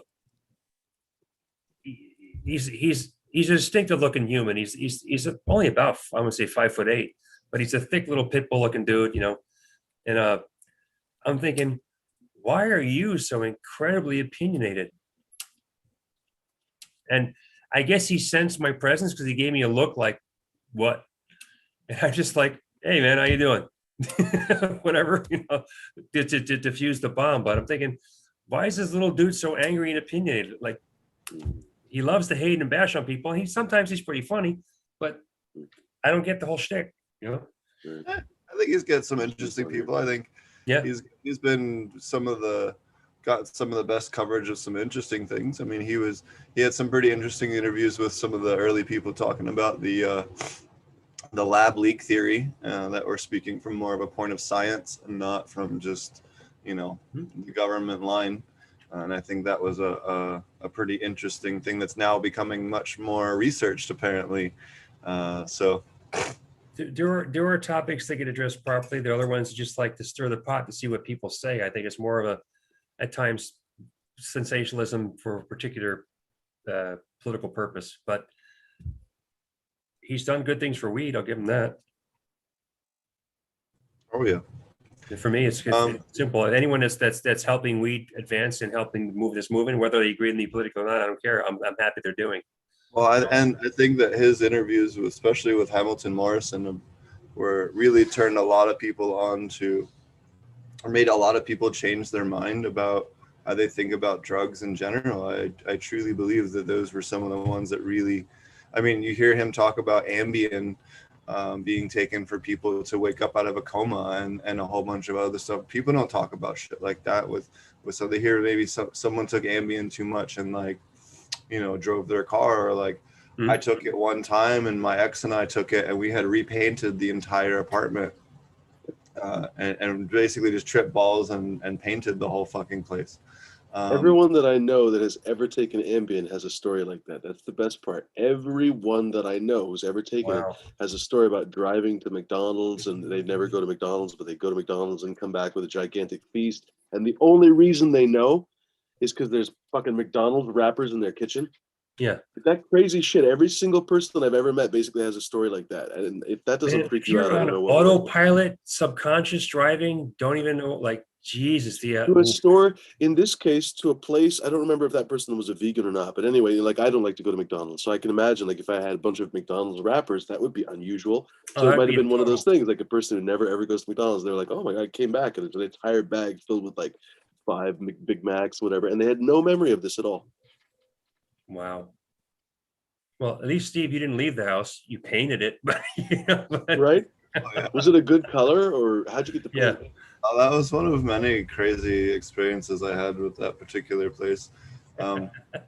So one side was like screaming faces, another side was like a bunch of in green. So you didn't paint it well. You just painted. Oh, you mean you actually painted motifs and things, scenes and stuff. Like, you just didn't paint the wall. There was logic to it. And then one side was all like blue and sky with clouds, and then like purple flying some things. And then the kitchen, we like started to paint and then just didn't get that far. Did you take it with acid and DMT at the same time? Like what kind of? We were smoking weed and had some drinks, but that was it. We parachuted it. I mean, we crushed it and took it out. So, but again, this was years. I was like, I don't know, 21, 22. I was doing stupid shit then. I don't recommend anyone do that. Yeah. Well, apparently, at least you didn't drive to McDonald's and be. We had taken some DXM the one night and allegedly, and went to the art school and found some trash bags of the art heads that had the hair trimmed on them and stuff, and grabbed all those and brought them home, and then had like done all different types of different things to all of the head, painted them or changed the hair on them, or like. So we woke up like from it, and Jesus. Of acquiring them, but we had all these different art heads from that we had clearly had pillaged from the local dumpster from the art school. My share of stupid doesn't compete with that. Like, I just, I've done some dumb things, and I've woken up in strange places for sure, but because of the accidents and injuries and things that I had in the surgeries, like, they gave me all kinds of pills, the stuff I used to take. It destroyed my stomach. Other than when I was hospitalized earlier this year with meningitis again, I haven't touched medication in like 7 years, not even aspirin. But getting off medication, I got healthier. Medication was keeping me stiff, sore, kind of like lack of a bad movie, Joe versus the volcano, in a brain fog. I'm amazed that big pharma, runs wild and rampant in the American person's lives. The Europeans were like this in the 80s and 90s, but they figured it out and got off all the drugs. The Americans take entirely too many pharmaceutical medications. Yeah, they do. Yeah.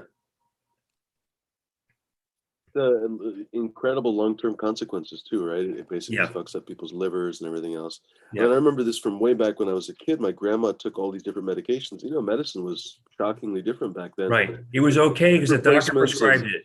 The doctor it was prescribed it, so man, it was Okay. good. Like no matter what we would say, like no, especially if she was an immigrant, and it's like, oh my god, the doctors here are amazing, blah blah blah. But Yeah. back then, if you had a hip replacement, like, well, you're fucked. You're just going to basically be in a wheelchair forever. That was her mentality. Now, basically, she was in the hospital for like a month after each one. The first time like a month, the second like Yeah. 5 weeks or whatever. Now they basically have you in and out. Even if you're super old, they have you in and out of the hospital with a hip replacement on your feet Outpatient. basically as It's soon as outpatient. possible. You're out the same Yeah. day now. Yeah. That's it. Because they want you to actually heal on your legs, really, like literally. You have They to want get you go moving walking, before the right? bad scar tissue builds up. Yeah, I had a friend That's with a it. double hip replacement. Sadly, COVID just took him out a little over a week ago, but he had double hip replacement about 10 years ago. He had a work-related accident, and they denied his claim, and he went from being a normal guy who could walk to be someone that looked like he could barely move on his own.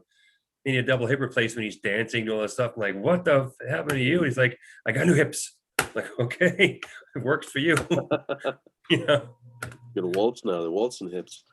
It is crazy though. Like, how do I put this? Like, the entire perspective was wrong. You said it wrong and different, I think, I guess, but at least it was different. Like, the doctor prescribed you pills, take them by the cupful, that was another Therefore, thing. it's She okay. had pills for the pills. Yeah. Instead My of, grandmother, for same thing. example, walking. She had a pill cabinet. The bathroom thing, when you open it, it was just that's it. pills, Oh, Yeah. yeah. And we were not allowed to open that cabinet because my mother said, don't you touch grandma's cabinet. I'm like, God forbid it all falls out. why? Or whatever, yeah. And guess, of course, my mother said, don't touch it. I opened the cabinet. I'm like, Jesus, there's like 40 bottles of pills in there. She was on like Elvis Presley level amount of drugs. Yeah. Yeah. That can't have been good for her long term, just in the pancreas and liver and just everything. Yeah. Well, my own father died of liver cancer, from and I'm willing to bet you that he had what's that? Why am I forgetting the word? Forgetting the word in English. It's a liver infection. A lot of people get it. Maybe. There's type A, type B, type C, hepatitis. My dad, he was a missionary in the Philippines in the early 50s, and he had hepatitis. So they think that helped, but he had rheumatic fever, what was called back in the late 30s, as a kid growing up in New York City. So he had a predisposition, but all the medications he took in his life, his stomach was removed. My father's stomach was removed when he was 37 because he has ulcers so bad. And they said it was the stress. He was down like his mother. They were just like pill popping maniacs, Yeah. I just want to say, don't do DXM. I don't recommend it. I don't recommend separating it. Although back in the day, they used to have it in way higher amounts that you could get over the counter, even 5-10 years ago than it is now. But it was one of the first things I learned how to extract and anyways, I learned a lot of chemistry. The wonders of modern chemistry. long ago. But I don't recommend doing it. It was something that one of the stranger experiences that was also in the very same apartment as as the painting incident. Yes. Yeah. It was funny. It was right above Whoopi's bar in Philadelphia, and which is a really, really famous gay bar. And man, we used to sit there and watch the entertainment when the place would close. And yeah, that must have been fun. In Philadelphia, it was better than entertainment than any television show or MTV show or anything like that as far as reality shows go. Well, as far as a public who likes to live loud, a great place to go dancing. For years I worked in Palm Springs as the straight guy, and like the entire company of people I work with were not. And they always try to get you out to go do this without you don't know, you never tried. I go, and I'm not going to. It doesn't interest me. And then one guy, I said, will you leave me alone, you miserable cocksucker? You know what he said back to me? I'm not miserable. Fair point. Fair Okay, response. you got me there. I'm still not going. But, Right. you know, I love in fact, I used to go to the goth clubs in Philadelphia, and they're mainly it was a place called Shampoo, which is a gay club most of the time. And man, we had such a good time. I fucking love that shit. And you know, I'm a big ally of the LGBT community. I love all my totally. I'm not my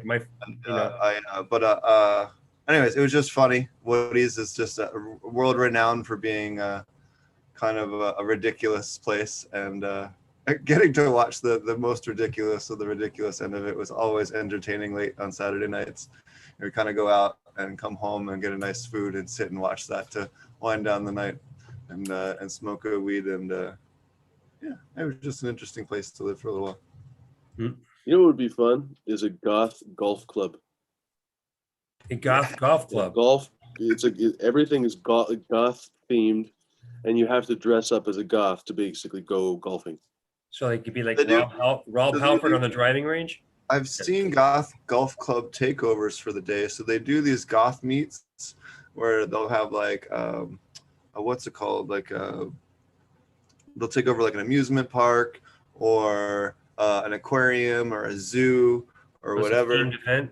Yeah, and everyone shows up as goth, and it's always a lot of fun.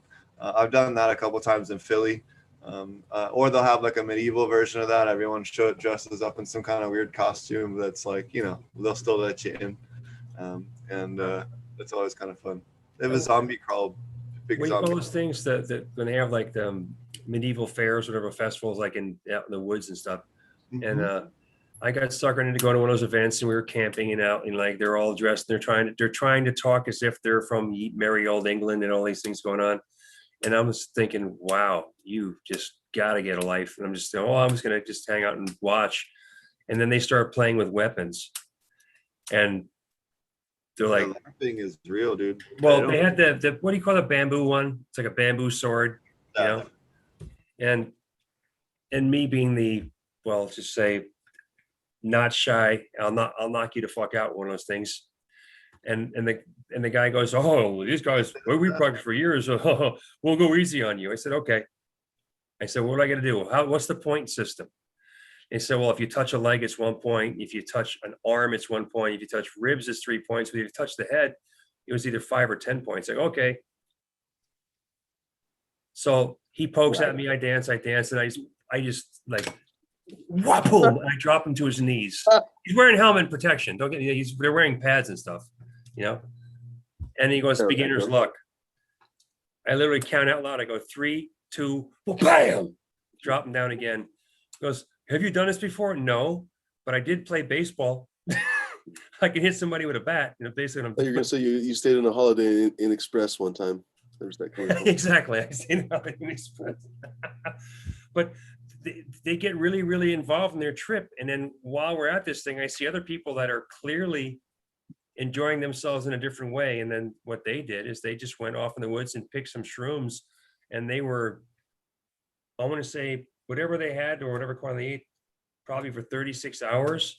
They had to be watched and babysat because they were just gone, like so gone, you know, like throwing up and drooling themselves and laughing about it. And just, you know, and I'm thinking, so this is what this medieval festival is all about. You know, I'm thinking like they're going to, you know, dress or do Shakespeare. I don't know what the hell is going to happen. You know, different strokes for different folks. There's a whole lot of different out there, and you'd be surprised. It's generally the clean cut people that freak you out the most when they turn on their freak flags and do their other things you never expected. Everyone thinks like the dirty hippies like us, you know, that we're the ones that do all the weird shit. I agree that we do, but not disproportionately more than. No, you're right. I think the repressed ones are the ones that wear like bow ties all the time. Yeah, those are like real the psychos. IBM guy that wears a suit, and then when he goes out, you're like, "What the hell is this guy got on?" Right. You're like, he's going for it. With What's that- wingtips that and a bow tie. That dude is like a cannibal. Yeah, yeah. In Vegas, that EDM, the electronic dance music festival, a guy I worked with, straight laced, you know, kind of a hothead, he just, but you never think he was not a partier, didn't really drink, smoked a little weed here and there, but nothing, right? And on the news, they show highlights of the EDM festival.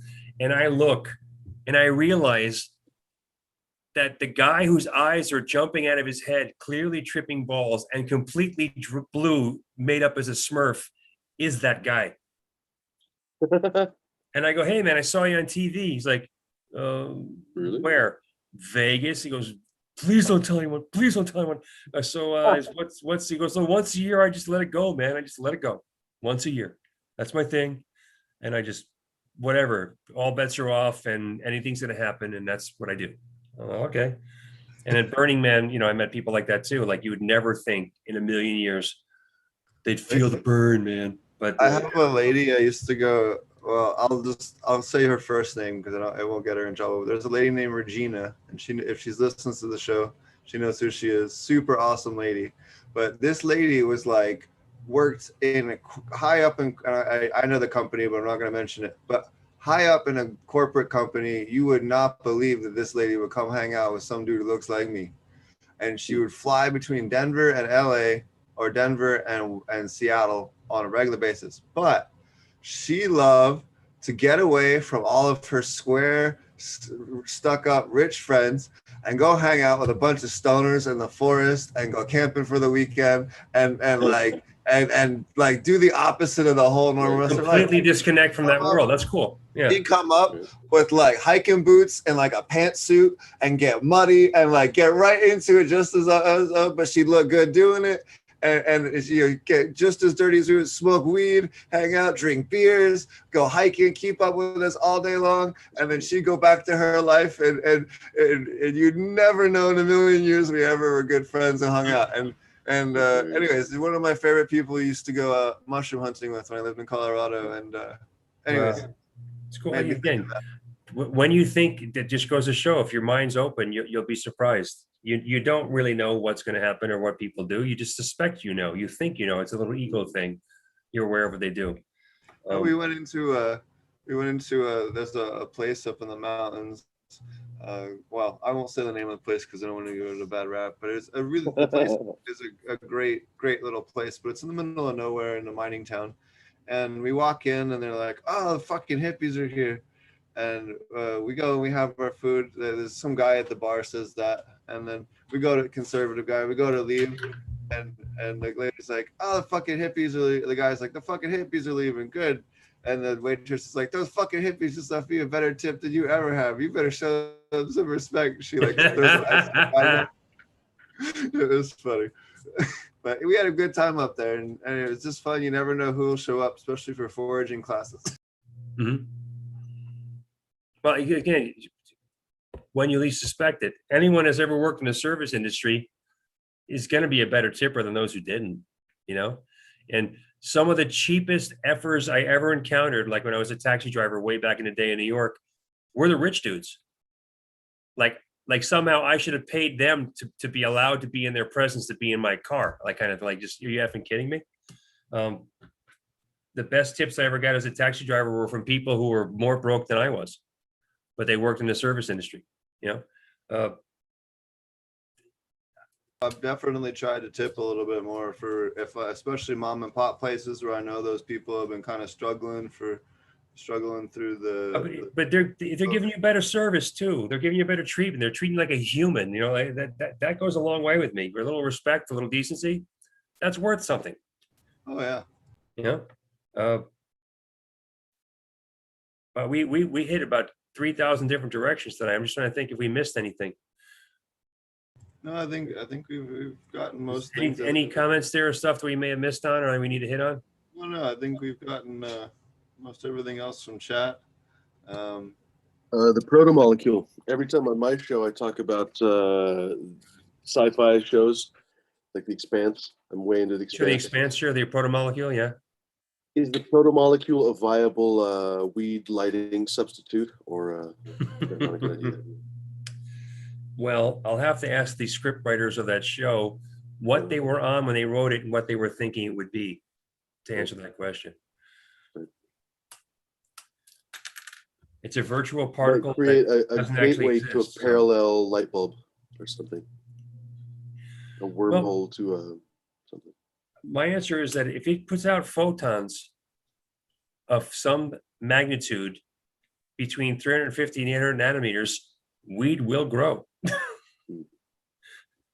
If it's a range we're unaware of, well, it either fry it instantly, or, I mean, just any extreme of light, whether you go below 280 or above 1100, is death to life on Earth. So if it's outside those ranges, that could be ungood.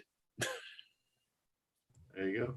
Dialing it back to Earth, what about, let's say, putting killer diodes or killer, lighting sources in, if you were like super baller, you're like Bill Gates level, and you want to grow weed basically for yourself as a home billionaire, like a Mhm. hobby billionaire.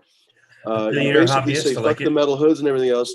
You basically have full on like Dale Chihuly, like glass chandeliers, but basically with like Spectrum King lighting systems inside. Would that grow dank weed, do you think, in the Palais Actually, or whatever? the Chihuly glass or filters like they use in Hollywood, gels, they call them on sets. One company just made a really big advance in gels, and all they did was take a gel to put it on the inside of the glazing of a greenhouse, because greenhouses block infrared and UV, and the resulting light inside is too blue, so you don't get the best flowering. So what they did is they put a gel up which blocked the blue and translated it to red. In a simple film they put on the greenhouses, and they have ridiculously better growth in the greenhouses. But something else happened, which they hadn't counted on. Well, insects outside the greenhouse never saw the plants inside the greenhouse because the light bandwidths they used to see were being blocked. But now those bandwidths existed inside the greenhouse, and the doors were open. So suddenly they had infestation of insects they never had before, because the bugs could now see the plants, and predatory insects see with infrared and UV. So, it was a brilliant idea. They might need to put screens on those doors and vents, but it did work. But the repercussions of not thinking it all the way through, that the reason greenhouses have less bugs is nothing fancy other than the bugs can't see the plants through the windows. They can smell them, they can't see them. That's so funny. In an indoor water park in France a few years back, before pre-COVID, I went over there and I'm like, can you help me? We have to fit, we're losing $500,000 to $1 million a year in plants. And I went inside the place, and it's indoor water park, slides and all kinds of crazy stuff, and tropical plants all over it. And I just started laughing. And they're like, what's wrong with this guy? And backstory, I lived in France for almost 7 years. I speak fluent French. So when I explained to them that the color of light they had in their building doesn't exist on Earth, they had a Kelvin temperature of 7,300. It doesn't exist on Earth. Your plants are dying because they're getting light. They don't know what it is and what to do with it. It's outside of what they would use to grow. And I just brought a few lights in, there's a 602s I put in there, and some MLH 140s, and depending on the plants, whether they were veg or flowering. And within days, the plants that were dead started coming back and turning up and in fresh shoots. And I only replaced, they had another brand in there of linear bar fixtures, but they had mounted them all the way up in the ceiling. And linear bars are supposed to be closer to the plants because they're not, so humans could see well inside this place, and everyone looks sick because at 7,300 Kelvin, a ghostly white guy like me looks like death incarnate. And the plants, were just dying, leaves falling off, branches like just bad. And I'm like, it must have been an absolutely bizarre experience too, because it's like an active like water park, but everyone Right. looks like they're basically like dead or concentration camp victims or something. Like, and I had bizarre. to go in there. I had to go to work once the park closed, and the park closed like 9:30 p.m. I had to work from 9:30 p.m. to 5:30 a.m. to adjust lights and move things around. And in France, I'll tell you something you're not going to believe, because it's true. It is illegal to own or use ladders. What? You cannot use ladders in France. They're not even for sale in the country. You cannot use ladders. And in a commercial setting, I had to hire mountain climber aerialists with ropes and grimping shit. I couldn't drive a machine in there. There was nowhere to get a cherry picker in there. So I'd say, I just want to move that light right there. You have to get grimper. Like, well, I have to hire climbers. I can't just go up in a ladder. Oh, no, whoa, no ladders in here. Can't use. So I figured they're fucking with me. So I was working with a couple Dutch guys. I go, let's go to the equivalent of Home Depot and see if we can get a ladder. And there's no fucking ladders for sale in the whole store. I'm like, this shit's legit. You can't use a ladder in the You feel like you're taking crazy pills. You're like, what did I do? So the Dutch guys were That's so freaking out bizarre. because, I was the plant person and I also spoke French to translate what we were looking to do and why, to explain to them why this would help and what it would do to fix things.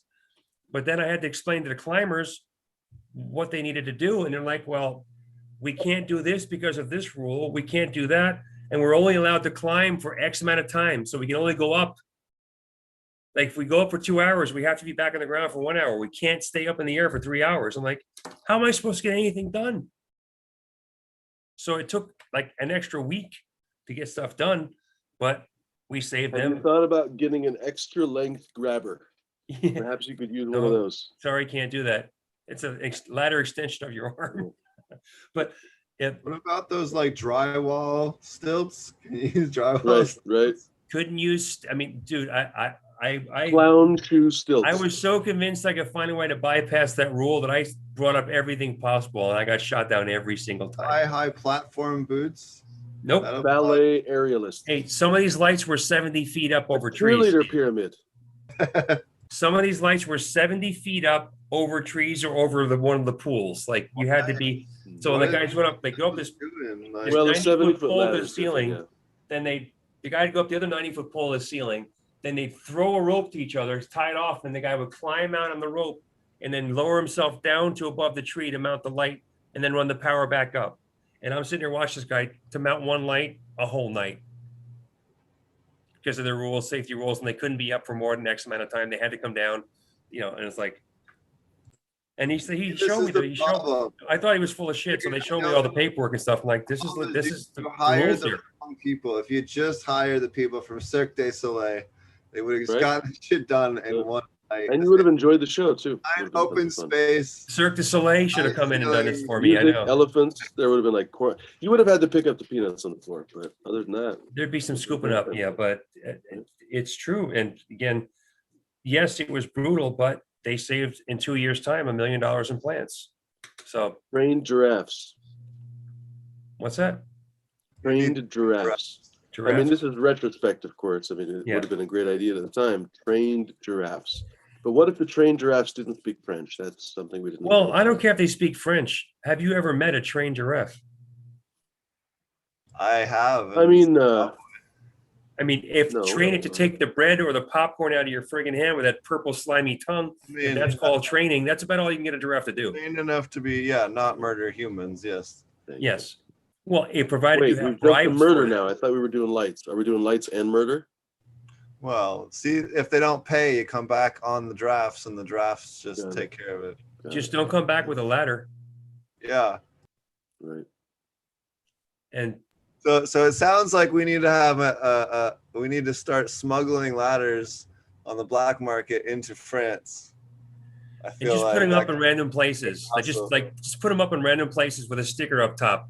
This was put up by a ladder. Just as just to piss them off. yeah. I Trying was, to back in with a I ladder. was as we say in Ireland, I was gobsmacked. I was like, you've got to be kidding me. This is like you're pulling like this is no, it's legit, it's real. You could be like Zorro, but instead of basically swashbuckling a Z, you'd basically put a little hash, like a what do they call it, a pound sign, basically to represent a ladder. And you'd leave ladders everywhere. That'd be your superhero thing. Have you ever been to Japan? Mhm. Japan has like a Coke machine for sodas. They have beer machines at all the train stations and bus stops, and kids don't use them. I was amazed. Thinking, man, they would have had these things in New York. I'd have been buying beers at them when I was 10, you know, just cultural differences, you know, just something just totally different that you wouldn't think of, but the kids just won't do that there. Just won't. Like in the UK and stuff, or in Germany, not so much maybe in Germany, but in the UK they drink like crazy. Like as soon as they can get access to it, they just go nuts. A little bit like American kids, you know. My sisters live in London for 36 years almost now, and I've visit her whenever I can. And it's good for your ego because if you take decent care of yourself, you're a top model in London, because they kick their own asses, and wow. But I remember going to the bar in London and sitting down and ordering a drink, and they're just ignoring me, and I'm like, can I just want to, it's a bar, I'd like to get something. And back when I did drink, I don't do that anymore. But and there's that's Jonesy's seat. Who the f is Jonesy? Right. He'll be around soon. So just go over there on the other tables, and someone will come to see you. Go, is an open seat at a bar and I can't order a drink? Like what the, nope. Assigned seating. Locals only sit at the bar. You're a foreigner. Go sit somewhere else, and someone maybe will come around to see you. Oh. Paris, the same thing. If they hear you speaking American English, they're going to wait to serve you because they don't want to. Yeah. The rest of the country's fine, just Parisians. But, I've been lucky enough to travel around the world, see some of these things, and see some of these idiosyncrasies of other cultures. Like, I didn't see that coming. People are petty the world around. Not everybody, but a lot of people are. Well, it comes back to beliefs and what, as far as they're concerned, it's true. If all Americans are fat and stupid, from their perspective, it's true. It doesn't matter if there are one or two that aren't, or millions that aren't, or even 100 million that aren't. They're going to prove themselves right. And then you think, well, why do they think badly of Americans? And then you're in Paris and you see 3 or 4, hungry hippos with way too much luggage that are taking up the entire street, complaining about the food's too rich for them. Like, that didn't happen here in Paris, ladies. That took years of self-destruction back in the States. It's not the French food or the rich chocolate sauce you just had that made that happen. But no, they'll blame it on the rich French food. Right. That last piece of chocolate cake. Way worth it. Listen, the American people live shorter lifespans than even some underdeveloped countries. You have to ask yourself why. Stress levels, what we call food or called food, there's been an awakening. And it's pretty cool to see like millennial age kids that want to learn how to grow, whether it's cannabis or food or anything else. They want to get back to learning have something real, I don't, you guys are younger, but like we used to have like TV dinners on aluminum trays, like at a microwaves, like just so wrong at so many levels, but that was considered normal. When I was a kid, I was super into that. Yeah, I used to watch like Star Trek on TV, and basically microwave my TV dinner basically and sit there and think I was eating like a sci-fi meal or something. Yeah, right. What is a fish stick? Seriously, like what have you ever seen a fish shaped like a stick that's breaded? It comes off of the ocean floor, yeah. Right. It comes off the floor of the fish markets where it comes from. Right. But what is it? How is it made? Kind of scary, but that was one of our main food groups. Steakums. Do you remember where steakums were? They were little paper thin pieces of steak. You cooked them really fast and they would flip, flop, flip, put Swiss cheese on it, shove it in bread and shove it in your face. Have you ever seen perfectly square meat before in fine sheets? I haven't. What the hell was it? That's up there with Spam. You don't even know what it is. Oh, Spam catches a bad rap. It's just pork shoulder. No, that's the main ingredient. Well, there's a ton of salt and stuff too. Yeah. It's not that great for you. Don't get me wrong. Like, you shouldn't eat it all that often, but it's every once in a while. There's a reason why like fried Spam sushi. Hypertension, kidney disease, and overweight is Spam related. Too much goddamn Spam. Yep. Anyway, I have the misfortune of having to drive 130 miles more tonight. So, you got anything You else still for have me? to drive 130 miles. Yeah, I have This to drive is- 130 miles. It is about what 10 to 11 here in Los Angeles. So I'll get I there. love it, by the way. Potent Coot Tang Clan ain't nothing to fuck with. Yeah, someone said Koot Tang Clan earlier, and while we were fucking around, I made a Koot Tang Clan thing. I couldn't find the exact font. I did look it up. It's called Bamboo something. I couldn't find it, so the best I could do on short notice. Thought it was funny. Yeah, it is. Well, he looks so serious in that picture, and he's not like that. So it's kind of trippy, though. If you mess with him, he's serious. Well, yeah. You tell him that you need more CalMag, then he gets real serious. He's not a fan of CalMag. Depending on the strain and the light source, there's a reason for it. But He would You know- tell you use more worm castings. They have lots of calcium. well, ironically, worms can break down crustacean shells and eggshells, which have calcium in them. So they're just another format of cycled calcium. So they're getting it. Right. He's got to look at it. What are you up to, Stephen? He's definitely up to something ridiculous because he's making himself He's laugh in a always up to circle. something. No, they're saying Koot Tang Clan CTC. It's like Right. CTC. Anyways, sorry, that's what I was giggling That's about. gonna have to be our gang sign. We have to figure that out. It'd be like, something like that. It's gonna be something like that. CTC. See, There's nothing to fuck with. All right, well, Brendan, thanks for coming on. Why don't you tell everybody let me pull up your things one last time so that we can plug them. There's well, also links to you know, both these places. SpectrumKingLED.com is for the lights, and growwithmore.us for the more product. I don't have all my URLs memorized, but I'm pretty sure that's correct. Yep, one second here. Mhm. Yours is Grow With More. Yeah, Yeah, put 'em check shop. that out. Really cool microbial inoculant for your system. Line cleaner. And if The you're looking for commercial reason it's scale, called yeah, more is you get more and it does more. and commercial scale, they can brew it on site for you. Mhm. And then for The next tab over, there you go. there we go. Your Spectrum King. You just hit the shop button, you'll see there, all the grow lights, accessory, things. Yep, all the different stuff that you can get for them. Yeah. The little guys, the big guys, the new guys, I can smack my web guy later, but it's all there.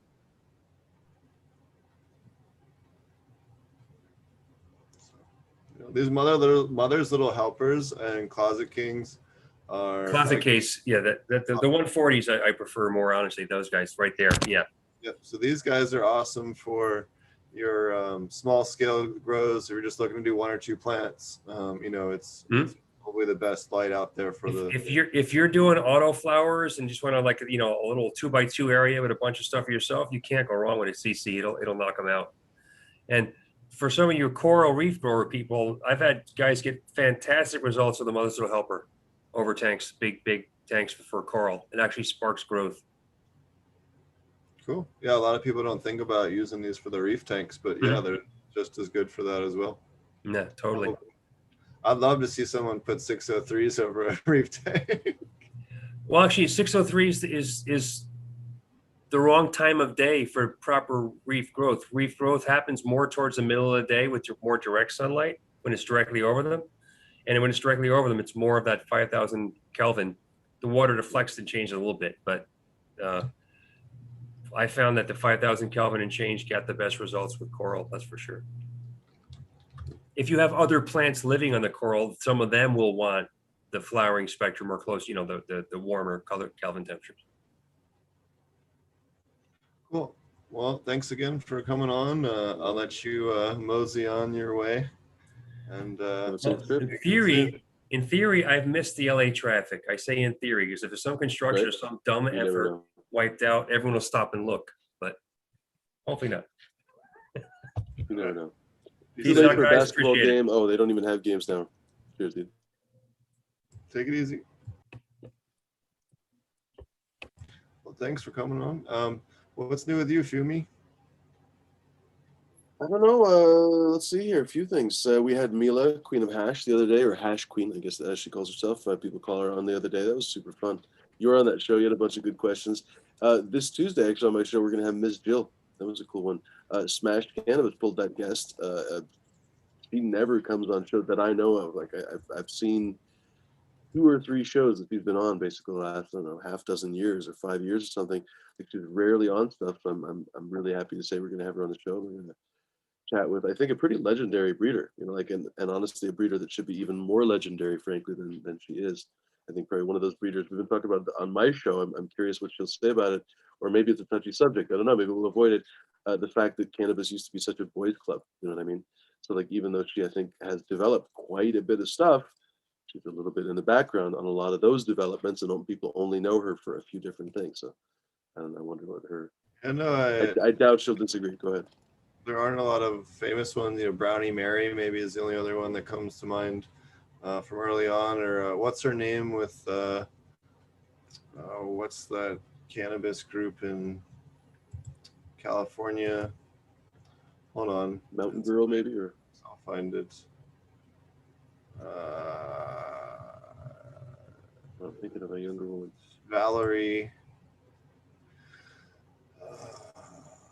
Valerie Carroll with Wham. She'd be another one that comes to mind. But yeah, there isn't a lot of ones that, you know, really are well known. Not yet. They will be. I've said this before, like some of the best kind of gardeners and growers and just kind of attentively like fastidious people are often women. So I can't imagine there won't be a bunch of In really Africa, killer breeders. they're the majority of growers in Africa. They're over 80% of the growers of cannabis, period, in Africa is all women. It's not the men that do it very much.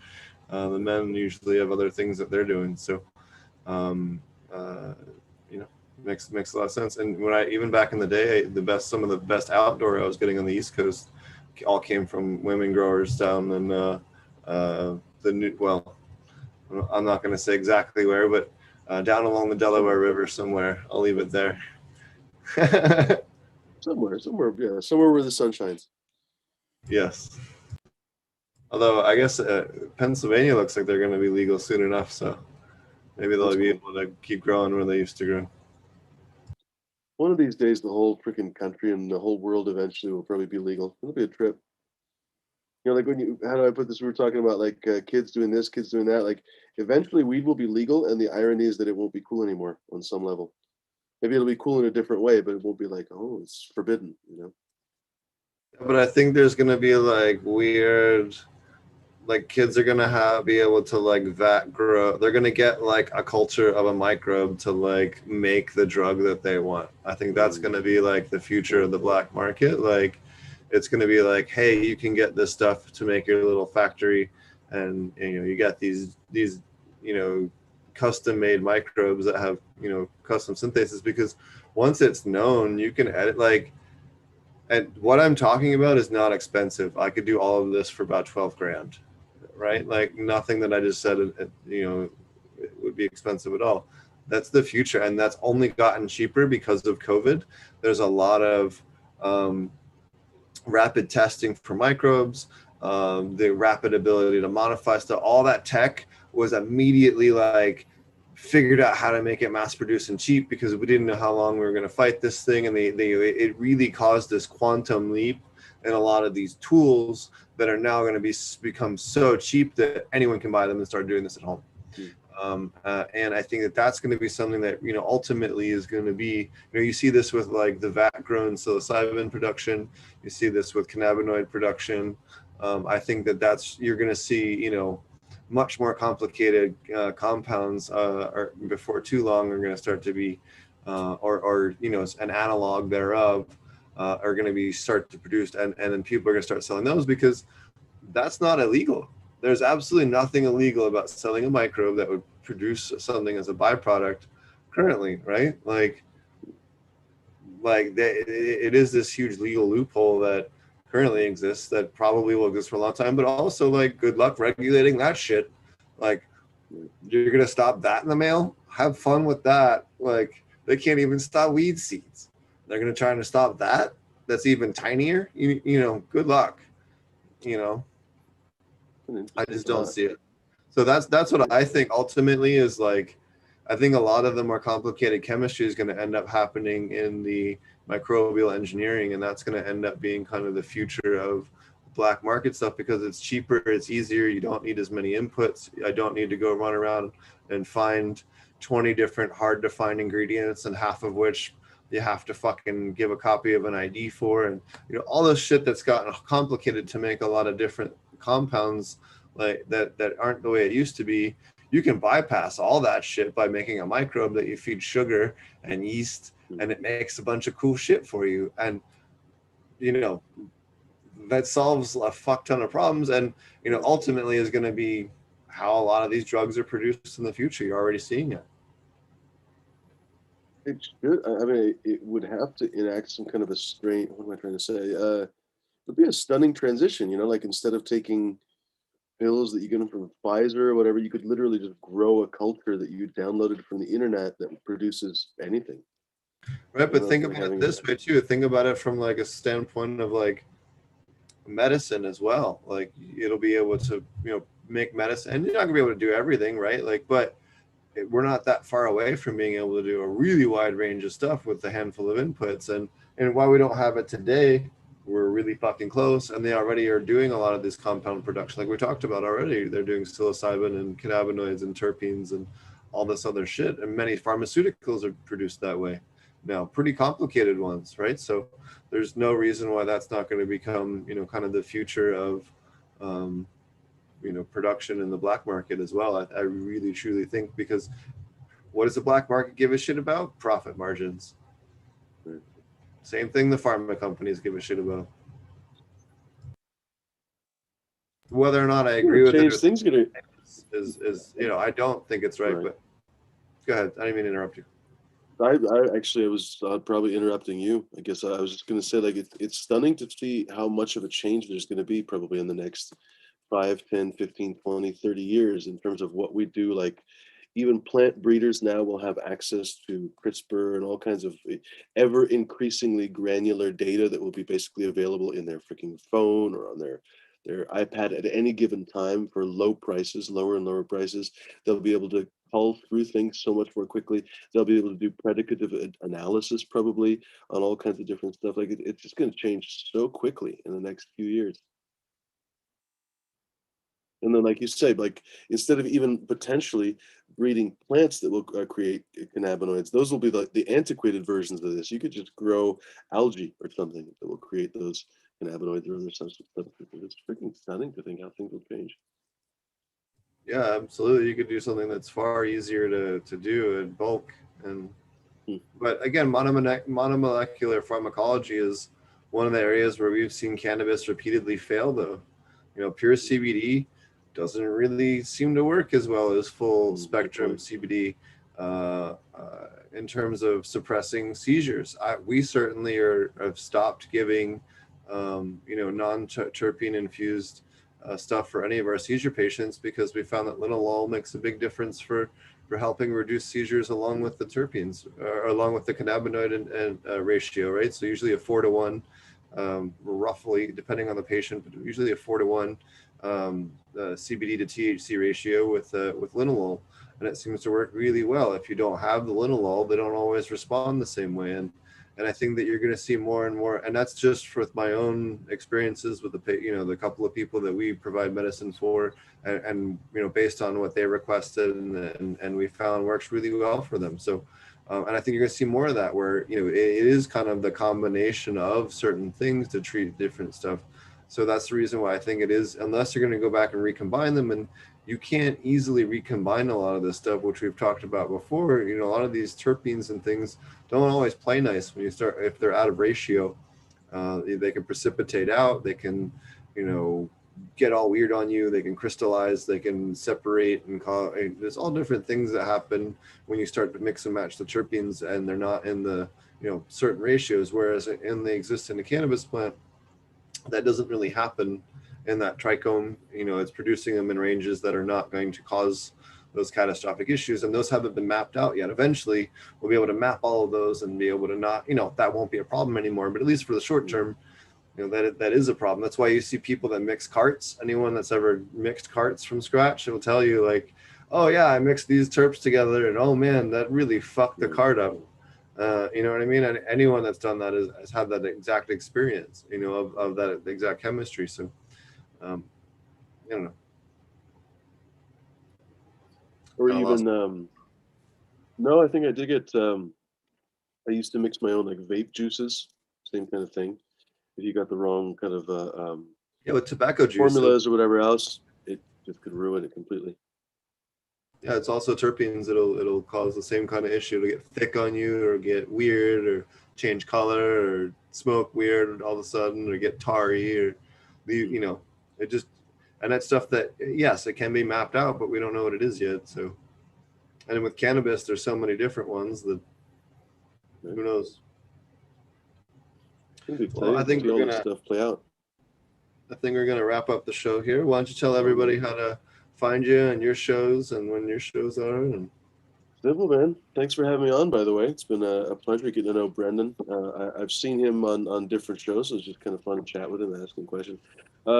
Cheers, friends. Find me on Fumidor and the Flavors over on YouTube. We do the show, I call it Chronic Table, but the channel is called Fumidor and the Flavors. We're going to be on this Saturday. It's going to be, again, different name, Brews with Buds, or what am I calling it these days? Brews and both, basically. Brews and Buds, Brews with Buds. We're going to be doing the Coot Tank Clan, man. Nobody's going to fuck with us. But Brews and Buds basically is, you know, we smoke cannabis. We talk like Potent and I, basically just talking about, you know, gross stuff and whatever else. And we also enjoy microbrews. This coming Tuesday also, we're going to be a freaking good show. That's just going to be the normal Chronic Table show. That's going to be Ms. Jill Grower. We're going to have her on as an interview. And actually, the show goes on. People were joking in the chat, like, so if you guys aren't familiar with me, it's kind of like we have a lot of a friend of mine told me the other day that my show is like informative, but it's also kind of a community thing, and it is kind of that. Like we're thanks, man, for showing it. We're freaking stupid videos down on the bottom. I gotta hide those. What was I gonna say? What was that? Well, whatever. It's like a cocktail party with weed, basically. That's what we just kind of we enjoy having a good time, and we take the weed seriously, but not ourselves too seriously. And as you can see, even my thumbnails aren't very good. So, I was saying yesterday, I should totally get like a cheerleader licking an ice cream cone. I'll get like 100,000 clicks, but it's me doing this at the end of the video. But whatever. Come enjoy the show. Come puff something wonderful with us, and see you guys there. yeah, it's a little more relaxed. I definitely get a little more wild on his show than I do on mine, for sure. Right. We have our fun. But yeah, thanks everybody for coming. If you guys are interested to learn more about aquaponic cannabis growing, you can check out apmjclass.com. Marty and I have a week-long aquaponic cannabis class. We cover a huge, long range of stuff. That's the ever-growing library. We're constantly adding new content every month, and we cover a huge range of topics. This is just a fraction of what's available. There's a lot more as well. Yeah, kind of this huge ever-growing database. Live sessions twice a month on Wednesdays and Sundays, or one Wednesday and one on Sunday. And yeah, it's kind of a really cool interactive class. We have a huge pool of cool students that are always asking good questions. We also, if you have a question in between live sessions, we'll take that and use that to make, you know, kind of a little presentation for you to help make sure you fully understand anything you have. If you have a question you're growing along with the class, you can pop in during one of the live sessions and show us what you got going on. So we try to give you kind of that, as much of a hands-on class as we can remotely. And you know, it's a lot of fun. And then we also have apmjnewts.com if you're looking for nutrients in case you need those as well. Sounds awesome. Cheers, dude. There you go. So.